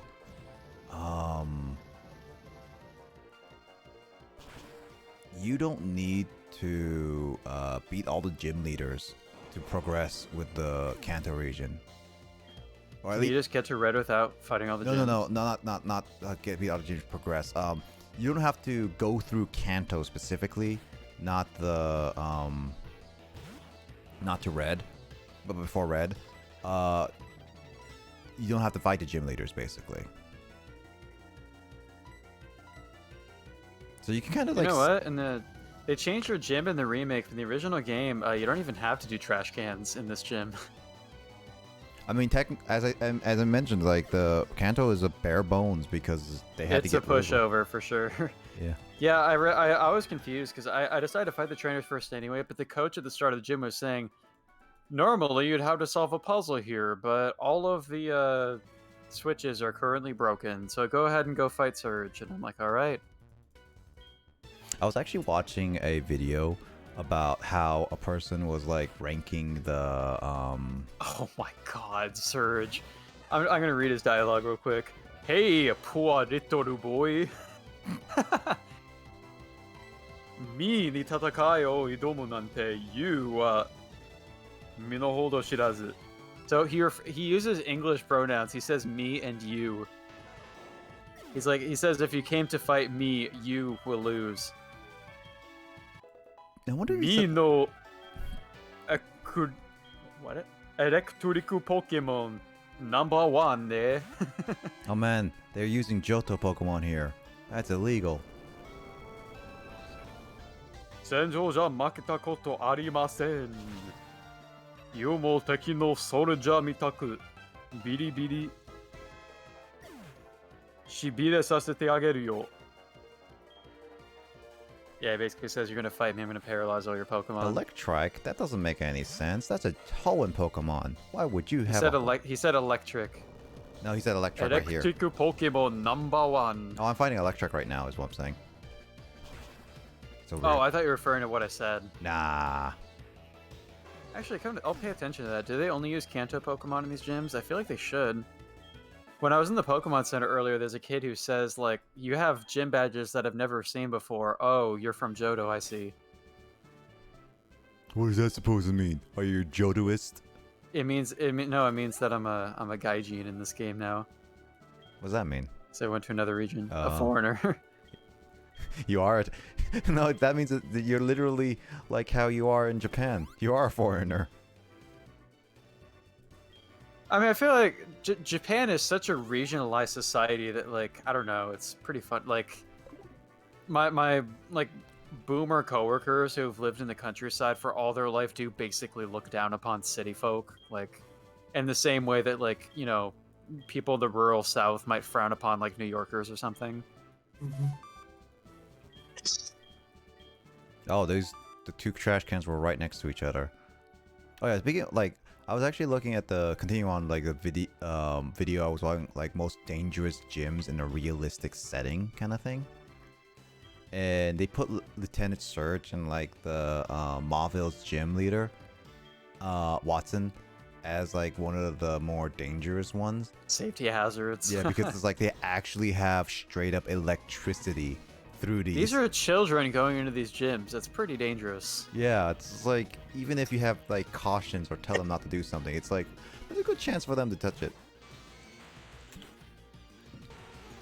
Yeah, the Lieutenant Surge is level 50. considering the fact that they decided, like, in realistic sense, by the way, I like how these gym leaders were like, oh yeah, I'm just have these really strong Pokemon in Kanto. I'm pretty sure they, in a realistic sense, gym leaders have all sorts of level for Pokemon usage. Because just for like beginning trainers to like actual proper what was it?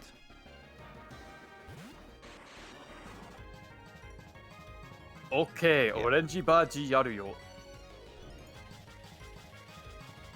I do see that they upped the Pokemon in your game, which is probably good because you'll get a lot more experience before you have to go to Red. For me, Lieutenant Surge is carrying like level 40 pokes. Yeah, because like I wonder if you're gonna have to grind a little bit right before Mount Silver. Probably. Yeah. Because they're not gonna give you much. You're gonna be over leveled. Like you're gonna probably be like 60 by the time you face Blue. Yeah. Orange baji motteru to you no Pokemon speed up. Blue is a little bit worrisome for me because he is he has a variety of Pokemon. 見に方おかしいね。大切するグッド。Good Good. job. Good job. You are strong trainer だね。Oh, I was about to be like, let's surf in the water now, but I can't because I put James in the PC because I thought I would need Medak to cut that tree down. Why would you put away James? Because he would not be a Pokemon I'd want to use in an electric type gym. Would you not? You don't want to ride James, I see. Stop. James is a creature that will climb up a waterfall and become a dragon, flying dragon.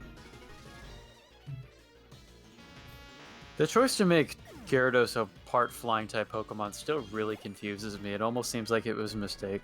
Maybe. Like you'd think it would be Water Dragon, but it almost seems like it was like an issue they made and they're too afraid to change it in later games because the inconsistency it would cause. Mm-hmm. Even though they added like Steel type to Magnemite and whatnot. Mm-hmm. I mean, Magnemite only had one type, so it wasn't that bad, but it was definitely a Fairy type changed a few Pokemon though overall. It did, and that frustrated me in the Gen 3 remakes. Like, Pokemon that I previously thought I understood were suddenly different. Mm-hmm. In a type that I'd never understood before because I never played Gen 6. Yeah. Is that, also by the way, I beat Lieutenant Surge already. So did I. I beat him before you. Eh. What does he talk like? I didn't even pay attention to it. Arr, you are strong. Okay, kid, you get the Thunder Badge. See, it's not as ridiculous when they localize it, because, I don't know, like... It's like, if they had done... I suppose Nintendo could have done a gym leader who speaks stereotypically Asian, but that would be taken so much differently. No, it does. Like, that's the thing is like... Like, in Japan, you can stereotype English speakers all you want and nobody bats an eye, but you can't do the same sort of thing with foreigners in Western video games. Yeah, because like, well, if you could do it back... And they kind of shouldn't, but... Yeah, I mean, back in the day, like... That's also like one of those things is also that when you think about it back in like the 1990s to 2000s, jokes like that was actually very much okay. Because some like... For sure, even like South Park did it and stuff. Yeah, the South Park did it. Heck, like Rush Hour did it so many times. Oh, well, Rush Hours. Yeah, those movies are just, they're dumb. Yeah, I mean, they're fun dumb. I do like how Jackie Chan got to own Chris Tucker and some of the bloopers were like... Chris Tucker had to say like 2 words in Mandarin or something, and he kept messing it up, and Jackie Chan was like, see, people say I can't speak English, this man can't say 2 words in Chinese! Ha ha ha ha. Yeah, but like actuality, like those jokes, like even like The Rock got called out for being using Chinese jokes when he was in the WWE a lot. And you're Not surprised. I like, it's just I feel like the progression of like awareness of those things, like I just, the impression that I get is that just with the way culture has evolved over time, Asians were more fair game for rude jokes for a long time. Whereas like it was, I think that those kinds of jokes were off limits for like black people much sooner. Just because there was a much longer history of like black civil rights in the U.S., whereas I don't know, Asian people have never. Well, I say that, but of course, racism against Asians has been a thing in the U.S. for a very, very long time. Like, the very first restrictions on immigration to the U.S. were put in place to keep Chinese people from coming to the U.S. So it's been a problem for a long time, just not one people have always been aware of. Sorry, I'm not paying attention to you right now. I'm hearing something outside my window. Hmm. It just stopped. Like what?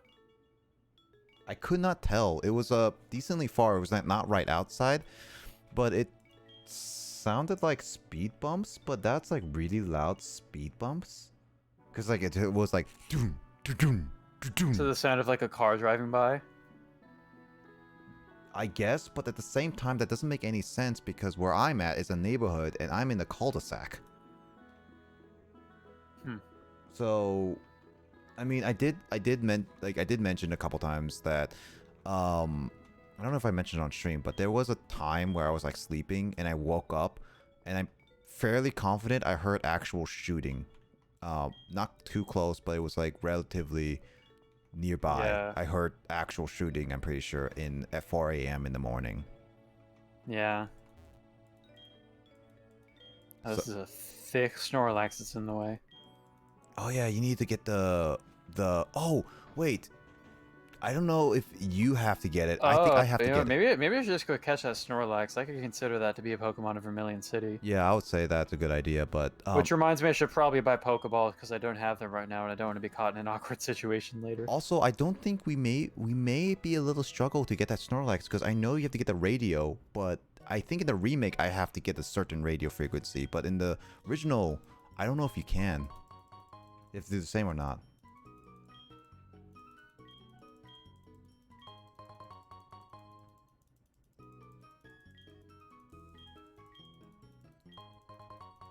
I'm not even paying attention because it's mostly like probably these guys berries. Will my mom ever not give me berries again? The fact that my mom just gets me berries at like a non-stop like moment, it's just kind of ridiculous.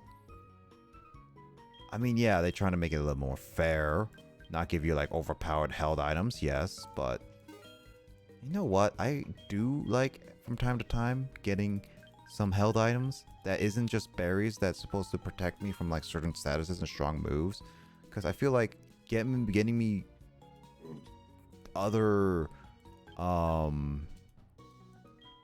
getting me other things would also really be nice. Oh, this is a new route up here. Maybe like getting me the thing potions. is, my Pokemon are so strong, and I don't even have any status-inflicting moves, do I? Probably not. Shoot, what should I do here? Actually, do I even have any status-inflicting moves with my team? I might just have to chuck Ultra Balls.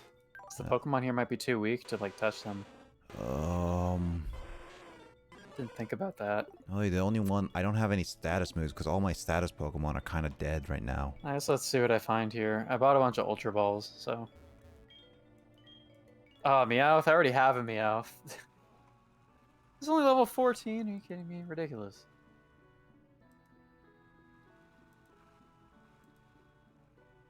Yeah, that progress is not working right now. I'm gonna have to show my progress later.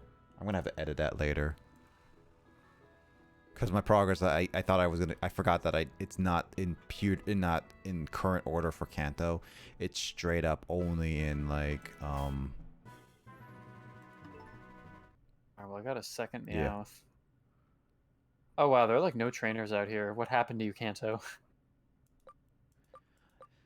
Yeah, I think I need to get the radio thingy.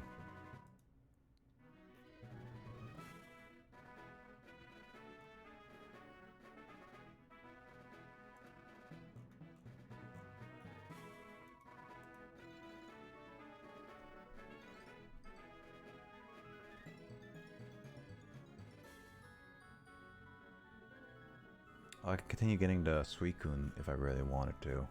I'm not gonna go after that. I think I'm okay for it.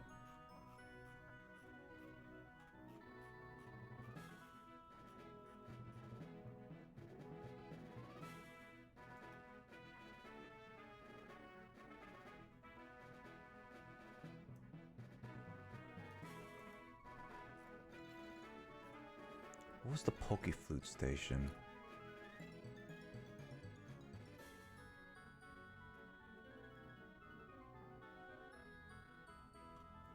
There's a Pokeflute station. I don't remember what it was.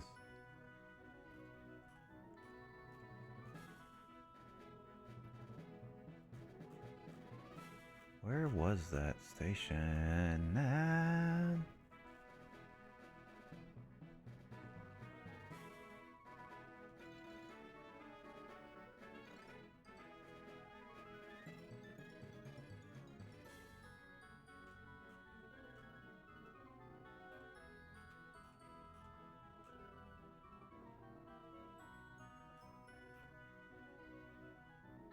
The sailor's calling me. I feel like I'm like hearing some people playing like loud music or whatever. I can't tell. There's definitely something going on outside at midnight. It's a Saturday night, so people could just be partying. It's a little weird, to be honest.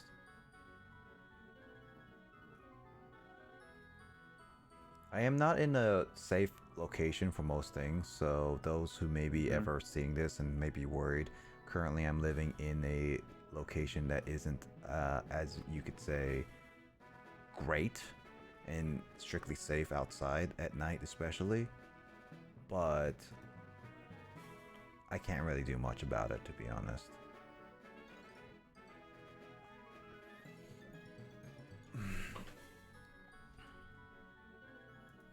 And I'm not like in exactly like a dangerous position in a sense, so as long as I stay inside, I should be okay.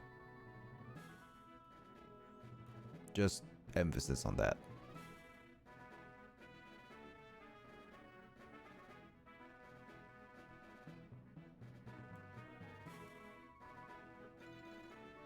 Oh, right, I need to get a certain card. What do I need that for?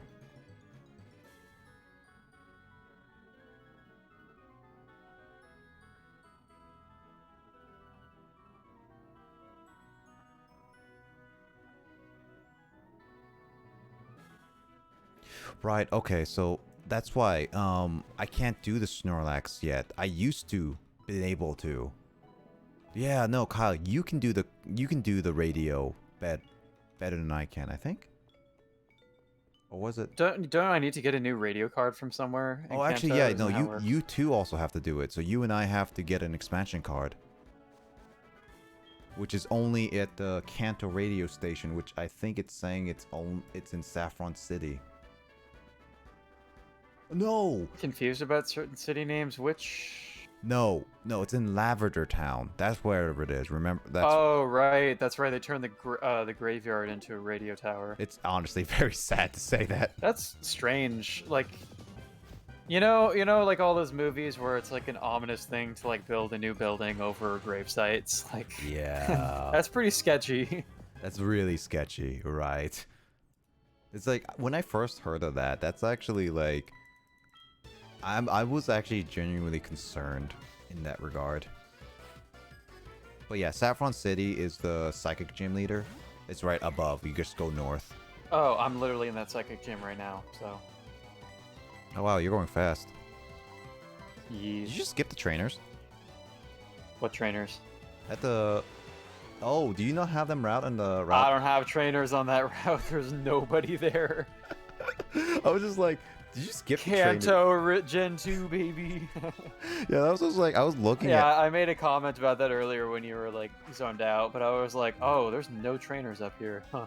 Yeah, so, yeah, I was... I was like, what happened to you, Kanto, is what I said. Oh, okay. It's like a ghost town up here. My bad for not listening. Yeah, my bad for not listening to that. No, that's fine. I was just kind of saying that to myself out of confusion. It's like, why is there nobody here? It's like, in 3 years... Kanto had like a massive, like had a pandemic in itself. Yeah. Everyone's or just like a brain drain. Like everybody was getting jobs in the newly founded Johto region. Mm-hmm. It's like, oh, whoops, that was the wrong move. It's like, oh wait, dude, I can't. Oh my god.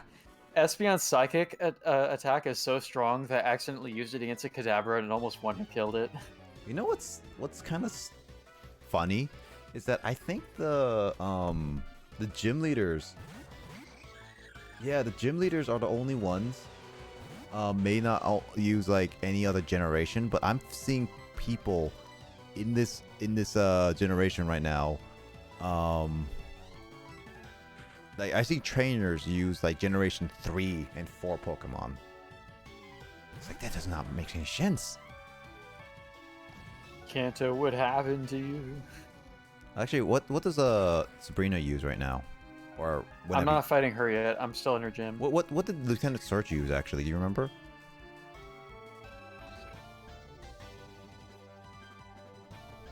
You became a robot, so we need you to repeat that. What did Lieutenant Surge use? Raichu, like 2 electrodes, and there's something else. Did he have 3 electrodes? I don't think so. Let me check. Pokemon Silver, Lieutenant Surge. Actually, I can pull it up right now because I am on the Bulbapedia. Okay, dude, gosh. 2 Electrodes, 1 Raichu, 1 Electabuzz, and Magneton. That's what it was, yeah. Actually, that's They exactly. were all pretty. I literally just crushed them with Earthquakes. So. Yeah, that's same here. I didn't do anything other than using Nidoqueen. Actually, that's exactly the same as the one in a remake. So maybe like what you have is exactly the same as I have. Also, I'm noticing. I'm gonna get. I'm going to do a lot more grinding before the end of the game because I'm seeing how many more trainers you have and stuff. Whereas Kanto is just such a breeze in this game, but then there's a huge jump in level and difficulty between blue and red. Yeah, that's true. Yeah. Oh, is the blue is like 50 for you and red is like 70? It's something like that. Yeah, it's a major jump because I feel like red is almost kind of a bonus for people who are aware that he's there. I almost took that word you said completely differently. What? Nothing. Oh, because I said the word bonus, Yeah. and you're expecting something else. Yeah, I don't know why my brain went somewhere. Yes, Nick, the trainer red is a boner for all the people who want to play more of Pokemon Silver. Yes, that's exactly right. Think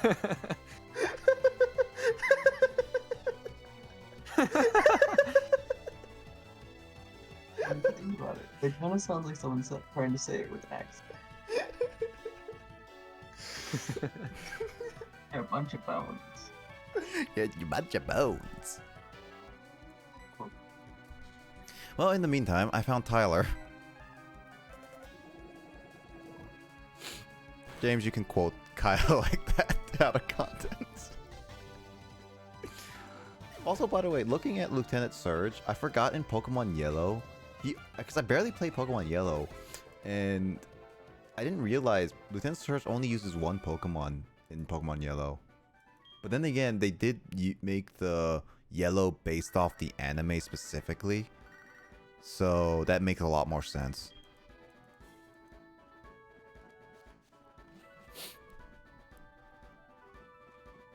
Are you thirsty?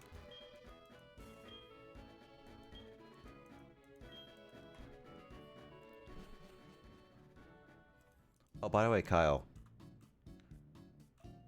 What? Are you gonna fight the fighting dojo? There is no fighting dojo fight in the original. I thought there was. I checked. All there is an item to pick up there. Oh, really? Yeah. Well, I have the fighting dojo. Kanto's so empty, dude. It's so empty. Well, in the remake, at least I can. That's where I rebattle trainers. By the looks of it. Yeah, I'm skipping out a lot of items and stuff, but. Oh, wait, no. Dang. I can get psychic though.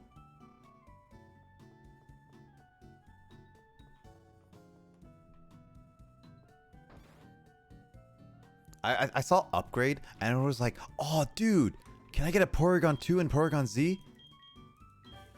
And they were just like, wait a minute, I can't trade. Darn it. Dude, Porygon Z is actually legit a very cool Pokemon. I think my brother helped make it a very popular Pokemon with me. I know Porygon as a concept is actually straight up a really good concept of a Pokemon family. I don't know if you agree with me in that regard, Kyle. I think Porygons are cool. I've never used them in battle before, though. I'll say like if you ever decide to play the Generation 4 games again, try Porygon Z, like legit if you can. I know you need to trade for them, but if you ever get a chance to, maybe you could do that.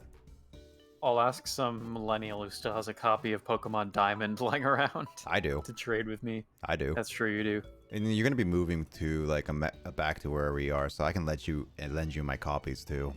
I have multiple copies. I don't have Diamond. Well, I actually have I have Pokemon Diamond and Platinum, and I have multiple DS systems that I can use, so I actually can trade with myself if I want to be like that kid.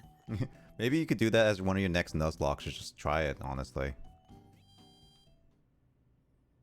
Honestly, I will say, like, I'm gonna go straight into, how's Sabrina's Pokemon? Oh yeah, I just realized, I just beat, Lieutenant Surge, so I can go up to the next one.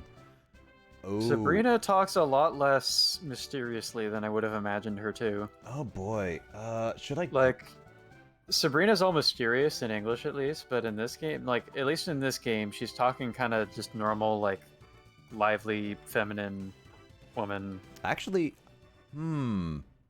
She's more Genki than I thought she would be. Genki Dama. Oh man, she has an Espeon. Hey dude, I'm gonna fight your Espeon with my Espeon. Actually, Get out of here. I think I'm gonna consider going through Kanto. I'm just gonna go through Kanto. I'm gonna skip Sabrina because her level Pokemon are 55 and all my Pokemon are currently 50. So I'm gonna go actually battle other trainers and have fun other ways.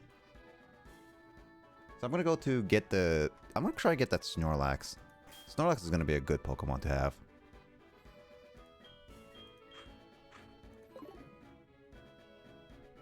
So I actually am thinking I'm gonna do what M Dunn said, and it's like I'm gonna try.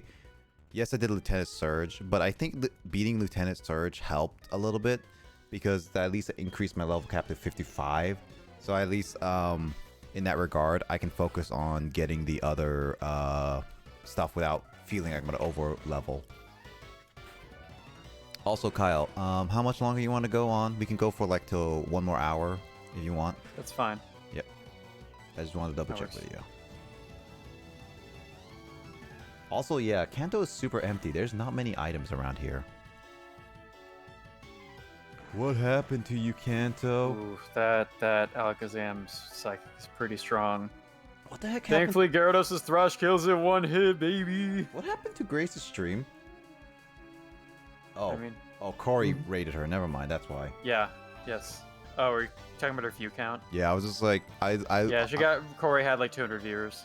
Yeah, I always like to like check back on the streams that at least I'm a mod in, like Diz and Grace's, just to double check, making sure, because at least like as I stream, I like to make sure my friends are having their streams being fine.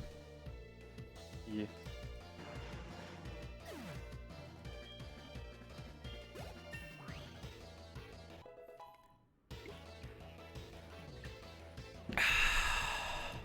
Kyle, you grew level 51! Yeah! Oh, you know what? I also promised that I would do the Pokeathlon legit, just to get the Firestone too.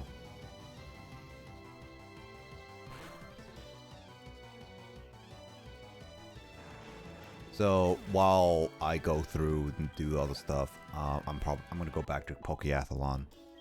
It seems like the badges have much less exciting names in Japanese. Lieutenant Surge gave me the orange badge, and Sabrina gave me the gold badge. I mean, to be fair, Kanto was a lot about colors. So Yeah. Honestly, it's not. But there was still like the lightning badge or something from Surge, wasn't it? Or the thunder, but the Dunda badge. Yeah, there was a thunder badge for the English, but I don't know if it was like the actual in English in the original. How do I get out of this gym? How do I get out of this You gym? just go. You have to. How do I get out of this You gym? just have to remember how to get out. How do I get out of this gym? Actually, his original sprite in Generation 1 looked like he's bald. He always looked like one of those like Mr. T looking sprites. I'm stuck in this gym, dude. I There's do like- no escape. I will say, like, Lieutenant Surge's version in Pokemon Adventure was actually very interesting. Because why did I use Flare Blitz on a coughing when I could have done Flamethrower? God dang it. Lieutenant Surge in Pokemon Adventure was actually Okay, I made it. he was actually working for Team Rocket. And it was actually very interesting.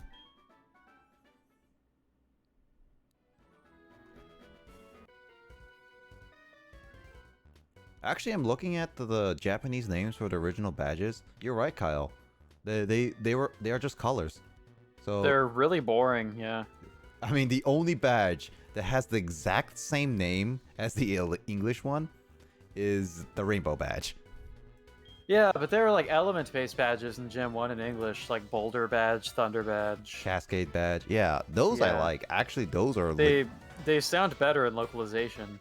yeah, I think that one is what I'll give props to the English version to actually give them better names. I mean, I get it. But I suppose color sounded more exciting in English to Japanese people in 1996. I mean, yeah. I mean, Back when kids had to learn those colors in school. I mean, to be fair, again, like it's all about because like you're come from Pallet Town, like a blank plate place. Yeah. So I think it's just one of those things, like it fits the theme really. Yeah. The colors were like distinct enough in English though that a lot of kids like wouldn't have probably known Mhm. that the towns were named colors. Like Vermilion and Lavender are kind of more obscure color names. That, Oh like, yeah. It didn't occur to me for a while that those are colors. I never knew that lavender was a color for a long time. I never And like associated. fuchsia and all this stuff, saffron, I forgot that fuchsia was actually like honestly vermilion and pewter. yeah, vermilion and fuchsia definitely. I don't know. Like most of them, I don't know as like actual colors, but it makes sense, I guess. Pokemon can I catch here? I'm kind of skipping out any Pokemon I want to catch. It's a Spearow. I mean, Fearow is a decent replacement for Pidgeot if you ever lose it. Yeah.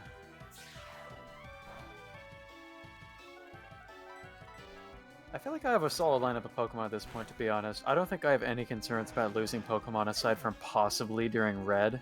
Yeah, that's why I'm. Well, it depends on if you. Well, Blue, you're gonna be over leveled for Blue, so I think you're gonna be fine. Yeah.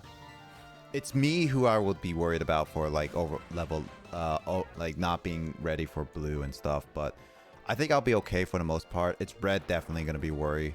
I know he has. And Red has high level Pokemon, but the types are a little bit more easy to get advantage over than like for sure. dragons. Oh yeah, because like I know Red has the Charizard, Venusaur, Blastoise. He has a Pikachu. He also has a Snorlax, and depending on which game you go for, he either has a Espeon or a Lapras. That Snorlax might be a bit concerning, I guess. I mean, you have Machoke. No, wait, never mind. Actually, Espeon's Psychic can probably be pretty good against a Snorlax, to be honest, because Snorlax has better physical defense, I think. Is it? I guess so. Yeah. You underestimate how strong Espeon is. It's pretty No, amazing. I'm not saying like for specifically Espeon. I was saying like it's Snorlax. I thought Snorlax was bulky in both defense and special defense. Honestly, It probably is, but I think I can still hit it pretty hard with Espeon. probably yeah. It might have pretty good special defense, but it's no Shucky, dude. Also, technically speaking, I am ahead of Kyle, but I'm not beating the gym leaders right now because I still have 2 badges, dude. yeah. I mean, I'm in going around. I mean, if I go with the badges, I could just literally just fly to the like when I reach the level cap and then just battle them and then continue on my journey. Because that's what I'm gonna probably do.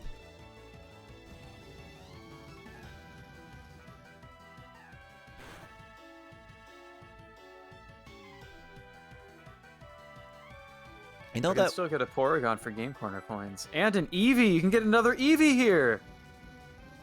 Dude, I think I should just save this town for getting a Pokemon from the probably. Game Corner. Bless you. Thanks. What kind of Pokemon can I get here? I can get a Pikachu. I can trade for a Pikachu with a Pikachu. Is there something special about this Pikachu? If not, what the heck is wrong with that man? No, sure, there's another department store in the city.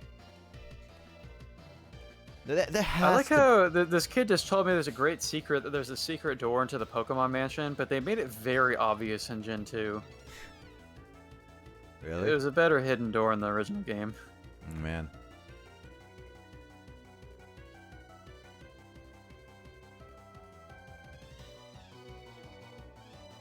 Okay, what is that Pikachu? I want to curious. Is there a reason for that Pikachu?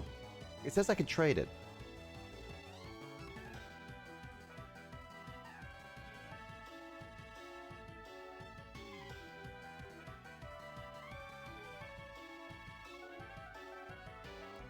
Anybody know Generation 4 remake better than I do? Because there's a Pikachu that can be traded for a Pikachu. Interesting. It's interesting, yes.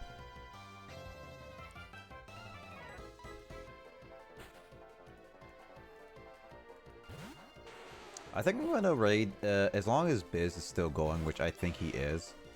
I'm gonna raid Biz because this is gonna be his last weekend in Hawaii before he moves to Seattle. So I'm gonna at least say hi to him. Hey, if Biz moves, whenever Biz moves to Washington, he can meet all of us at some point.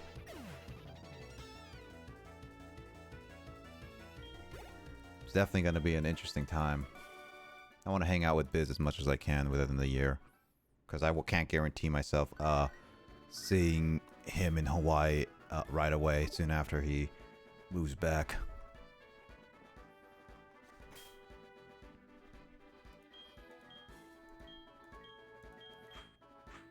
I like how I still named my Larvitar the Dominator.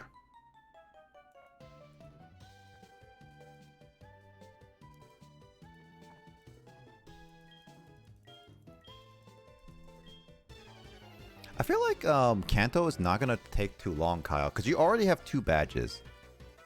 Yeah, it's pretty quick. Yeah, I probably would have already taken like 2 badges too, honestly. But yeah, I think we're gonna get through Kanto in like 1 or 2 more sessions, to be honest. I'm gonna have a lot of grinding to do before Red, but yeah. Yeah. The Kanto gyms will be pretty quick. Oh yeah, for sure.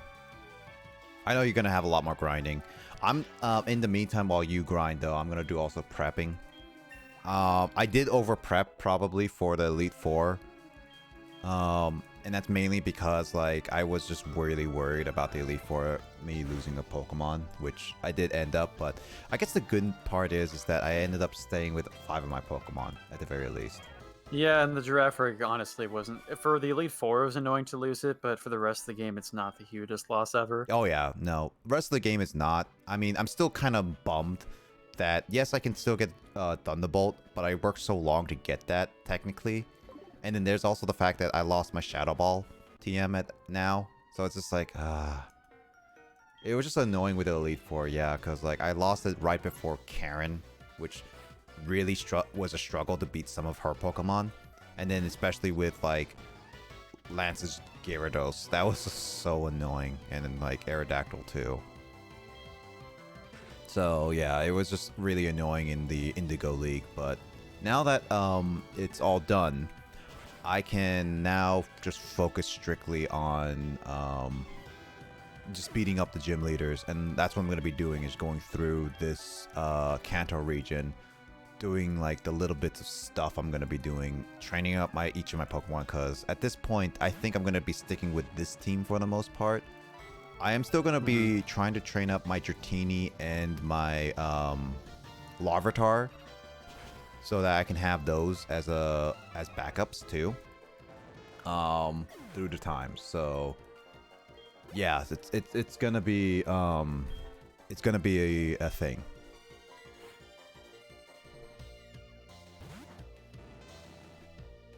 Oh, you still do have to cut a tree to get into the Celadon gym.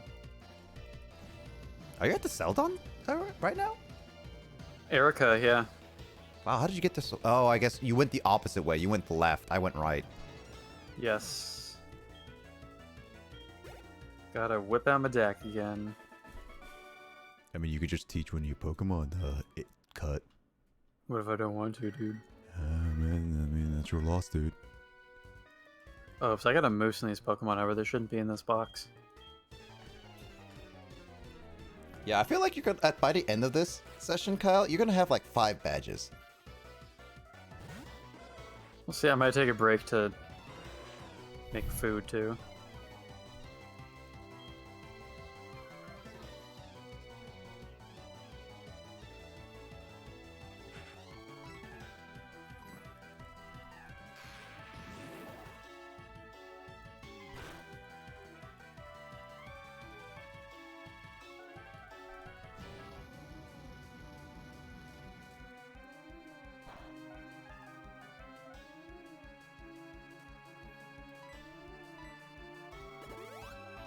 Oh man, this gentleman Milton used the full restore. Nani?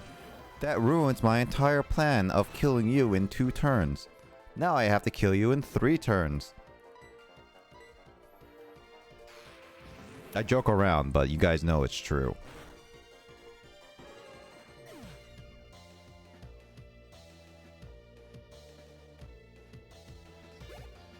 God, my wrist actually starting to hurt. I definitely probably need a wrist pad for my left hand now. Using a wrist pad for like my actual keyboard and stuff. I never realized how much having a wrist I use on this desk until I started playing like these emulated games. Kind of ridiculous that I never realized until now.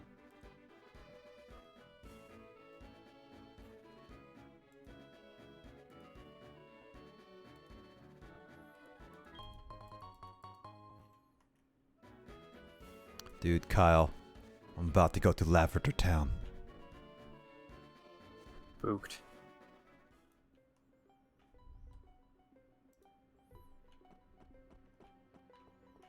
I'm trying to listen to music. Aw, man. It sounds more peaceful. What? Ridiculous. It probably still sounds creepy in my game. It probably did. I would assume that they would not remix it.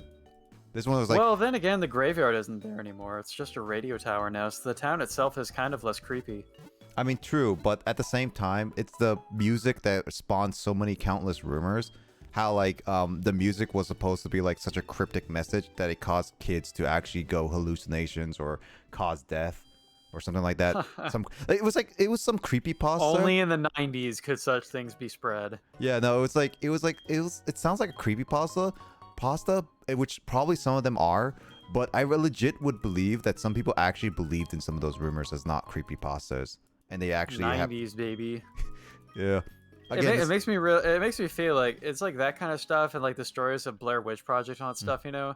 It makes me feel like in the time of the internet, we've become so much less imaginative and so much more boring as a society. It's like back then, you could believe that children had seizures because of Pokemon, but now, like, I mean, people can lie on the internet, but it will get called out pretty quick. Mm-hmm. Yeah, I actually do legit miss the days where, like, yes, it's kind of like, I don't want to be like, I don't want to say like I completely miss the days of like some rumors, because some of them were like really annoying. But at the same time, I do miss the specific, I do miss some of the rumors going around. It's like, oh, you have to do like certain things, or like like do certain things to get certain do certain things in games in order to get certain items that happen, like Luigi happening or in Mario 64 or something like that. Oh yeah. Or like other stuff, like even like in Halo. I would say for like James, you probably heard some, like there was like the Gordon Warthog or something like that. I don't remember some of the rumors. Did you believe as a kid that in Pokemon you should like mash the A button when you're throwing a Pokeball to like increase the chance of the catching? Yeah, I did. I remember like also in Diamond, because they had the microphone.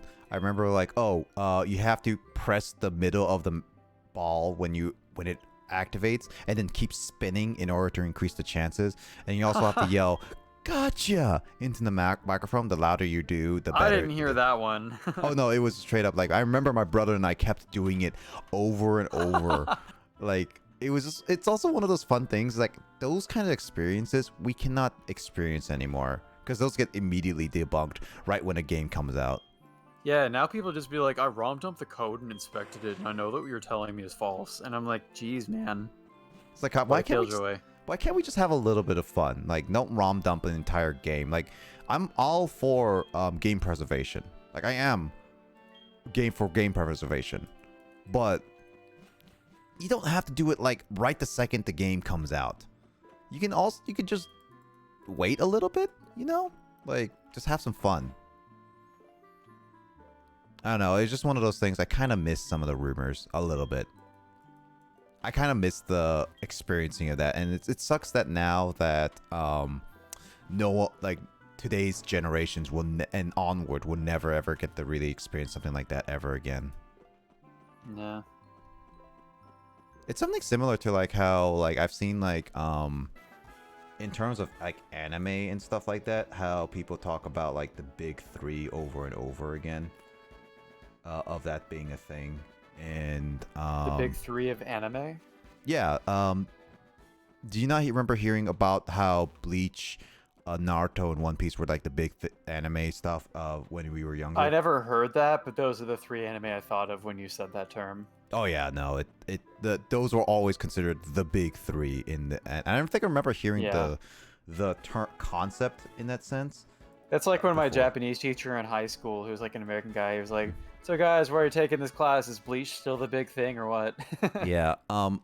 Like in the concept of big three, roughly, it's just like, as it sounds, the biggest animes of the time, at the same time that helped influence the Western, specifically the world.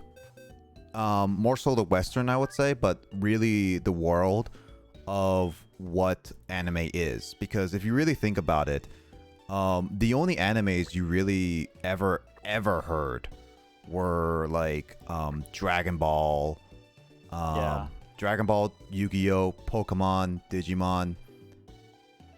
And we weren't fully aware of those being Japanese at the time. Yeah, we was like, what are anime? Like the only one that was like, not counting the big three, Naruto, One Piece, and Bleach, the only one that I was semi about being a cartoon was Dragon Ball, but Pokemon, Yu-Gi-Oh! It's still a cartoon. Anime are cartoons. Okay, American animations, okay? Yes. All right, American animations, like I always thought it was American made with Pokemon, Digimon, Yu-Gi-Oh, Beyblade, and all that stuff. It was just like, I thought it was American. I was like, when they were anime, it's like, really? It showcased that. And that's where the big three comes in, where when Dragon Ball finished, because it was such the hypest thing ever, and it was finished back in like the getting to the 2000s, because that's when like GT and stuff like finally starts showing and stuff like that. Anime was still very, very about like being showcased. So that's when One Piece with the horrible 4Kids dub, but it still was a thing. Naruto with its dub, where I started learning more about the Japanese culture specifically. And then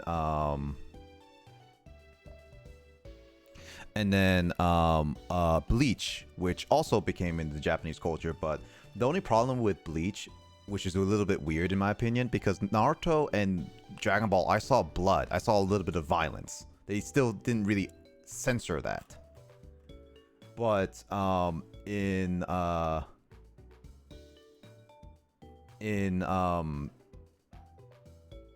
Oh, I can't get rock climb. Okay. Oh, I have to go to Oaks Lab all the way in Pallet Town. That's why I have to do that. Okay. I'm not gonna worry about that then right now. But yeah, the big three happened, and the Bleach was always on Adult Swim. But yet, Dragon Ball and Naruto I've watched clear on other shows like Cartoon Network and stuff like that. And it was one of those things that the big three were introduced to the Western and also the entire other parts of the world of what is anime to the world and help popularize it. And why the big three is always just going to be those three, not like a replacement term for new popular anime, is because just those are the most influential animes that came out and that helped introduce the world to more anime, and why many people argue that it will never have another big three ever again because of just the influence. guess. I mean, I don't really know what anime are popular among Western audiences at this point because I just live in Japan now. But the funny thing is that, like, everything. I don't know, like, anime and like manga and stuff are still popular among like youth here, but not in the same way as like in the U.S. Like. It's just, I hear like a lot of like weeb type people saying like, oh my god, if I go to Japan, I'm gonna like fit in with everyone and like all the same stuff that they do. I'm like, if you're not into like the really main, like the thing about anime and manga and stuff is like, it's still as niche of a hobby in Japan as it would be in the US. Like Japanese kids who aren't super nerdy, like Japanese like teens and stuff, they love Ghibli. And like everyone knows like One Piece and stuff like that, but other than that, like the average teen is not going to be any more familiar with like the kind of niche anime that somebody is into as like an American would be. Like, yeah, I think that's what also Carl told me when he went to Japan, asking about his host family about what kind of anime they watch, and they only said exactly. popular. Like they would know like Ghibli and stuff, but not really much beyond that probably. Yeah, I think American audiences and also the other parts of the world are now into the more niche stuff, and that's where it gets the weird, like all that. But yeah, big three like, are just being an otaku is just as like nerdy in Japan as it would be like elsewhere. Like so like One Piece is popular, and like I think young people are still really into like Demon Slayer and like Jujutsu Kaisen are like the super big things right now. Yeah, they could. Some people are arguing many different big threes, but I've heard like a general one. It's either My Hero Academia, Demon Slayer. I think that's popular too. Yeah. Attack on Titan, Attack on Titan is big. Yeah. Yep. Conan is big. Yep.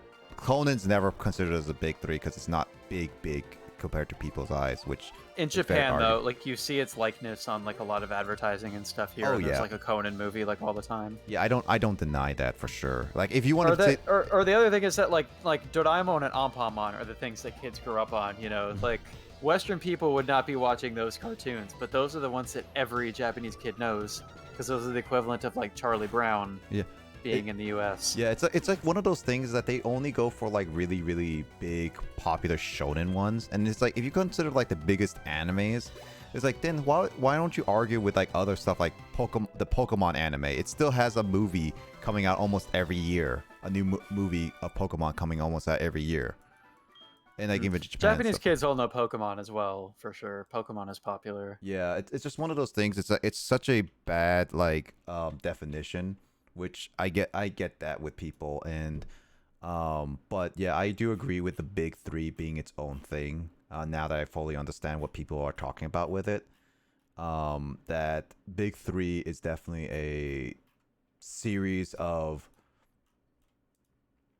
three specific animes that came out that were so influential in like a lot of stuff. And I One Piece is still big among young people here. I'm not sure if like Zoomer kids know Naruto or Bleach as well anymore though. Yeah. I'm not sure if those are still popular among like the kids I teach now who were born in like 2005. I mean, to be fair, Bleach is getting its second season, like it's getting its like final arc animated, so it's not just popular, it's all popular all over the world. So to make it, especially in Japan, since Bleach is mainly a Japanese product. I mean, obviously there are Japanese people who love Bleach. I mean, Grace and I went to an expo in Tokyo about Bleach, but like And there were some like young people our age who were talking. We overheard them talking about how excited they were for the new stuff coming out. But I remember there was one time where I showed like pictures of like various like pop culture characters, and I'm not sure if all the kids even know who Naruto was. Or maybe they did. I do remember one thing that not every when I showed like a couple of video game characters, like every Japanese kid knows who Mario is. Oh yeah. But in a class of like Japanese like Zoomer high schoolers, not all of them knew what Link's name was. Oh, they thought it was Zelda. So kids who aren't gamer kids don't necessarily know Zelda. Mm-hmm. Like every kid will at least recognize who like Pikachu and Mario are, but kids who don't play video games won't know like Legend of Zelda kind of stuff. Oh yeah. No, I get that. And the thing about video games here is that, again, like when it comes to games, like it's just like in the US where like there are gamer kids who know games, and then those who don't play video games know nothing about them. So like generally Japanese kids, because of how their culture is with school and being so busy and stuff, like teenagers will have one hobby that they go into like hard. Mm-hmm. So like either you play video games and it's your entire life, or you don't play video games at all. So there are the kids who know like all about Nintendo and stuff or whatever, but then like the kids who like are busy playing sports or whatever know absolutely nothing about video games. I think the problem is though is because of the media, which I will say a lot of media does showcase the stereotypical side of a lot of things, and going based off like, because like I think you also agree Japan is very image based, Yeah. I don't want to say Asian because like, there's other cultures as well, but I think like almost like any country, it's always image. But in Korea, well, China, I mean, people still have an image of Korea as being all K-pop now because that's like a huge thing. Yeah, it's like that's a thing. It's just like one of those things is that as well as image based, it's just Japan is like, in terms of like seriousness, they like to be like this super like bourgeois, like super high tech and like super sophisticated place.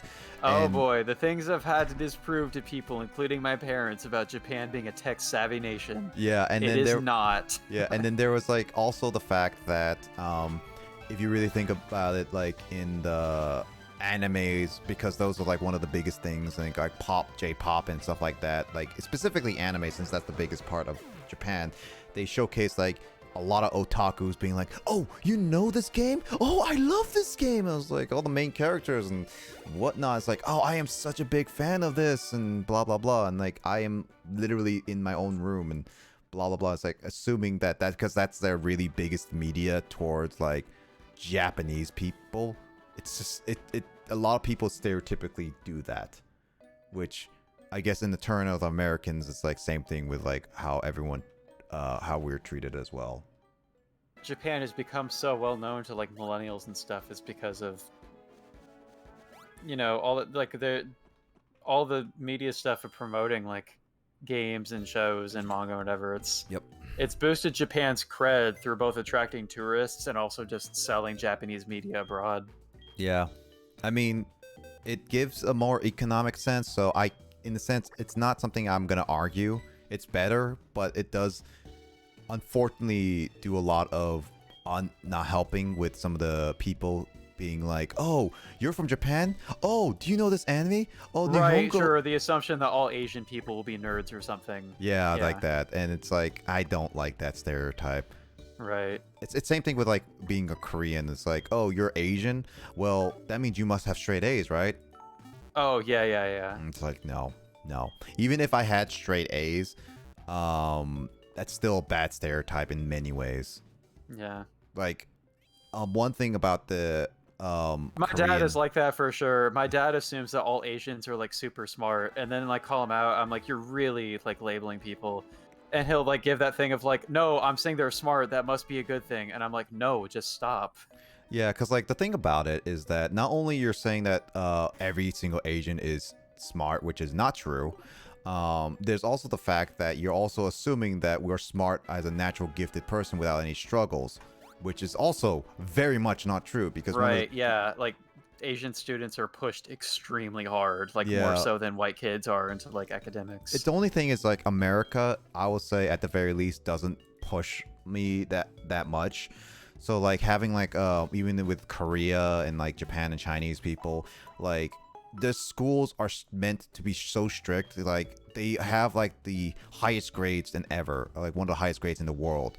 But the fact is that they have a high suicide rate because of just how much stress. I actually do Yeah. like I used to be thought like like I saw the anime of the grades being in the public, but as I see it in more, that's morally dissatisfying, and that really showcases danger to many people who actually, maybe it's like some people will find it more encouraging, good for them, but there's other people who find it morally discouraging to a point where they may not even feel like even continuing what they're doing anymore, kind of thing.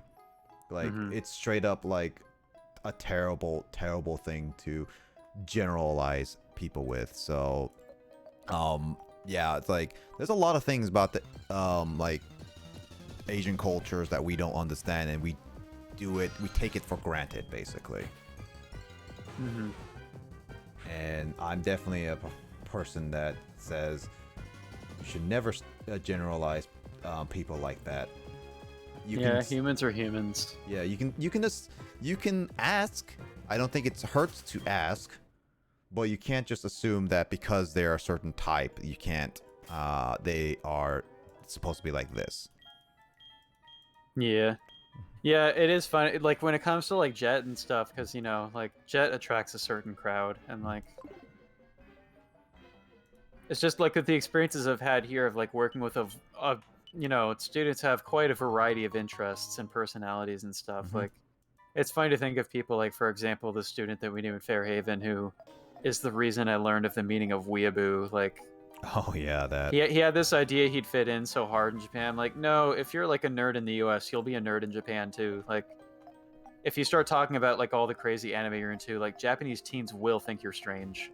Yeah, it's like if you go strictly based off a specific type of media, unless you look at like multiple different types of media, that is a very biased and skewed vision.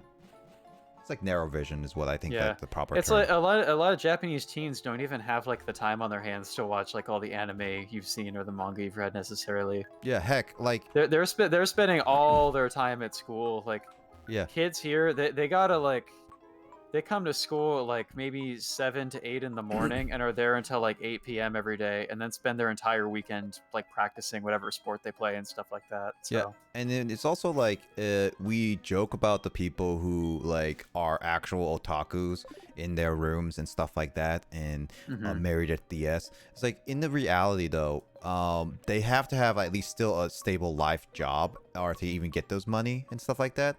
And even then, those are very specific individuals, not like everyone. Yeah, there are the kind of like otaku kids that, like you can like that.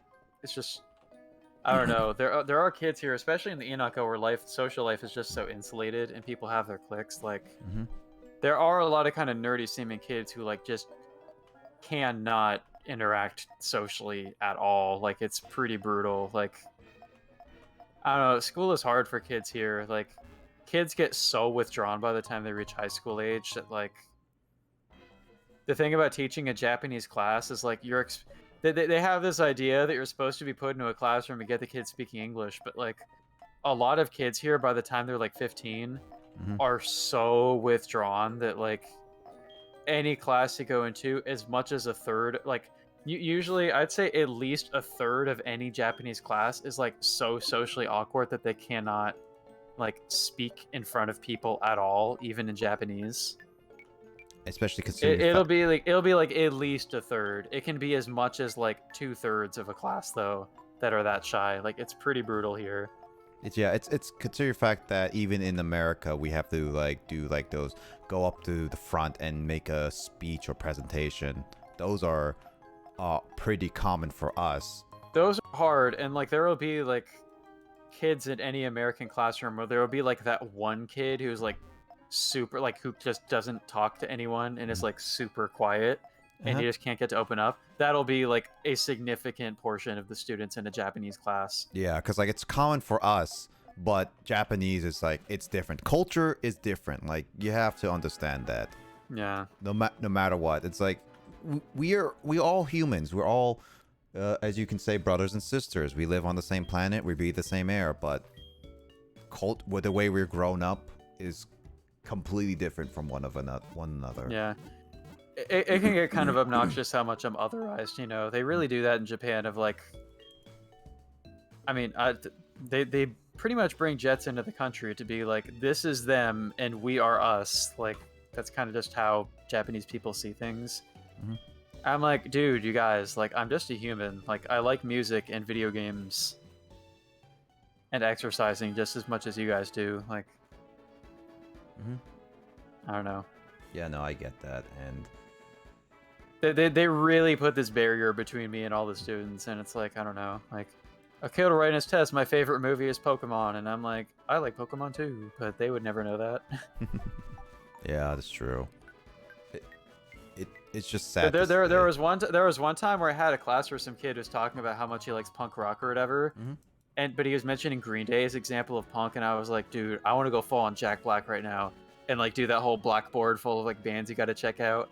I wish I could be in that position, but I can't. Instead, I just had to teach you to say this is a pen or whatever. This is a pen. Pineapple. Apple pen.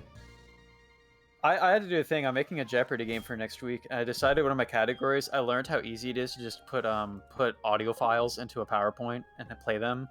So one of my Jeopardy categories is English songs. Oh man. And it's kind of funny when I'm making Jeopardy games because I had to approach my boomer teachers and be like, do you think you guys can at least help me understand what things Japanese Zoomers might and might not know? Because I gotta like choose certain songs, and I'm like, so guys, do you think a Japanese 16-year-old will know this song? Do you think it'll pose a significant challenge to them? So the songs that I went with were going from easiest to most difficult. The first song is YMCA. Which I thought would be hard, but my Japanese teachers are like, no, every Japanese kid would know that song. And I'm like, okay, I'll make it the easiest then. And then next is that new Justin Bieber song.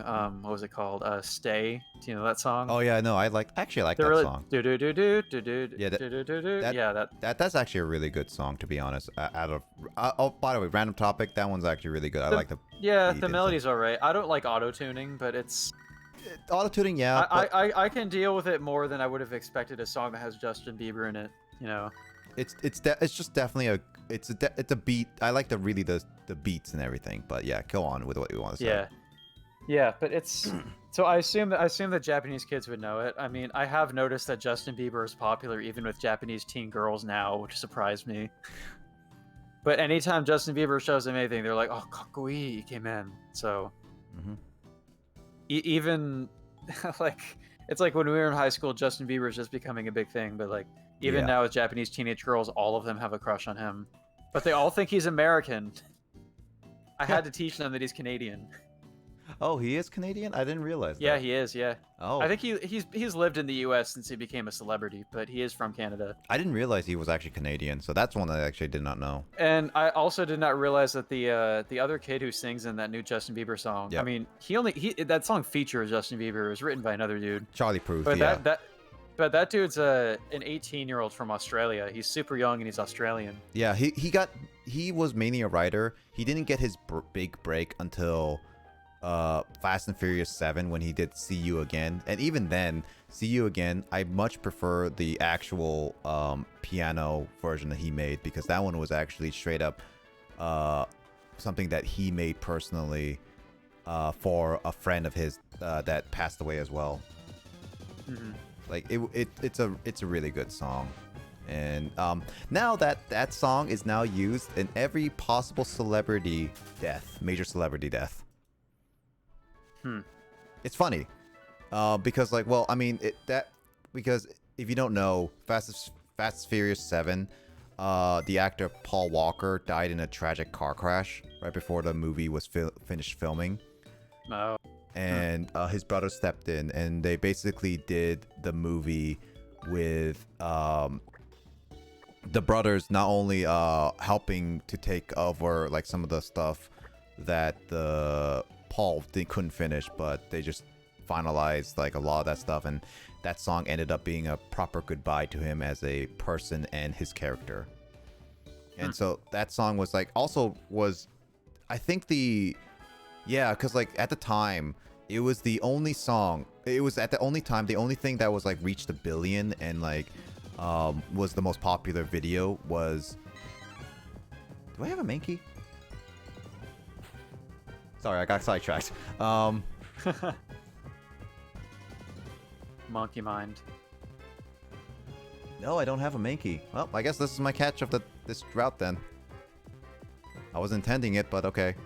But yeah, no, that song because it was so popular, it became it surpassed Gangnam Style, and it became #1 for a while.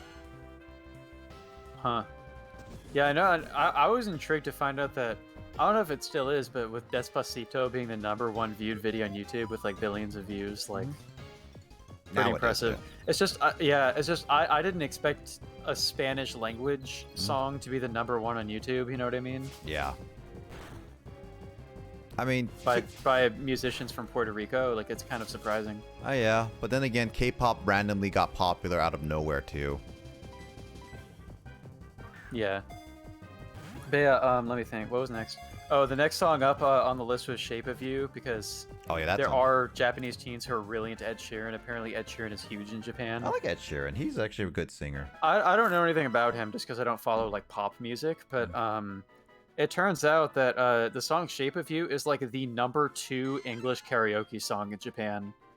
Because like all the karaoke machines, like they have like rankings of like the most popular songs. Oh yeah. Can be looked up online. The #1 most popular is "A Whole New World" from Aladdin.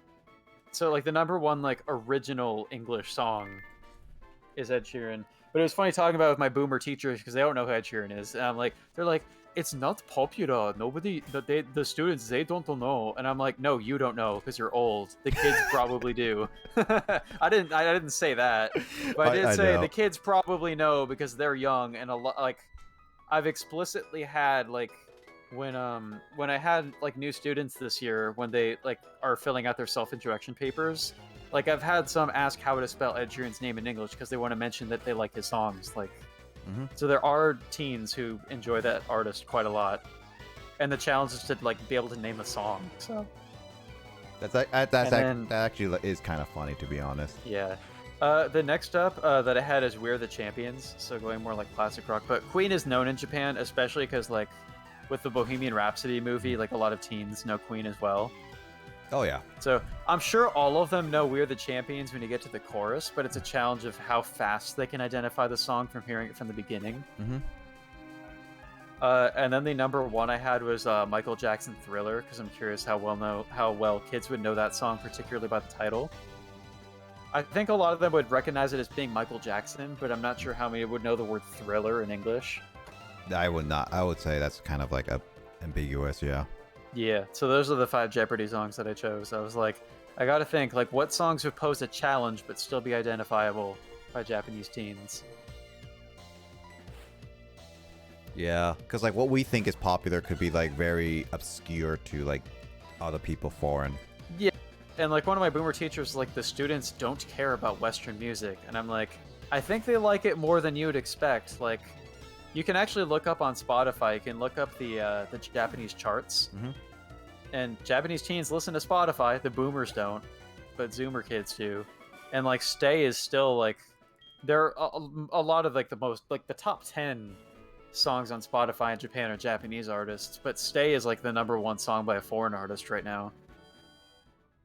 It's a good beat. It's short, but it's a really good beat. I think like one of the things about with music is that you have to make it's not about the whole lyrics. It's about having a good beat, is what I would say. Yeah, it's making something that's recognizable. And it's a very simple. Like, I always like how the simplest of musics are sometimes the most iconic of them all. Heck, the Halloween theme, for example.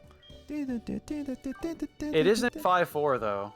It's in an unusual time signature, which is what makes it creepy, right? It does make it creepy, but it's like, if you really think about it, there's only like 10 notes in that song.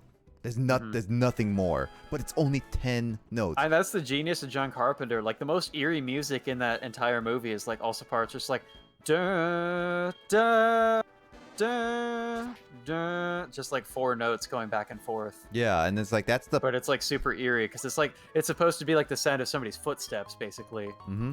Agreed. Yeah, it is. Alright, I'm gonna go make rice. So I'll Go be right for it. back. Yeah, go for it. Oh,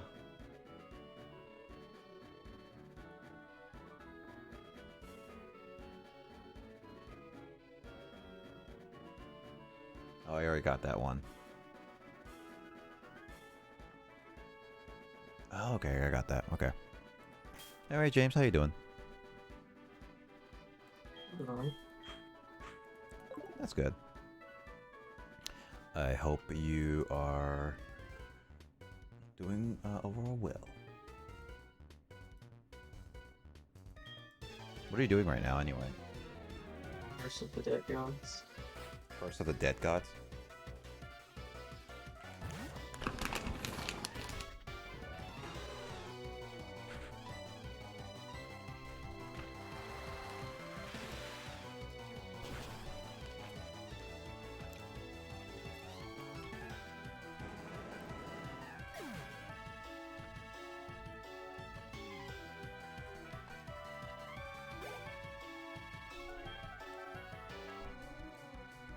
I'm eating my sunflower seeds because I am actually hungry.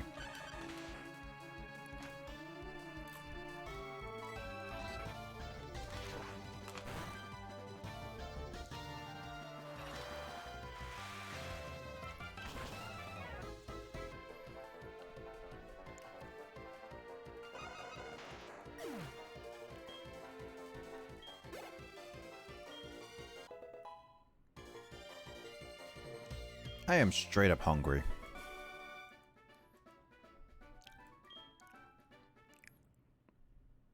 Hey, Lavatar is evolving. Not gonna happen. I have to give you like 20 more levels, I think, is what I am going for. My main goal is to actually get Larvitar. Oh, what was it?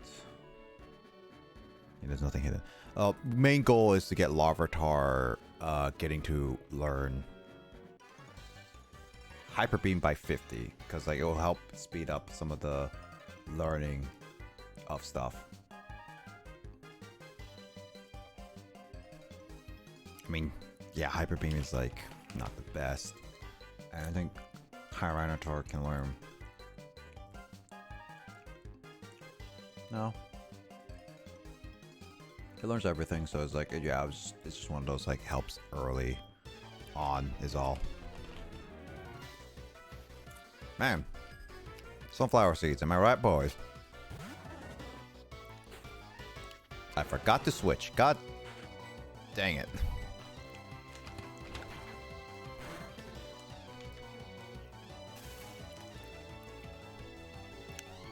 Nom, nom, nom.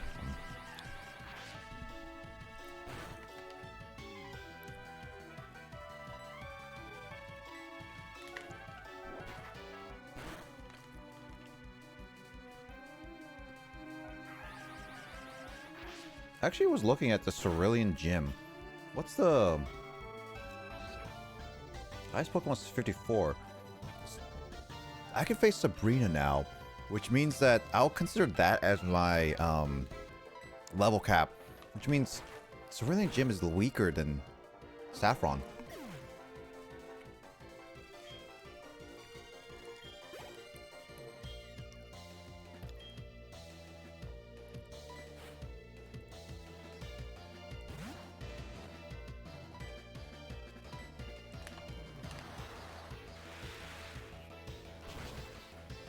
I don't think I need to beat Misty.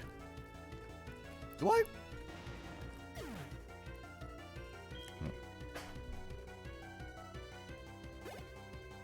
Think I dropped something? No, I didn't. Camper Dean!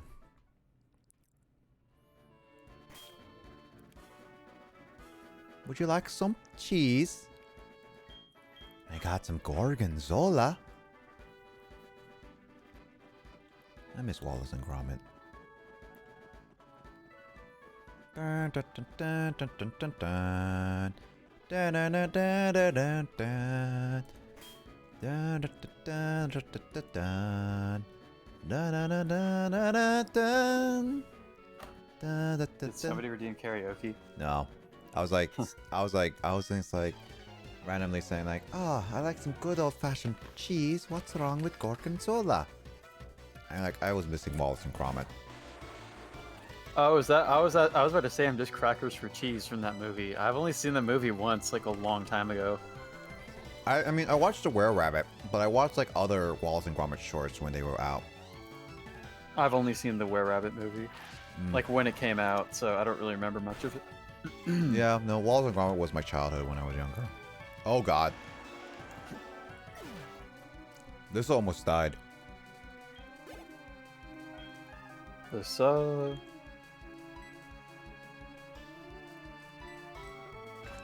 The fact that I have to keep switching into Lapras is just... I want to use other Pokemon.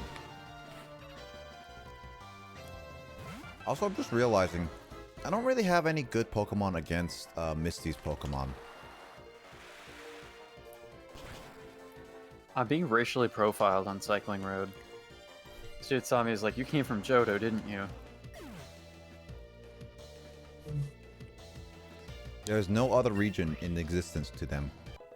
Only Yeah. Johto. I guess it's like even in Japan, like if somebody from elsewhere comes to like a certain region and starts speaking the dialect from their hometown, people like call them out on it. They're like, oh, this guy must be from Kansai.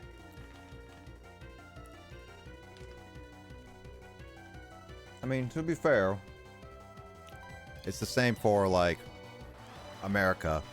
Like, Yeah, you- yeah, people will be able to tell if you're from the South or from Boston or something, yeah. That's the funny thing too. Oh my god, that Weezing self-destructed. That was scary.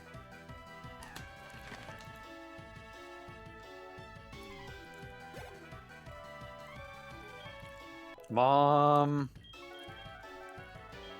Payback. Hey, Payback is a... Hey, Kyle. What? Did you mess up doing something? Suppose I did. What's your joke? Should try again. You got a soundboard of that? Nice. Yeah, also I was experimenting with it, and I was like, if I do a little cut like this, I could do like, I can play it like this. Try again.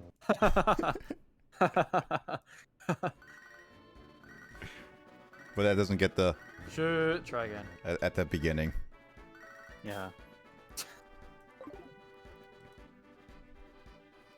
I got a soundboard of that because I was like, I oh should man. probably just teach my Nidoking Earthquake at this point. I feel like it's going to be a permanent member of the team. Can these guys stop self-destructing? Like, God, it's annoying.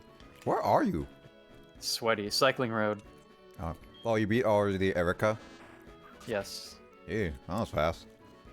There's like nobody out here. Kanto is a ghost region now.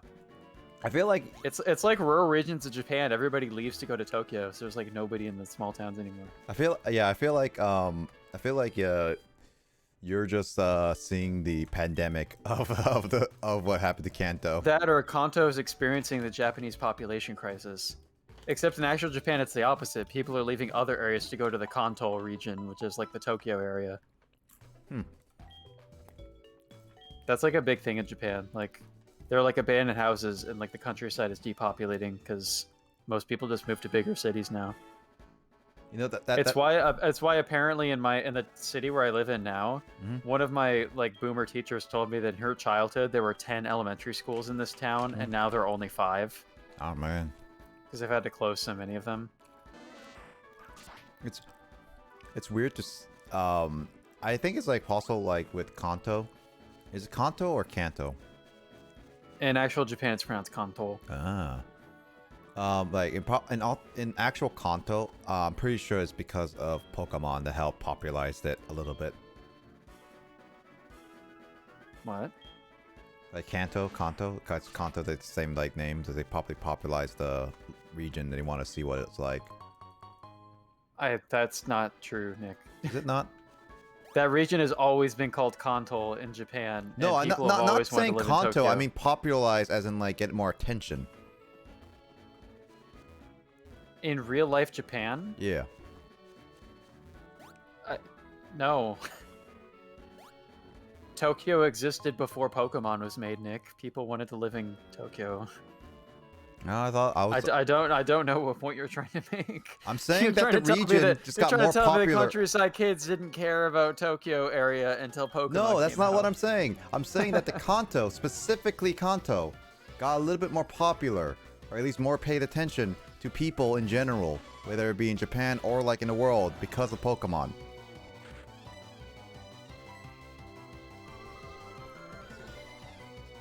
Is more popular than it already was. Yes. I don't know. Well, the Kanto region, it's like when people talk about Kanto in Japanese, they're probably referring to like the big four. The big four being like Tokyo, Chiba, Kanagawa, and Saitama. That's like the big Tokyo metropolitan area. There's actually a place Kanto called... Kanto does include a handful of other prefectures that are like, there are people who live out there, but they're still like more rural, I guess. There is a place called Saitama. Saitama. It's south of north of Tokyo. One Punch. One Okay. Punch! The main character is named Saitama.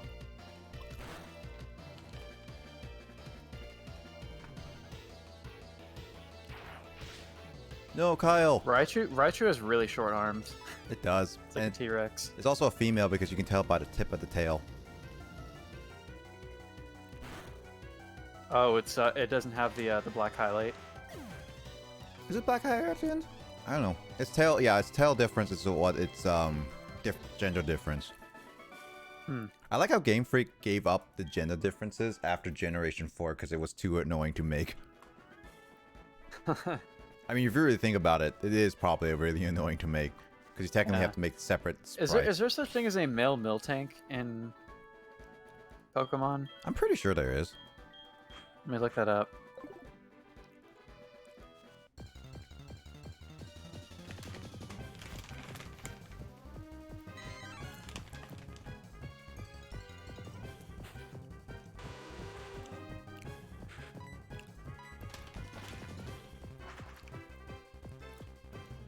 Nom nom nom.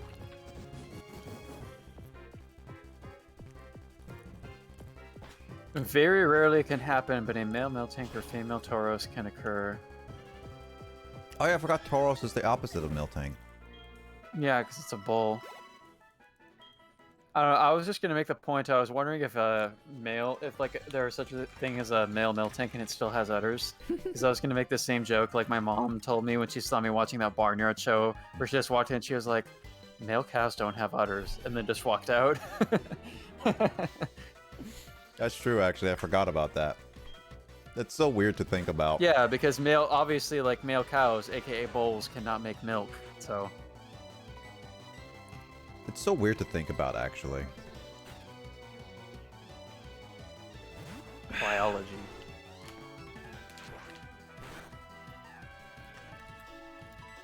I mean, you can have a female Mr. Mime, and then also, for a time being, Yeah. well, actually, you can still have a male Gardevoir too.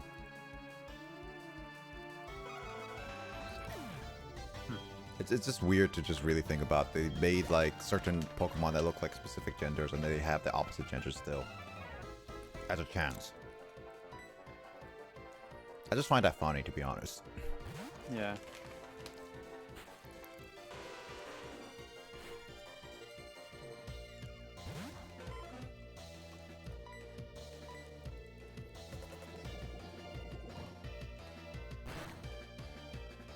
Hey, it's Poliwrath. Are you better than Chuck's Poliwrath? Oh no, I guess I could have caught a Pokemon in the cycling road. There was like some bodies of water. Shit, try again. Actually, there's grass here too. I didn't think about that either. Also, by the way, I'm playing that for me. Shoot. Try again. Because Corbat is currently asleep, so I'm just gonna keep playing that until he wakes up. Oh, there we go. Oh, I wanted to play it the third time. I think I said it like 4 times in a row during my Pajama Sam video. Probably, yeah. I can get a Grimer on Cycling Road. I guess that's nice. It's not a Pokemon I've caught before. Muck is also like decently bulky too. The question is, can I weaken this thing, or am I just gonna have to keep... Maybe I should just bring out slightly weaker Pokemon for my PC and have them be, like, wild Pokemon weakeners. Actually, out of curiosity, Kyle, is False Swipe a thing for you? It exists in this game. I wonder where you can get it in Gen 2. Let me look at that. I think it's a TM somewhere, and I think maybe Scyther learns it naturally. Oh, actually, no. False Swipe is only available Gen 4 above. So it's not existing. No, False Swipe definitely existed in Gen 2. It did. I remember. Wait, Generation 1... Oh, wait. Generation 1 to... The False Swipe inflicts damage, but... Wait, what the... Grimer can run away? Why did it do that? Shoot! I did not know Grimer can run away. It literally just ran away from my battle. What are you, in the freaking Safari Zone? Oh! Oh, I know why. False Swipe was introduced in Generation 2, you're right. But it never became... because I remember, like, my strategy guy growing up had always recommended using that to, like, catch Pokemon. Yeah, but it never... Yeah, but it never became a TM until Generation 4. That's why. That makes sense, because I think there are some Pokemon like Scyther that learn False Swipe by level up. Yep. Oh, well, I get another chance at a Grimer, because I found another one in the next route. Yep. So, you can either get a... Do you have a Scyther? No. Okay, so you can't really do that. I guess they're only caught in the national park.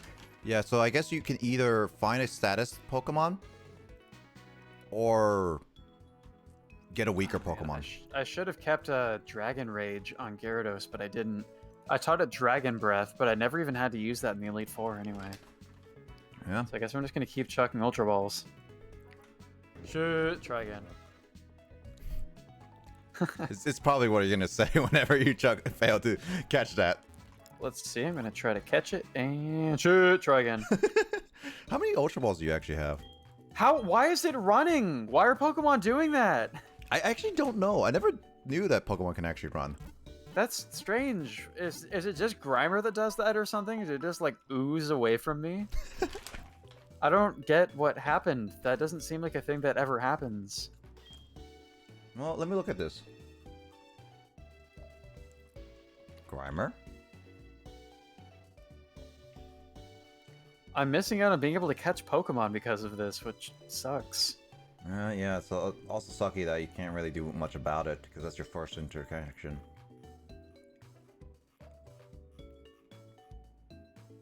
Actually, gold and silver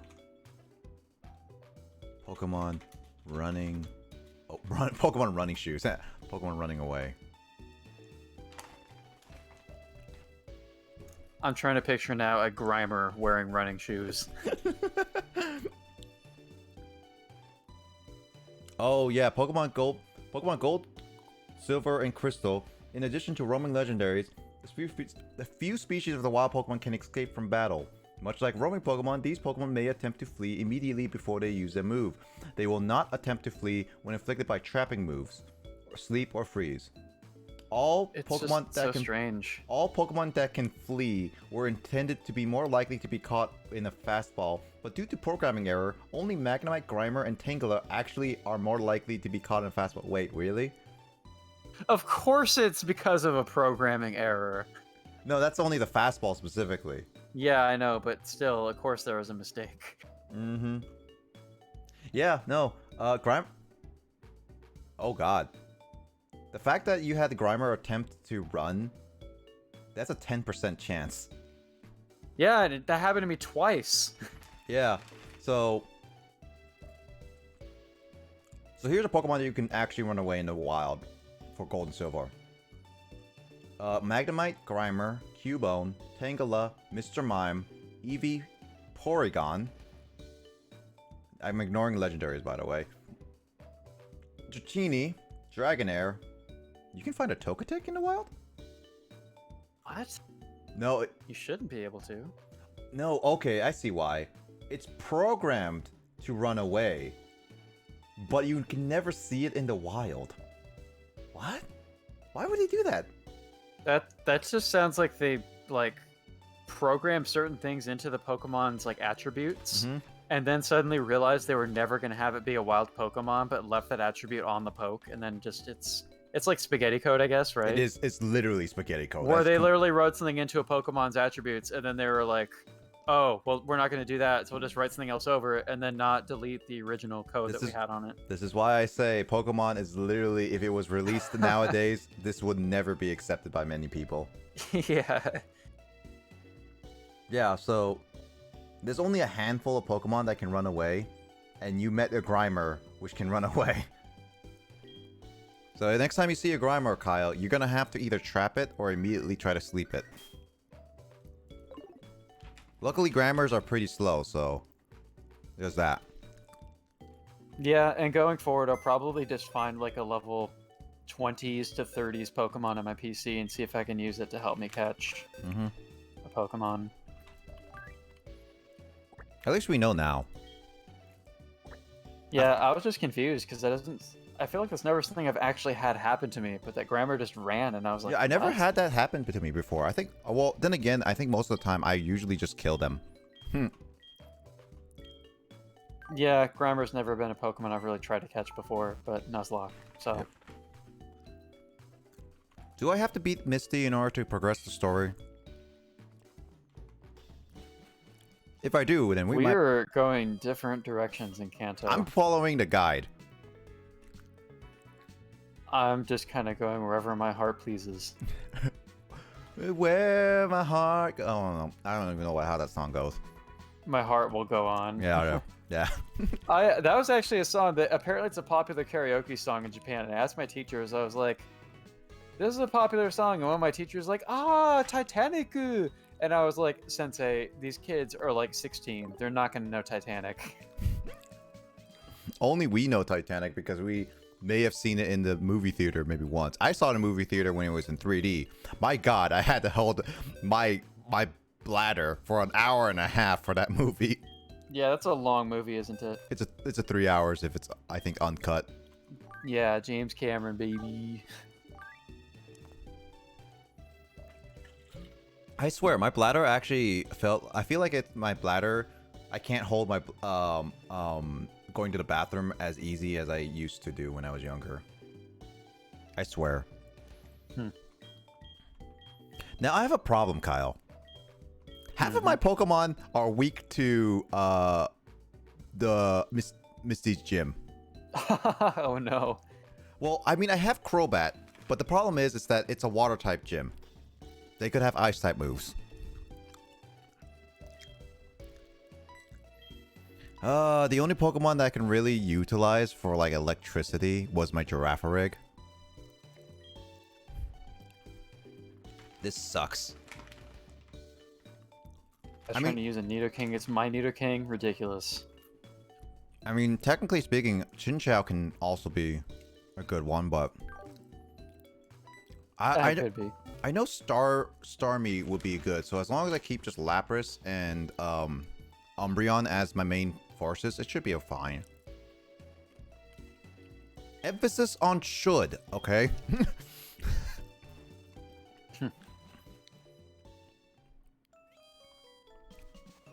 But if I don't have to fight Misty, then I should be fine.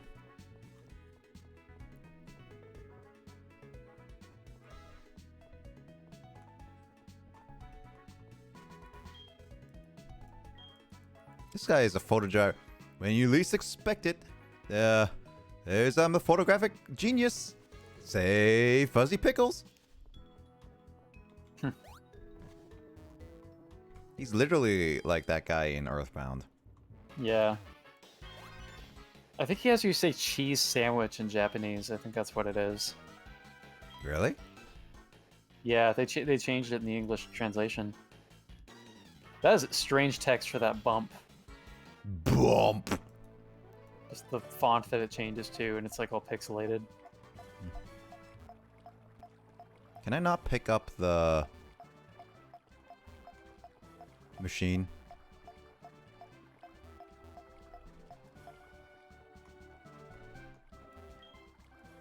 Would you like to surf on it? Heck yeah.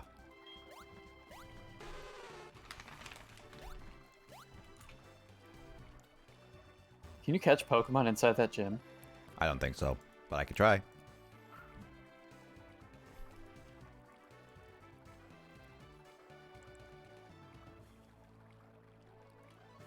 Nope. Where is that? There's a hidden machine somewhere around here. Do I have to go see Misty first in order for this to work? Aren't you supposed to, like, go find Misty, like, hanging out with her BB? That's what I think. I thought I could also do it before I meet Misty, but I guess not.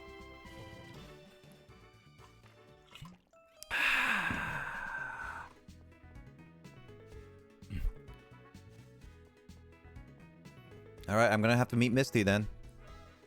Like, hey baby, I'm rooting your date. Hey, baby, please, don't get angry at me, BB. It's like Tomodachi Life when, you know, when like one character's trying to ask somebody out, but then somebody else shows up. Mm-hmm. Dun dun dun! And they're like, pick me instead. I think that what happened with you and Emoto. Mm-hmm. Wait, what am I doing? I shouldn't use that move. Who is this guy in black one hit KO. coming between me and my girlfriend? Oh no. Me only from another country.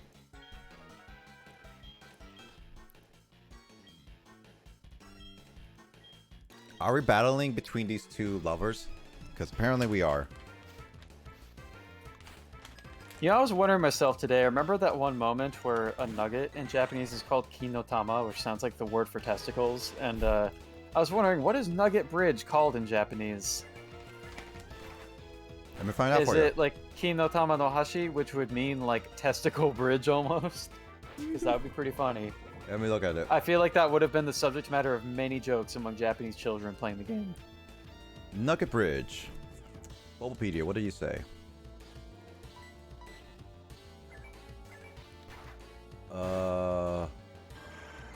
Yeah, I'm gonna Golden Ball Bridge. This is what it's that sounds like testicle bridge, basically.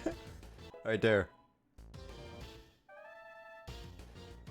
Oh, Golden Boru Bridge. Oh, that's not as fun. It's in Japanese the nugget item is called kinotama, which kintama means balls, and kinotama means a ball of gold.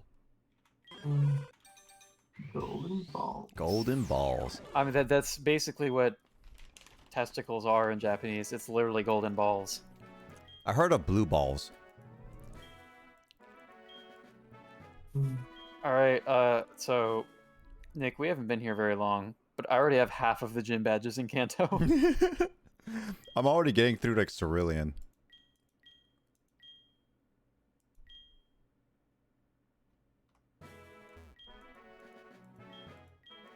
Man, Kanto is quick indeed. I think next session we may be able to finish this whole Nuzlocking. Well, we say that, but I'm probably going to have to spend some time grinding between streams Yeah. to fight Red. Well, if you're gonna be grinding, I want to at least get ready for Red. Where is it? Where is it? You didn't. I don't know when I'd be doing that. Like, probably not grinding after this stream because Right after this stream. I still have to finish Kanto like next time or whatever. Kanto. Kanto Chiho. Chichi. Chichi no Chisai or whatever. Chisai means small. Yeah. There was a guy who has a funny short video that was basically saying like, oh yeah, let me watch this as I pick up this chick. It's like, yeah, you say this phrase and it's like, oh yeah, alright, Boku no Chichi no Chisai or something like that. Oh, he said his penis is small, okay, Yeah. yeah. And then she just laughed. It's like, yo, Brian, what the? It was actually funny.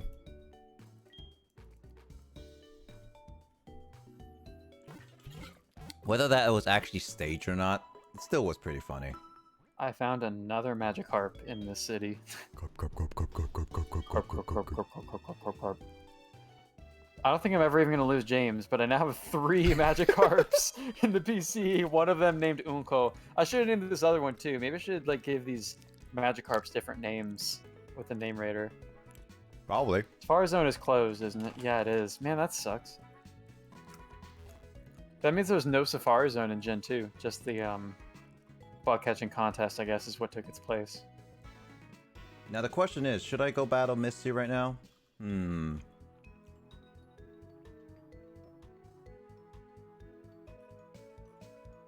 Oh yeah, I can roam in HeartGold, Soul Silver. I can find Latios and Latias roaming.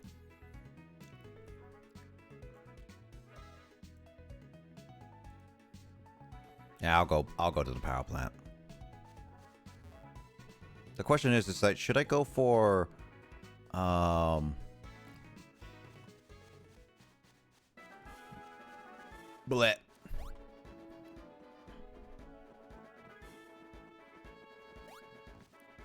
Should I go for Misty? I feel like I don't want to go for Misty right now.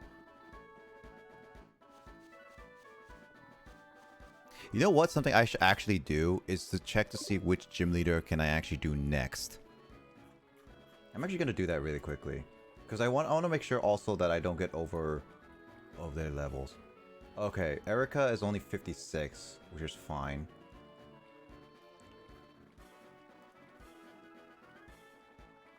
Oh.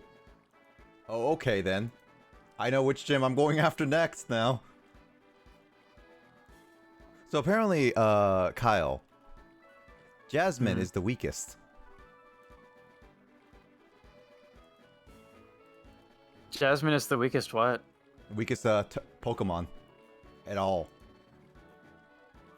Because what? In HeartGold Soul Silver, I'm looking at it.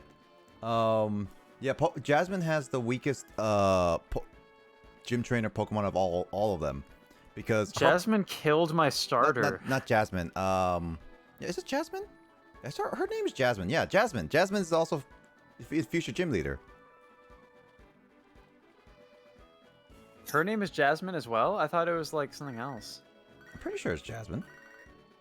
I think it starts with a J, but Tusha, gym leader, Pokemon Gold.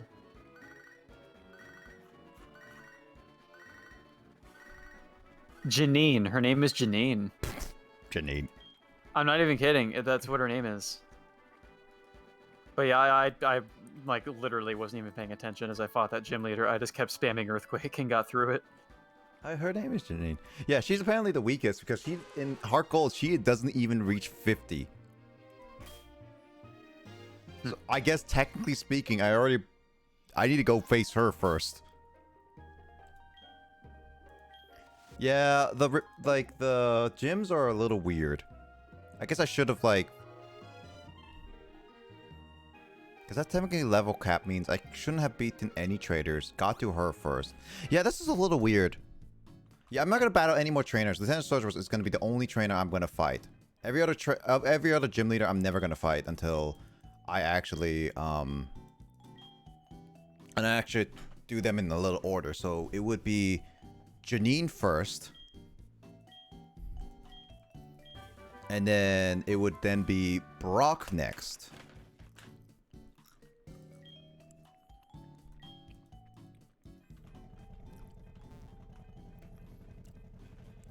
I think.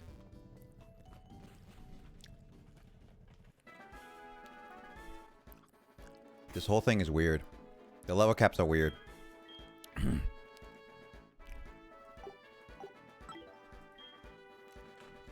How am I supposed to get to Fuchsia City?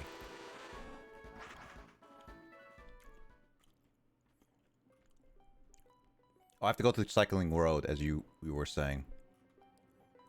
Which means I have to go to Celadon City.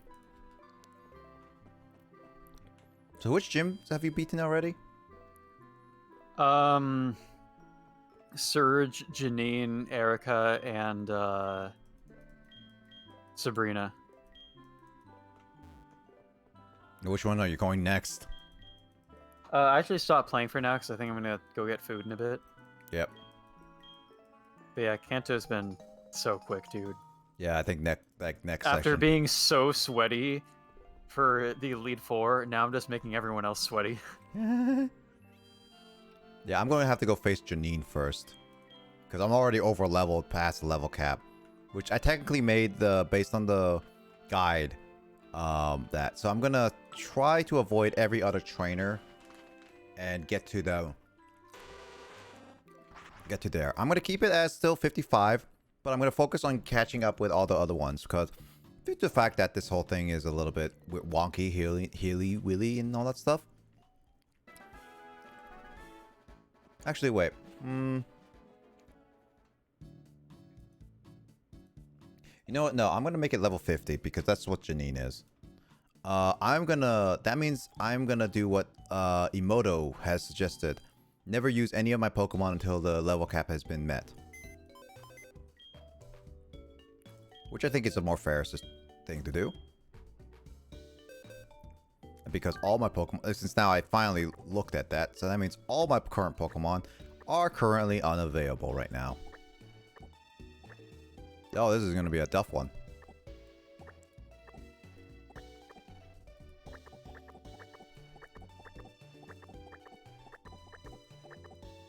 You know what? I'm going to use Ho-Oh for a little bit, because that's my other higher level Pokemon I have to do for a little bit.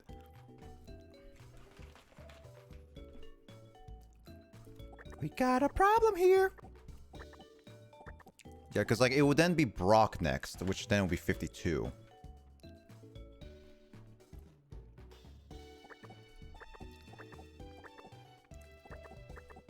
Actually, I think I'm going to do that next session. Because like considering the fact that we've been at this for a while.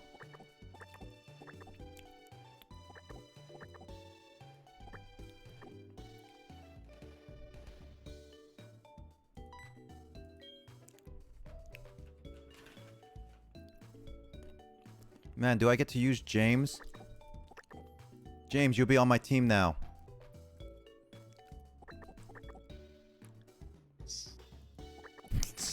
Yes.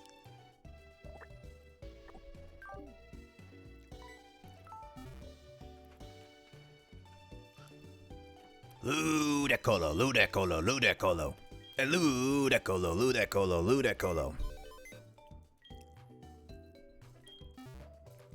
Alright, so yeah, next time, the level cap is going to be 50. I did mess it up, probably because of this. I didn't really look at this ahead of time. But, yeah, I think I'm going to keep it like that. I'm just not going to use those until I hit Brock, which is should be the next one. After that, everything should be fine. So I'm going to do like in the order of the gym leaders that I can do. So that was the, that was just me not realizing the problem. So I'll give myself a pass on that one.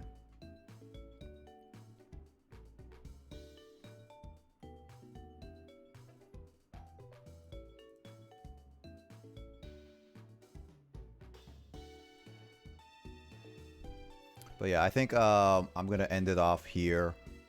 Next time we come back, I'm gonna be focusing on beating the gym leaders with the team I got. And see what I can do. It's supposed to be a red Gyarados, not a blue Gyarados, but I don't have a red Gyarados. Ew.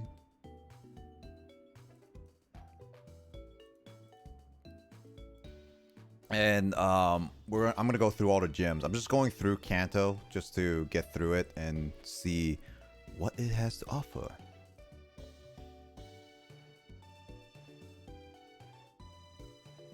Also, I need to have a Pokemon that can probably fly, so I need to figure that out later. I'm just trying to update everything. Where's Q? Oh, right, it's after P.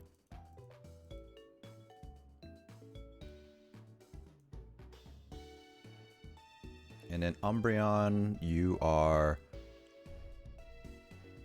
a Ho-Oh, right? Alright, I'll be back. I'm gonna make food. No worries. Yeah, there we go. Everything's fine now. All right. So, all right. I'm going to end it off there with my stream. So, with that being said, it's been fun. Finally got to beat the Elite Four. We got to play for a little bit, and it was a bit stressful, but we managed to get through stuff.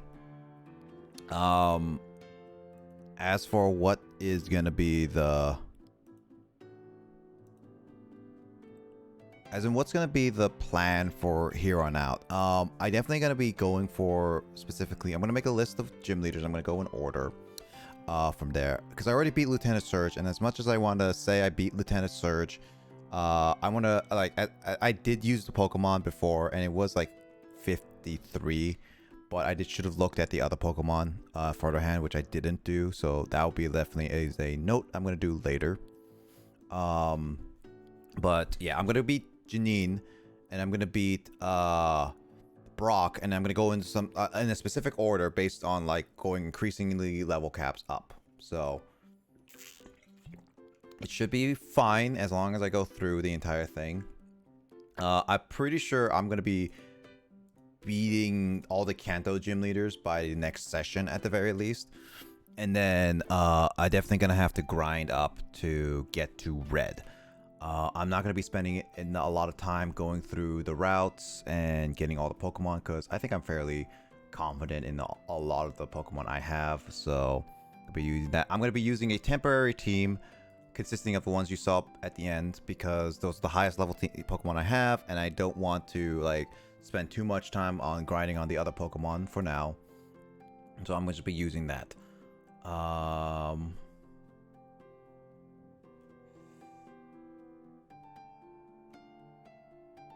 Yeah, so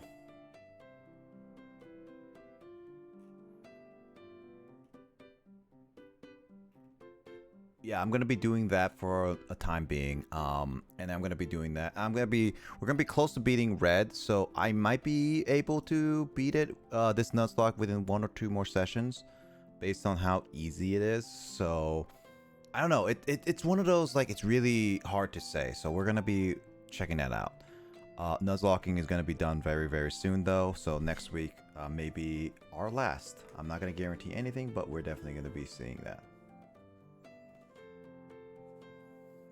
Anyway, with that said, I'm going to be rating BM Biz.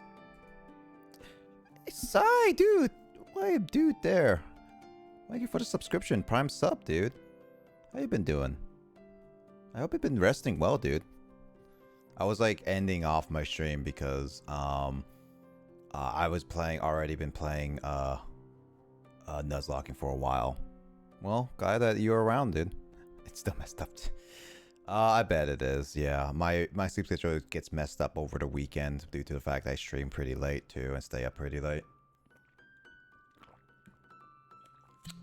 So I'm just trying to keep at it for now. But yeah, I hope you've been doing well, Sai. Yeah, I was gonna be setting up for a raid to raid one of my friends in Hawaii. He's actually moving to the same state I am in, so I'm looking forward to actually meeting him in person. And this is like his last weekend in Hawaii, so it's like, yeah. And I was mentioning that because where I was doing my HeartGold Nuzlocke, the Nuzlocke is actually gonna be getting close to its end. I'm not too worried about most of the gym leaders in Kanto. As long as I play it, I don't underestimate a lot of them. I have to make sure I do it all right, but I should be fine. And all I have to do is get to the end of the game of HeartGold, which is just fighting red, and that will be end of my Nuzlocking journey. So we're gonna see how that goes. Might end next week. I'm not gonna guarantee it anything like that, because I'm only gonna aim to see if I can finish the gym leaders by then. And then yeah, it's gonna be pretty dope, like, to see him for in person. I'm excited to it because I definitely feel like he's I'm considering like him as like an online friend, and because of him being an online friend, I've had so many different people, online friends. I've met, talked with people online and all that stuff, and like meeting with people like you on like Twitch side. He's gonna be like probably the very first person that I'm gonna be meeting ever that I met only online and never in person, and I'm gonna finally meet them in person and just be like, it's gonna be such a cool moment. It's gonna be a very special moment, so I'm gonna cherish it for sure. So I'm hoping to he comes by and we hang out a lot. He's only gonna stay in Washington for like a year because his home is being renovated. But I'm looking forward to actually seeing him for a while, and yeah, there's just that. He is hanging out with a bunch of people right now, so it's just like it's one of those things. I'm not 100% certain he's gonna be on stream, but I want to at least just drop by and say hi to him. A year's good share is good, yeah, for sure. Good set stone, yeah. Yeah, so yeah, maybe one of these days I will be able to visit you and like other people too around the world. I do plan, like, once I get around to actually getting a good job and like a good stable life, I might just go visit around different like different conventions, just getting hangouts with those people I've talked to on Twitch and stuff like that. Yeah, I'm just like, that's a thought I'm doing, so who knows. But for now, that's just a future plan. That's a future plan that's not gonna happen anytime soon, that's for sure. But yeah, that's gonna be it. Other than that, I don't have anything else in terms of announcements. I just hope that everything goes well this world. I know we're going through a lot of things right now. I don't want to go talk about that right now because that's just something I don't want to bring in on my streams. But I know that everything's going different and everything's just different in all ways. So, but in the end of the day, I hope everyone has a great rest of the day and a great rest weekend and all that stuff. And everyone rests up and stays safe. Also, by the way, Sai, a happy Pokemon Day. In about like a few hours, there's actually Pokemon is going to be streaming a Pokemon Direct about new stuff. So I might, if I am up by then, I might give it a watch. But we'll see. Yeah, but overall, yeah, everything is nice and everything's good. Yeah, I want to give my shout outs. Okay, I gave my ending. Obviously, I have a public Discord if you haven't joined it yet, and those who are lurking, and great people to follow, and my YouTube channels, everything. I know if I've stopped uploading, that's only because I've been really focused on trying to get a full-time job. So as of right now, yeah, it's just that thing. I'm going to plan to go back with YouTube and stuff like that relatively soon, I would say. Not very soon, but once I get everything settled, it should be fine. But yeah, I think that's all of my announcements. I know Kyle is not back yet. James, do you want to have any last final words? Still alive. See you alive? Still alive. You're still alive! Still alive! But, yeah. Today was a bit of stressful because I'll see you alive. Yeah, I'll hope to see you alive too, Sai. Yeah, today was a stressful day because we had to deal with like Elite Four stuff. But I only had one casualty. RIP Giraffe. Because that's a thing that happened. But yeah, I hope everyone takes care of themselves. Let's see. Yeah, I'm gonna raid BM Biz. Oh, bro, you're an extreme bro.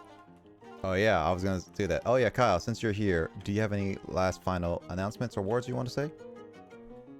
Pretty much anything I would have said yesterday. More humongous games during the week, maybe. Sounds good. That's about it. Yep. And it is almost the end of February, so I hope to see you guys in any last words. Yeah, any last words. I do plan to come back today with D&D, so you at least will see me, hopefully, with D&D. It sounds like a death threat. Nick's gonna kill me, dude. He's jealous because I made it through the Elite Four unscathed.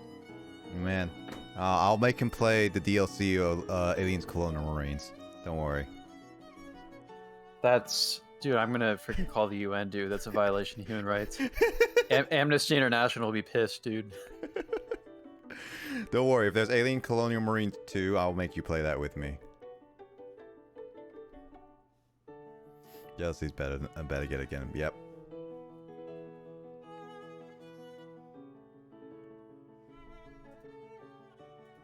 But yeah, I'm gonna be raiding B and Biz.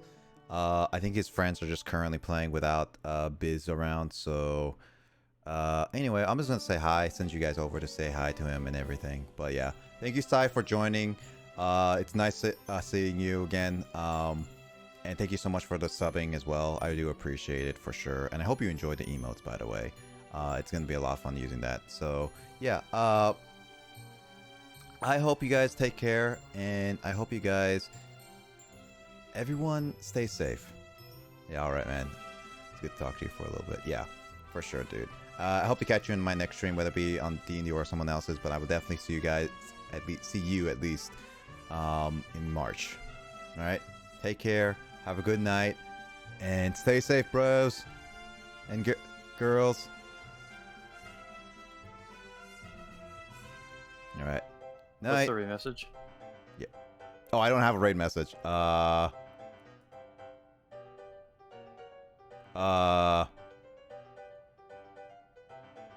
Business time. Business time. Yeah, let's go with that.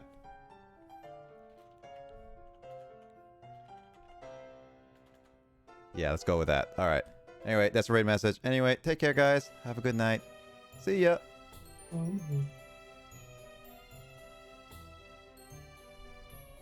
The guy who said "love you, no homo" was his last comment. Mm-hmm.